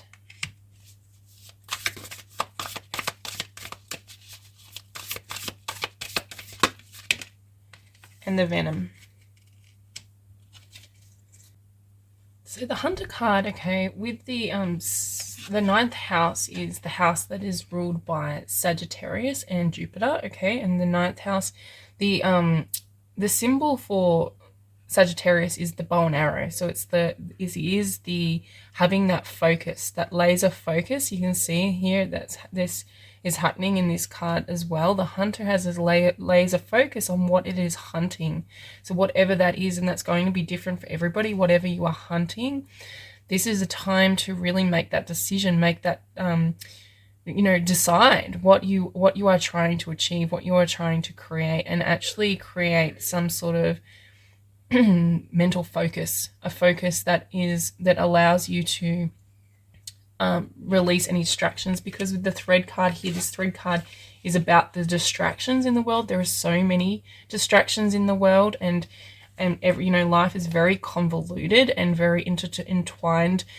There's a lot of components that can draw your attention elsewhere, and so if you're hunting something, you may be getting lost in those distractions and not really offering action or offering truth, offering alignment with source that allows you to get there in the most precise way. Knight of Coins on the bottom of the deck is making those adjustments. These are little adjustments so that you're not being distracted by life and you're following the thread. The thread is that meaning, that purpose, that sense of fulfillment, and that you get that through your alignment through this alignment with source, through your alignment with your destiny, with your life path. That's where that comes from. And with the Venom card, really, it's telling you that there is some sort of something within your sphere, possibly, like this is Mercury retrograde, so we're looking at unconscious thoughts, unconscious patterns. There could be these underlying unconscious beliefs that are blocking you from this, and that could be manifesting literally in distractions of just following these distractions and not focusing on what it is that you're hunting for, or what it is that you are trying to aim that arrow at, the goals and directions for yourself. And so, this is about going the distance, and it's about making that decision to make these changes. Whatever's toxic in your life can be eliminated because it's not for you. It's not following that thread, and it's just distracting you from your truth. It's distracting you from your path. And if that could be a really nice way of looking at it, applying that meaning to it to help you to get out of that lower manifestation and move into a higher manifestation during this time. So that I'm going to leave you with that, Capricorn, and I hope that this was beneficial for you. Thank you for coming on this journey with me and allowing me to be a part of your creative journey.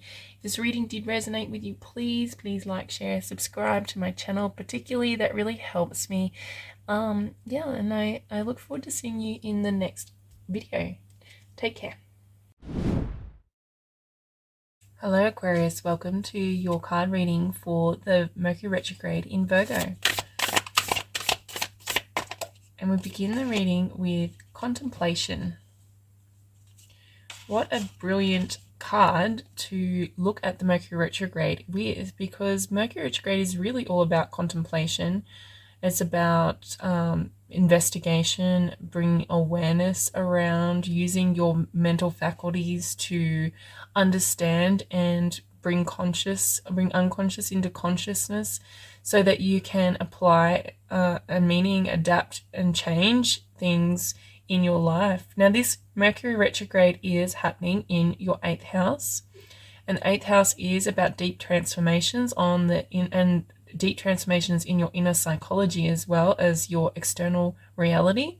And so this could be a very adaptable time for you where changes can take place, particularly on the internal level, changing from within, changing your outside through changing what's happening inside, and really taking that time to contemplate what that means for you, contemplate what it is you're trying to change, what you're trying to achieve. So the 8th house is really the house where we look at life as ever changing. Life is always continuously changing. We're in a continuous state of flux and expansion. And so where you sit on that continuum of being accepting and open to change or resistant and fearful of change will come up for you during this time, as well as your ability to experience empowerment and how you feel about your sense of control will be big topics for you to contemplate during this Mercury retrograde.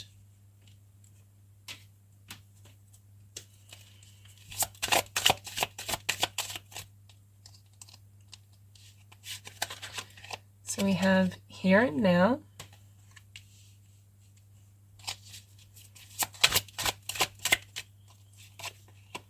and imagine.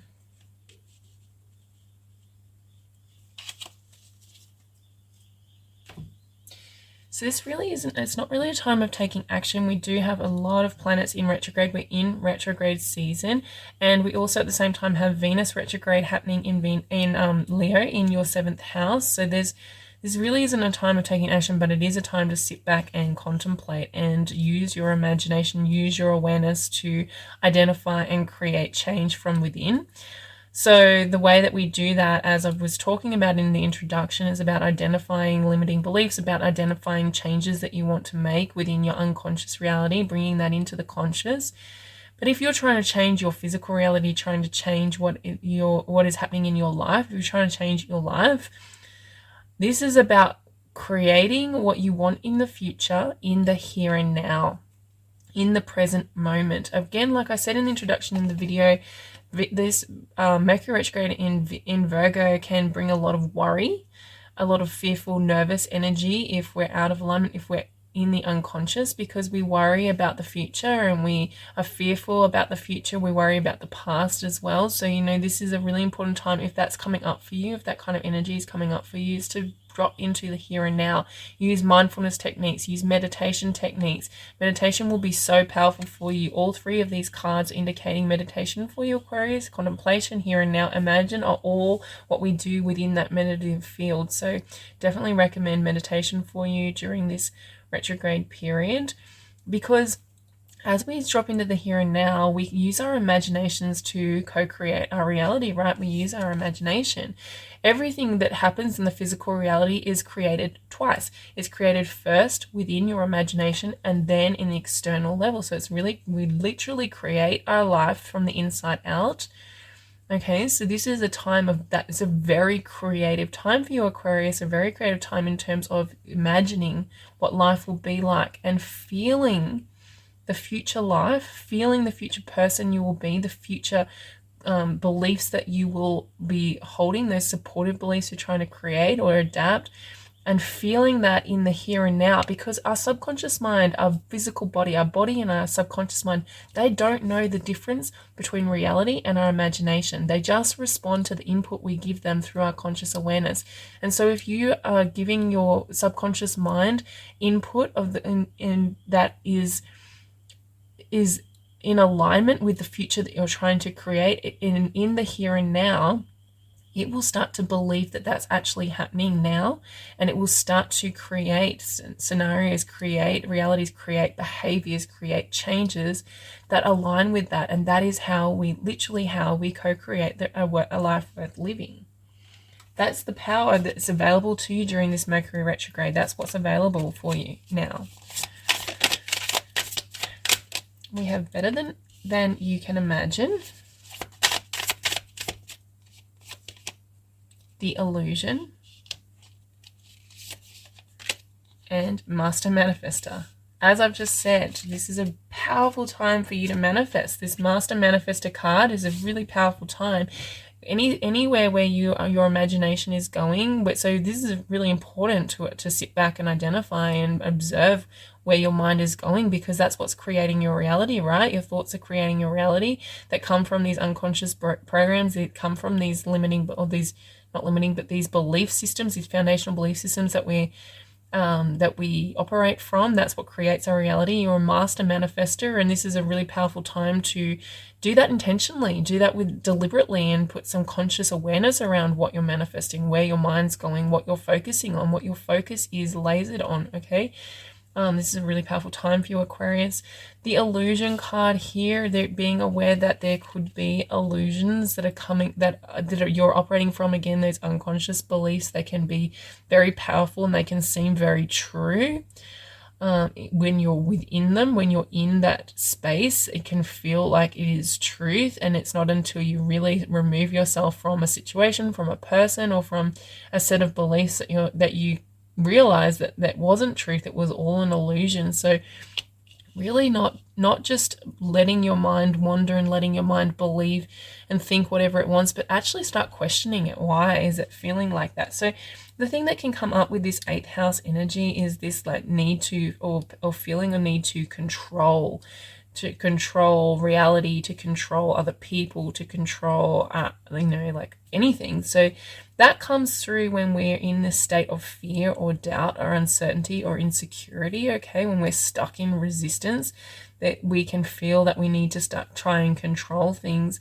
And that can cascade into a lot of negative emotion and a lot of negative experiences if it gets out of hand. Okay, because this is the house of power and control. And so this is about finding your alignment with your empowerment. The only way to find alignment with empowerment is to recognize your sphere of control, what you actually have control over and what you don't have control over, and then specifically guiding your focus, directing all your awareness on only the things you can control. When we focus on the things we can't control, that is when we feel fearful. That's when we feel these really negative emotions, and that's when we start manifesting negative experiences into our lives. And it's actually an illusion. It's an illusion to think that we can control anything outside of ourselves, anything external from us. So like things like the economy, the weather, the other people's actions, those kinds of things are just pretty cliche examples really of things that are outside of our sphere of control. And if you're worrying about that, if you're trying to control it, if you're focusing on that, then you are disempowering yourself. So taking back your power means focusing on your thoughts, your emotions, and your actions, which are the only things you can control. And if you feel like you can control, or you're trying to control anything outside of that, that is an illusion, and that is something that needs to be identified and worked with. Now, we've got this Imagine card with Better Than You Can Imagine. So this Imagine card, it's important that you're using your imagination, but recognizing and being open to even more, because things can be and are going to be even better than you can imagine. Now, this has come out with quite a few readings now, this Better Than You Can Imagine card. And so obviously with the Mercury retrograde, Mercury is the planet of our mind, our focus. It's a planet of our imagination. It's the planet that we use to manifest our experience. Okay, so this is why this is coming up. This topic is coming up. So this Mercury retrograde is trying to unravel some limitations that you're applying to your imagination, or applying to what you're allowing yourself to believe is available in your experience. These illusions that are telling you that they're keeping you smaller than is actually possible for you. And so things can be better than you can imagine. So using your imagination to create realities, but then being open to it being even better, the universe delivering something even more. We have the King of Swords, King of Wands,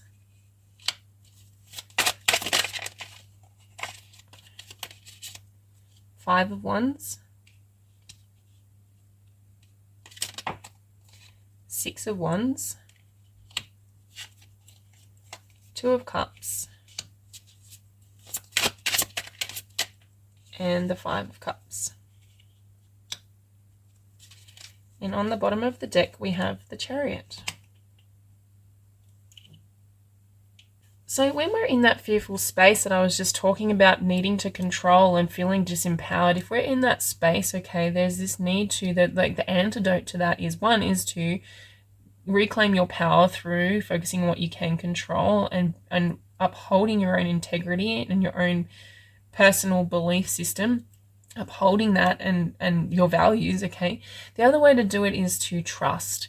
There's this need to trust in something bigger than yourself, trust in the universe, trust that if you have your own back and if you take your focus away from what's the negativity or away from the situation that's out of your control, trusting that everything will be all right. And that takes courage, right? The Chariot. It takes this courage to take a step in a direction without knowing what the outcome is. And I feel like that for you, Aquarius, is that you're trying to create a very specific outcome for yourself, and you're kind of in this rigid space of wanting it to be a certain way. And you can't control that. You can't make that happen. And so there's this need to continue to move forward, to step forward with the Chariot without having that certainty, and still going ahead anyway. This is a really great time to get your nervous system and your thought habits in alignment, and we've talked about that in length, but with the King of Swords here, it's really telling you the way that you can do this is to drop into the here and now. So that could be just, even if you just did that, if that's the only thing you did during this Mercury retrograde time, is every time your mind wanders into anything that is not beneficial to you, is to bring it back into the here and now. Practice mindfulness, do some deep breathing, recognize where you are, look at, the things within your sphere, what you can see, what you can hear, what you can feel, what you can touch, bringing your awareness back there continuously throughout the day. If that's all you do, that is going to be enough to bring your mind into alignment with something better than you can imagine at this point in time, okay?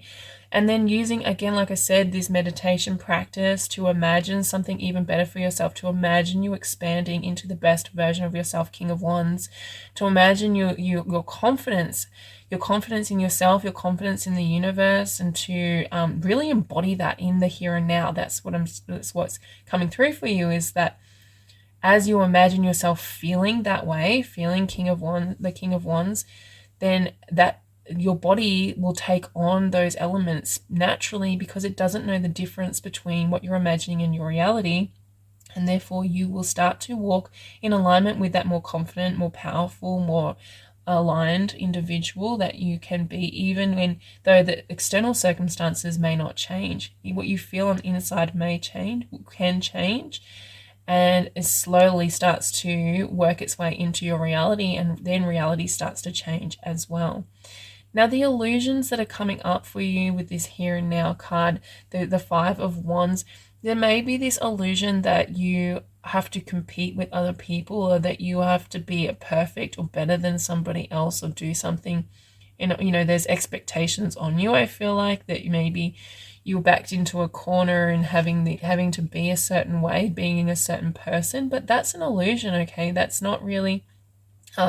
maybe you're putting high expectations on yourself that aren't really matching reality, and so it's a really important time to look at that. And make changes around that, make shifts around that. If you're stuck in resistance, that means you're holding yourself back from your expansion, okay? And also recognizing, what I'm hearing for you is that recognizing that your expansion is happening now, in the here and now. It's not happening in the future. You're not imagining it in the future. We're imagining it in the now. We're bringing it into the now is really important, okay? This illusion, you can create this illusion around yourself that this will happen one day. It will happen in the distance. I'm feeling that connection with that distance in the illusion card. And that's what's keeping you stuck in this, imperfect, this trying to be perfect, but not able to quite get there, because the goalpost keeps moving every time you imagine it in the future instead of imagining it in the here and now. There is a lot of success for you, Six of Wands. Personal victory. This is a time of personal victory for you. You can overcome this again with using your imagination. Your imagination, your mind, is your greatest ally when you're in control of it and not when it's in control of you. So you need to take mastery over your mind. You need to master your mental habits. King of Swords, mastering your mental habits, mastering your imagination, watching where your imagination wanders. Does it wander into these illusions, or does it wander into being successful, King of Wands, being victorious, Six of Wands, being the best version of yourself, literally. is what I'm hearing for you. This is about stepping into the best version of yourself, because what you can manifest here is by creating this connection with your inner being. Okay, so Venus is also retrograde at the same time. Venus moved retrograde on July the 23rd and will continue to be retrograde until September 4. That's happening in your 7th house, which is the house of your partnerships, past, present, or future. And so that could be a component that could have a very powerful influence on this work that you're doing with Mercury retrograde as well. Two of Cups represents that partnership energy, that divine union energy. So if there is a person in your life that this applies to, you apply this however you wish. If you're single, you know, you may be able to manifest a relationship that you want, especially as Venus starts to move forward. So after September 4 and between September 4 and September 16 would be a really powerful time to manifest a relationship if that's what you're looking for. And again, imagining it in the here and now so that you're actually embodying that person that it would require you to be in that relationship that you want. That's possible for you here, Aquarius. Alternatively, this is about aligning with your inner being, okay? So the Two of Cups is also the card of alignment with our inner being and tending to that connection. And as you tend to that connection, as you bring that into the here and now, as you embody that really wholeheartedly and open your heart to that process of walking with your inner being every day, walking with, like, holding the energy of your inner being within your vessel, within your body every single day, so that your body is a responder and a magnet and to that inner being energy, Two of Cups, you start to manifest more and more situations like that in your life. So that's a really positive way to do that, because the alternative is you can manifest from a place of pain. Five of Cups. There is, you know, there's this beautiful contrasting experience between love and pain and love and grief and love and loss. And you get to choose, and you have the power and the control to choose your thoughts, to choose your actions, choose your emotions. And that's really what the crux of this house is all about. So you can choose whether you're going to focus on the Two of Cups or you're going to focus on the Five of Cups. You know, focus on grief and loss and sadness, and that therefore manifesting more into your life. As a powerful manifester, you get to apply that creative energy in whatever direction you choose. Remembering that your imagination is the most powerful tool for you to manifest these things. So if your imagination is always imagining the worst, is always imagining the loss, you know, say you get into a connection and immediately you're already foreboding the joy of that connection because you know that you may lose that person, because in your experience you've always lost that person. And it doesn't have to be a person, I'm just using that as an example, it could be anything, but that foreboding joy that holds you back from actually fully engaging and fully being vulnerable with the situation or with the person because you've experienced loss so much in the past. Well, that's a self-fulfilling prophecy, and you start manifesting that anyway. So really, this is a great time to observe your thought patterns and your thought habits around that, and if you do that or not. Okay, so we have the Mask, the Eternal Child, and the Stone.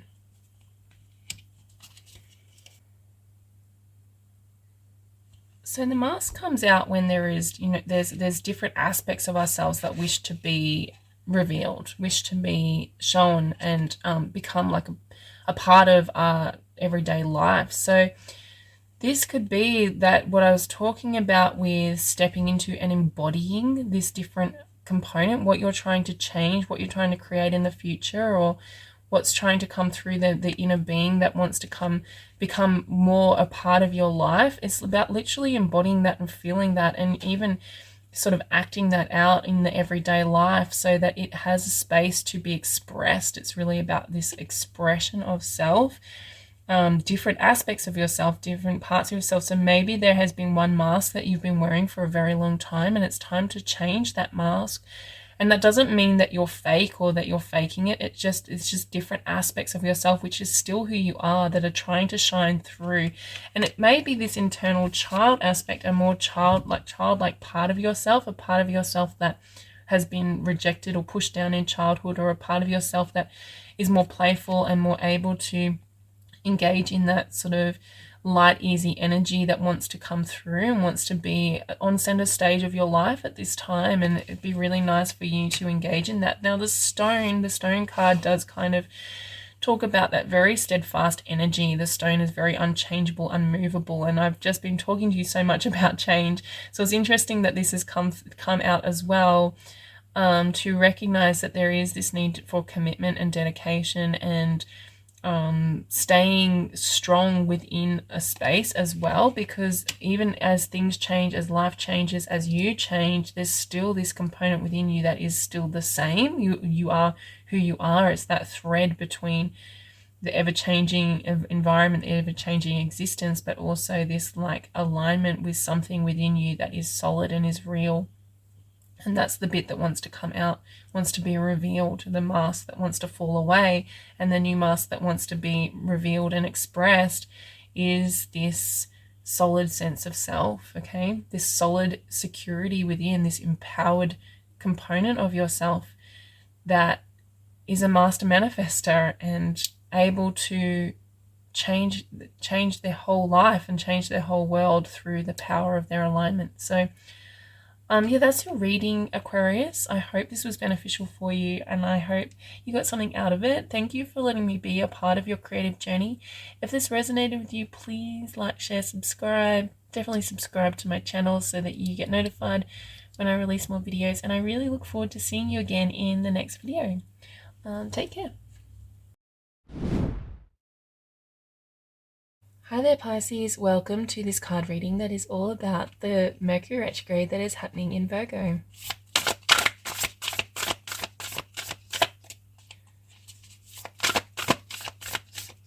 Let's begin the reading with this card, Let Love Be Your Beacon.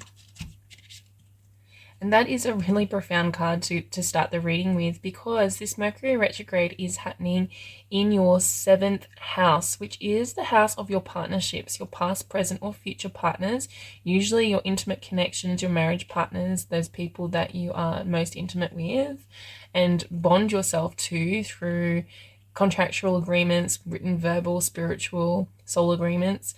It can also be applied to business partnerships and, you know, even really, really strong, close friendships that you are committed to, like your commitments, the people you commit yourself to in that one-on-one capacity. So that's kind of where this will manifest in your reality. That's where the lessons will come from, and that's kind of where you can look at to do this work. But the underlying component to this is really, this is all about yourself.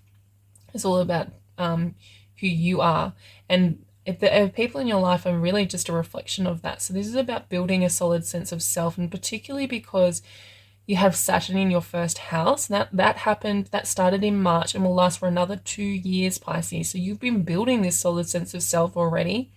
You know, Saturn will not let you get away with not doing the work. Saturn is a taskmaster. He will drive you and push you to doing the work, to building that sense of self, that solid sense of self and character. And as you're navigating through this energy, you know, love being your beacon, this is all about love. And in the end of the day, it does all come down to love. Even if you're feeling a lot of pain during this transit, if pain and disharmony and discomfort comes up for you, the antidote is love, and applying significant amounts of self-love and love for other people and opening your heart. We do have the Venus retrograde happening at the same time. So Venus moved retrograde on July 23rd in Leo and will stay retrograde until September 4th. So for the first couple of weeks of this Mercury retrograde, Venus is retrograde too. And Venus has been really like bringing that lesson home about opening your heart space, your heart center, and living from your heart. Living and following the lead of your heart has been the massive theme of this Venus retrograde. So let love be your beacon, Pisces, is the keynote to this transit for you.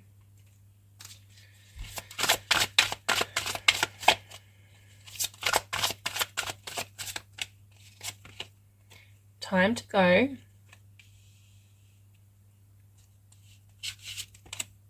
And fork in the road.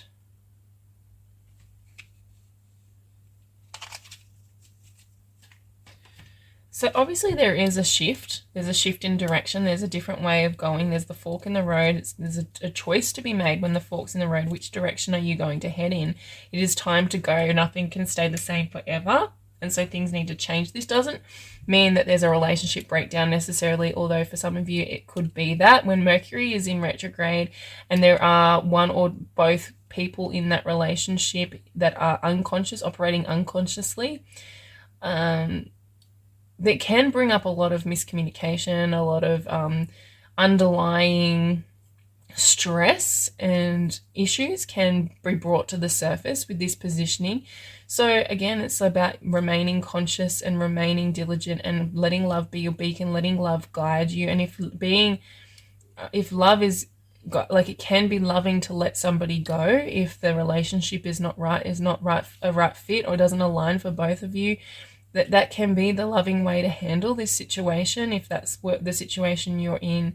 But noticing whether you're doing it from an open mind and open heart, or if you're doing it from triggers and traumas, okay? So that's really important to identify before you act. With Mercury retrograde, slow down. Don't make any decisions too quickly, but it could be a time to really reflect and like over that period of time, make a decision and then act on it later, okay? Because the other thing you can do is you can change your beliefs, you can change your unconscious behaviors, your unconscious program. That's what's coming to the surface for everybody, okay? And so if there's patterns and unconscious beliefs and programming that you have that negatively impact your relationships, whether you break up with the person you're with or not, you're going to take yourself with you into the next relationship. And so that those patterns are going to continue into every relationship you engage in until you actually do something to break those patterns.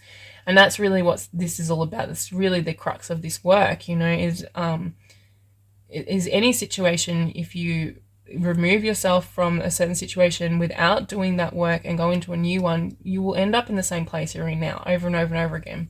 So really good time to observe what's coming up for you, observe what's happening in your connections, and think about what changes you can make to benefit both of you, and to benefit yourself, to be solid in your integrity, solid in your values, and walk them in real time, in alignment through the beacon of love, letting love be what is the guiding force that guides your decisions and guides the things that you do. Because when we're having a trauma response, that's like the opposite to love, right? If you're having a trauma response to somebody, that's very unloving.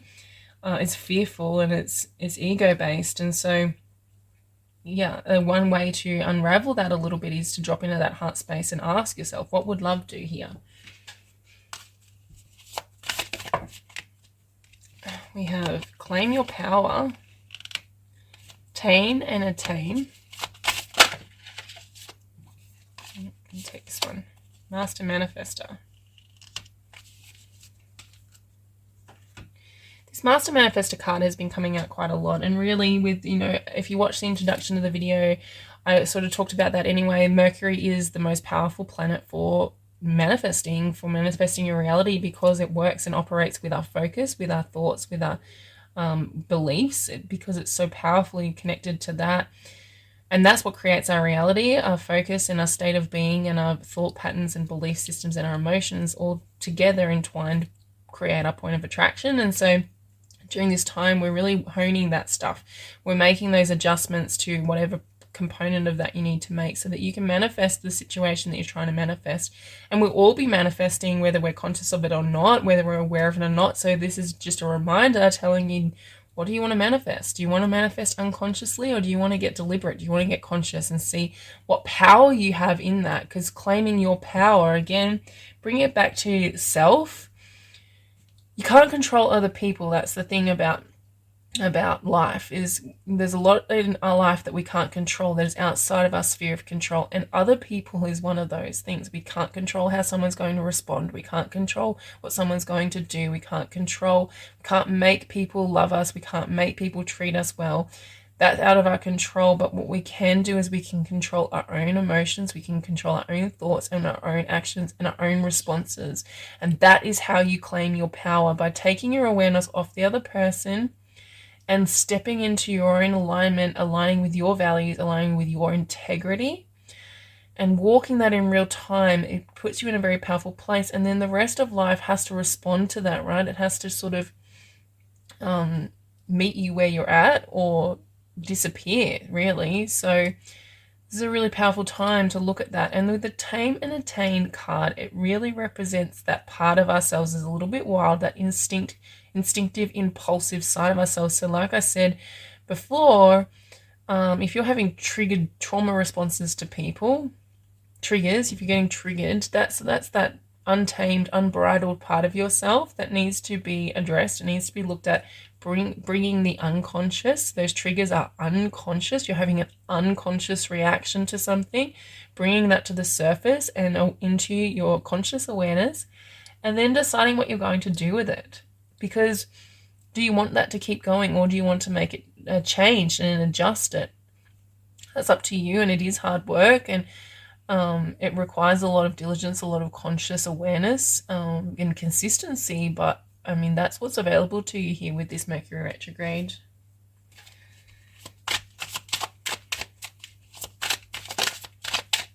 We had one flip. Here we go. Ace of Wands.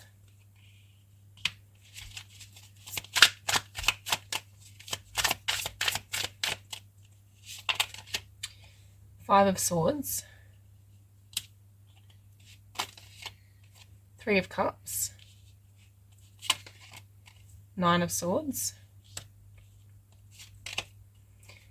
Ace of Coins. And Page of Cups. And on the bottom of the deck we have the Seven of Cups. So first of all, I really love these aces, okay? That means that there is a new experience coming into your life. There's an ability to create newness through this period. I really do feel like that might not happen until Mercury has moved direct again, and Venus will be direct, Mercury will be direct. You'll start to see that happen. So you can really set that intention around the new moon in Virgo that's happening on September 16. Okay, so September 15, and then September 16 Mercury moves direct. So that's a really powerful time in the middle of September to set your intentions, lay down your intentions for your future and what new direction you're going in with these aces here, because I do get this sense of sadness with this time to go, like you're having to leave something behind, you're having to move away from something, and that is quite sad and it is quite difficult, but there's something new available to you, there's a potential for something new to come in. And whether that is beneficial to you or not, that's up to you. But that seed is there ready to be nurtured if that is what you decide to do. And this is about claiming your power, okay, with the Ace of Wands.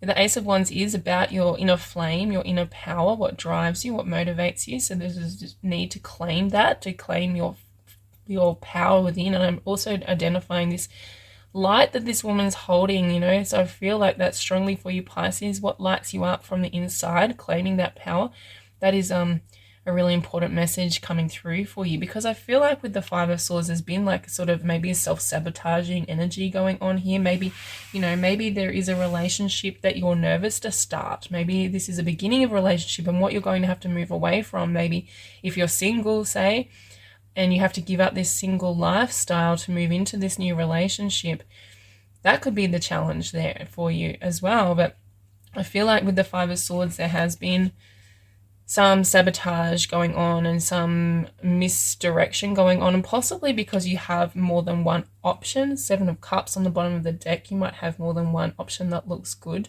Do you have two aces here?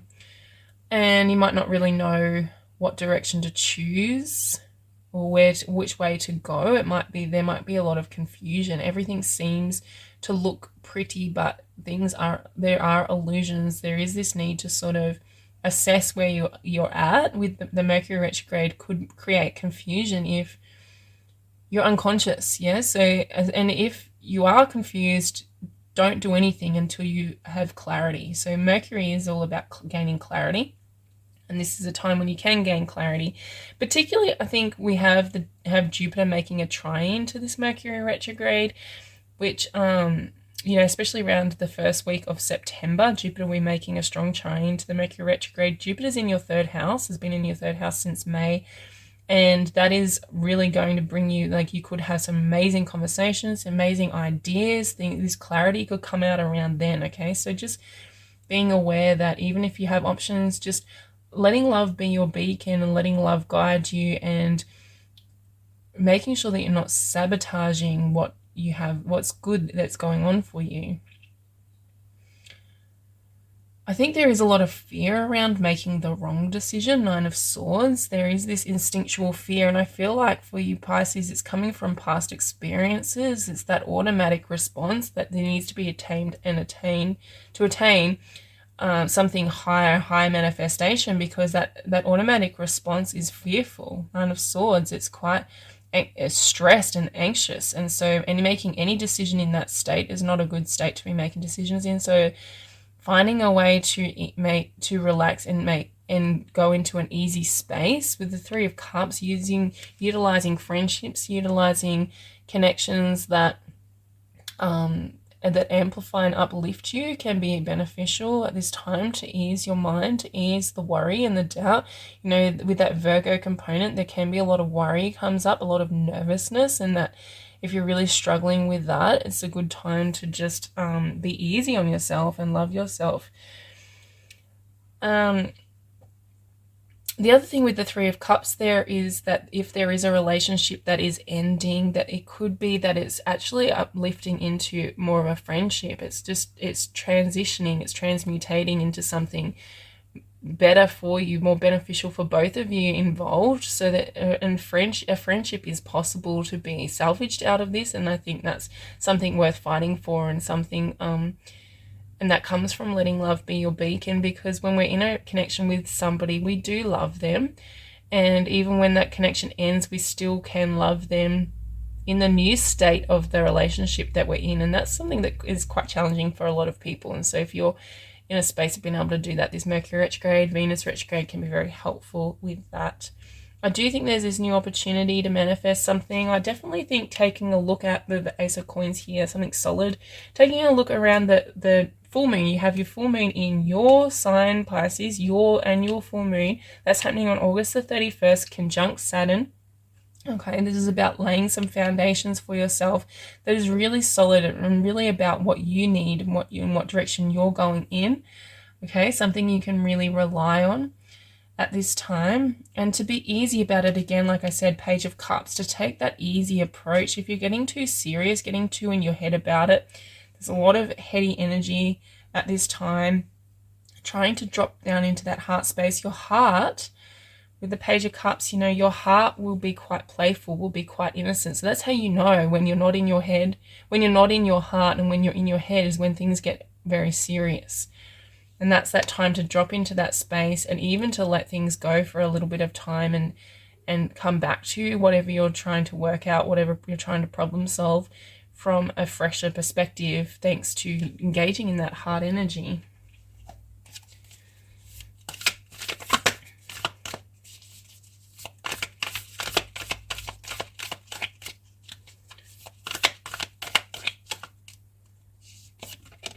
The Kiss.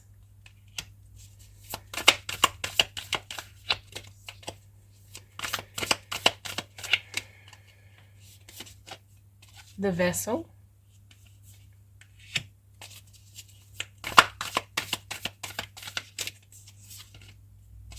The Village.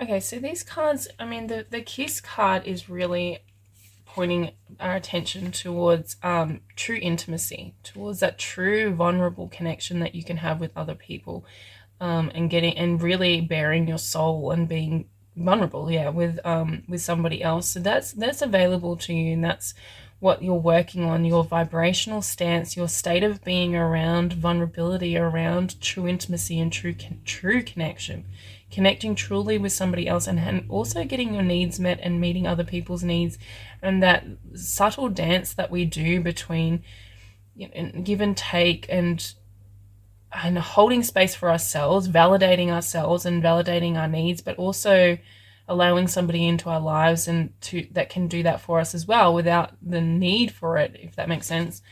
So there's what you're working on here. And with the Vessel card, okay, the Vessel talks about something that is contained, like a container that holds and protects, right? So it holds and protects whatever's within. So this, you can apply this to lots of different things, but for the purpose of this reading, I feel like this is the container of this relationship. If you're in a relationship, okay? Or if you are wanting a relationship, the vessel is the container where that holds that relationship, that protects it, that keeps it safe.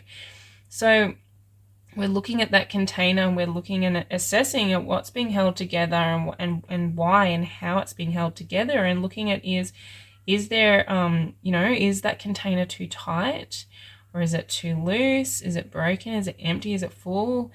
What is it providing for you?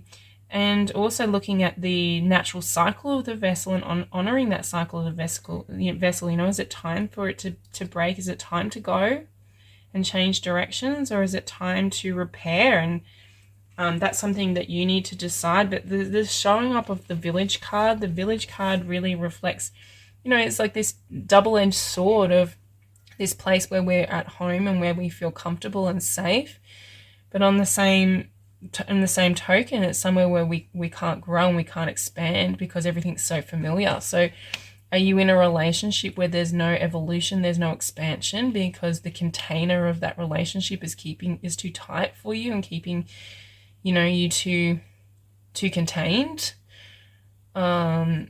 Are you looking for that safety? Are you looking for a safe place, a safe home, and safe people to be around so that you can be truly intimate with, that can contain you and contain and protect you? That's going to be different for everybody. So the village really talks about, that card really shows about feeling restricted and needing to leave. And because this time to go and this fork in the road cards come out, I feel like for a lot of Pisces, it will be time to move on from any relationships that are creating that feeling of restriction and containing you too tightly, where you're not able to grow, not able to expand, not able to claim your power and walk in alignment with who you are. But it's, the cards are saying to do it in a loving way. You do this for the sake and the purpose of love and for true intimacy. I mean, even a breakup can be a very intimate experience. It can be very honorable, if that's what's happening for you. So that's up for you to assess and to look at where you fit in that whole continuum, and what's right for you, and then to take action on that, to apply action and make decisions around that as you move through this retrograde. So that's your reading now, Pisces. I'm going to leave you with that, and I hope that you got to gain some benefit out of this reading. Thank you for allowing me to be a part of your creative journey.